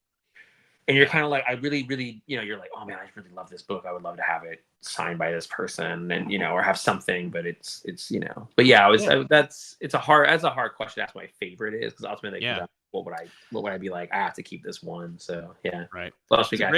Oh man, when are you going to be interviewed in Zdarsky Comic News? Which I think is such a good idea, and I was so proud of Chip for coming up with this. I know, doing it. I wish my comic shops all had it. I've never been to a comic shop that actually has the fucking. Oh, thing. I've seen them. Yeah, I was so mad at Chip that day. I've talked about this with him, where I was so angry with him for making it. It's such a good idea. Yeah, and I had dinner with him like a month ago, and we were talking about it. So it's just a matter of time. I think like we've talked about it, so I think it's just a matter. What else we got here? Who is the truest who is the hardest traveling hero, Hal or Ollie? It's got to be Ollie, because Ollie gets never. It's got to be Ollie, and he's a murderer. I feel like it's got to be Ollie. I don't think that. Yeah, it's got to be Ollie. I think so, the two of them. I think he's the more of the two. Yeah, that's interesting. Anyway, who is Hal's best friend, Ollie or Barry? Hal's best friend. Yeah. Between the two of them, man, that's tough. I'm gonna say Ollie. Really? That's a really hard question. That's a great question. Yeah. I think his relationship with Barry is interesting, but it hasn't been as explored because Barry was gone for so long. You know, like because they were separated for so long, you know. Yeah. Whereas Bloodlines 2, I don't know. Yeah, right? I want to see it.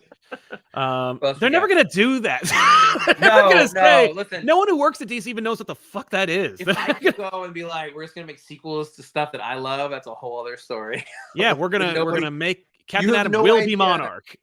You have no idea over my life how many times I've had to be the person in a room pitching an idea and talking about an old book, and have somebody be like, nobody cares about that. I had to be like, I care. I care. I'm the one who cares. So it's like, you can't say nobody cares because I care. Like, I've had that thing. But anyway. Yeah. What's your Desert Island book? I'm going to say Hitman. I think it would have been Preacher, but Preacher can be... They're both heavy.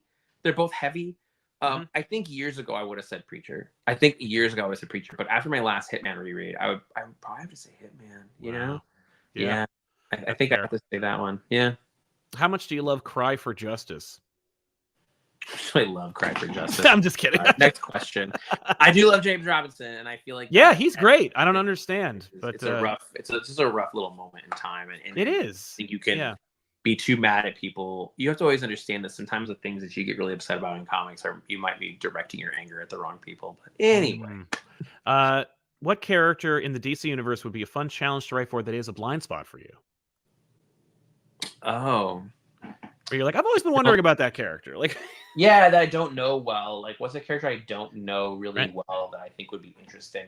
Yeah. I think Plastic Man would actually be really interesting. You'd be well suited for Plastic Man. I know. Yeah. I mean, I really like the Kyle Baker book, and I haven't read the new one that Cantwell is doing. I haven't read it yet, but I know people really love it. So I want to check it out. You know, a DC character I don't really know really well at all, or is like a blind spot. I mean, this is maybe a controversial thing to say. Not controversial. That's silly. If I don't know them really well and they're a blind spot, that might say something to me about my interest. Right, but why you're not. Yeah. Yeah, like why I would not write it. But I think it would be interesting. I mean, this kind of goes to some of the stuff that what Tom does, where I think Tom will go after a character that hasn't had like a definitive story or an evergreen or anything like that, and then he goes, I'm gonna tell a story about that character, and he gets really deep into that character.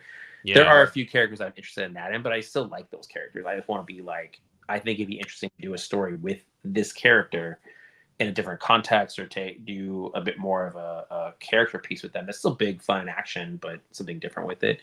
But it's still a character I like. You know, it's tough to be like, I don't know anything about this character. Here's a challenge. Go. Yeah. I know that Andy Corey used to talk about this. He's an editor. He just got the job being he's the a Turtles editor. When he was at DC, he talked about this. I think he talks in interviews, and he was pretty open about it, that he did not care about Green Arrow. Didn't know who Green Arrow was, did not care about Green Arrow, but he got Green Arrow, and he brought in, he did Ben Percy on the book, and he brought in Otto and Juan. And as he worked on it, he fell in love with the character. Like, he got why people like that character. And so I think that's something that's an interesting challenge, but I haven't really had that stuff thrown at me as much at DC. I really like a lot of those characters. So it's not, I have to think about that. That's a good question. I had to think about that. Right. Who's the bigger menace, Joker or Reverse Flash? Joker. I mean, Joker's a more widespread menace. Reverse Flash, at least, only Barry's going to have the hard time. Yeah, I mean, as far as we know, Eobard has killed a lot of people. We don't know. That's true. We'll never know. He's out there doing all kinds of stuff. Very menace. I mean, I think it's because of a singular focus versus chaos. Yeah. I think that's interesting, because I think that if Eobard is zeroed in on Barry, zeroed in people who wear the Flash costume, like, he hates Wally, he hates Barry, he's obsessed with it. The Joker, as much as he's obsessed with Batman, that isn't his singular focus. So I think that's a bigger, in terms of the word menace, like, that's much more of a widespread thing. Yeah. Yeah. If you made Joker a speedster, it would ruin, like, it would be worst. Yeah, we did that. It was in Speed Metal. There was a bunch of Joker. Oh yeah, that's right. Yeah, I forgot about that. Well, there you go. I mean, like, a lot of there's a lot more questions, but I'm sure we could get into them more. And we could save some of these for. We could try to save some of these for. Like, maybe just next time we save them. Can you save these? Oh yeah, it saves the chat, so we'll be able to. Okay, yeah, we should dive in. I saw somebody say No Justice should have been longer. Yeah, I agree with you. It was longer at one point, and then we had to trim it down. That was just a scheduling problem. You just run into stuff sometimes. You know, you just run into that, and but yeah, we should save some of these, and we'll try to answer them on the next. We will. So, folks, I think what we'll do is also, if you have a question and you didn't get it answered, wait for the broadcast to be over, and then just drop it in the comments and say, like, here's a question. That way I can really easily just pull the questions, and it'll be a lot easier than me scrolling through the chat and trying to find something. So just throw your question in the comments down below, and make sure to pre-order G.I. Joe #1. Yes. FOC. Here, can you put up the cover one more time? We'll do that one more time, just so we can be like, the main one, not the Cobra Commander one, but the main one. Right, the not the Tom Reilly wraparound one. Yeah. Yeah. Now, how? Okay, so die cut cover. You that was all you, right? Like, you pitched that. We had a lot of conversations about that. I just really wanted a Cobra Commander cover that was like foil. That's awesome. I'm just pulling up the picture now. I'm just trying to get it out there. Oh wait, that's it. That's the house ad. You can do the house ad. The house ad's the same thing. You can do it. All right, cool. I had a feeling that was the cover too. So yeah, it is the cover, but you can do the house ad. That's fine. But yeah, I hope everybody had a good time today. Hung out with on the two Toms. Tom actually stayed. Tom King stayed way longer than I thought he was going to stay. He was texting me. He was like, "I don't understand." I was like, "Right, as long as you want, you can come here for 5 minutes if you want." And then he just, of course, talking about comic book stuff. I hope that you check this out. Like, we've been really working really hard on the Energon Universe. We're trying to make what we feel are really enjoyable comics that are entertaining and have compelling stories. And you can really see what we're building with the Energon Universe. And so if you like my DC work, if you like the stuff we're doing with the Energon Universe, I hope you come in and check this out. Please pre-order it with your comic book store. Those pre-orders are really helpful for them. Oh yeah. The beast that is FOC can be frustrating at times. Yeah. But I hope that it does. I believe it does help shops to know that people are interested in these books. And I hope you pre-order it so you can get those copies on November 13th. And I hope you like it and see the work that we've been doing. Yeah, I mean, and it's not hard to jump in, by the way. Like, as I understand it, you could just read G.I. Joe. Yep. Or you could get a prelude by jumping into Duke, which is in trade and is available for purchase right now. Yeah. So you can read Duke and enjoy that. It's only 5 issues. It's not a big commitment to jump into that. And of course, in addition to the joy of reading a Joshua Williamson story that is also in a world that you can, full of fun, colorful characters. You also, for the added bonus, if you want more, you can read Danny Warren Johnson's Transformers book, which will add more to the whole universe. Check out Void Rivals as well, and just be part of a new, not a new, but like a third shared universe that everybody can be excited about. Yeah, you check it out. I think we put a lot of work into making sure that those books can be read individually or read together. Like you can exactly, and it works. And you know what it is? It's made by comic veterans. Like it's you got I mean, like not just written, but like people at the helm. You've got Kirkman involved. You've got Williams. You've got Johnson. Like you've got Riley. You've got everybody making these really dope books. Their hearts into these books. So I hope. Yeah. Oh shit! I forgot about the Cobra Commander book. I mean, one last time for everybody at home. So yay! I am so jealous of that helmet, man. What's that? I said I'm so jealous of that helmet. It's so dope. Yeah, this is so cool. Yeah, it's in here. That's the first time I ever put it on, so I hope everybody knows that. Really? It fit great. It didn't look like it did. I was really worried it was not going to fit, or I was going to be like, shit, I can't get this off. Does the faceplate open? Now, kids. No, it doesn't. This is it. That's probably for the best. Dude, yeah. Taking a picture. I always want to take a picture of this. I can't. It's reflective and stuff. But I know. Yeah. No, you have to go from like an angle or something. Yeah. But anyway, we should get out of here. For being here. Thank you, Josh, for dedicating 4 freaking hours to this audience. We are so grateful for your time and for your awesome work. Congratulations on all the success of DC All In. I know it was a massive undertaking, and I think you guys nailed it. So congratulations on that as well. Thanks, folks. If you want more, make sure to like this video, subscribe to the channel. Thank you to our super chatters for sponsoring today's show and for your amazing questions and for being cool and respectful in the chat. We'll see you guys next time. Next month. Also, wait. Buy Sal's Terminator #1. Let's not forget. Thank you very much. That's right. Terminator 1 for Sal. Pick up Terminator #1. More Sal comic writing. That's right. I got 10 pages. It's spread out over 5 issues. So pick up all 5 issues of Terminator, and you'll get 10 pages of cool story in addition to Declan's great story as well. So check that out, folks. I'm gonna leave on my plug here. Yeah, G.I. Joe, baby. G.I. Joe. All right. Thank you, everybody. Well, look, everybody. Bye-bye. Bye.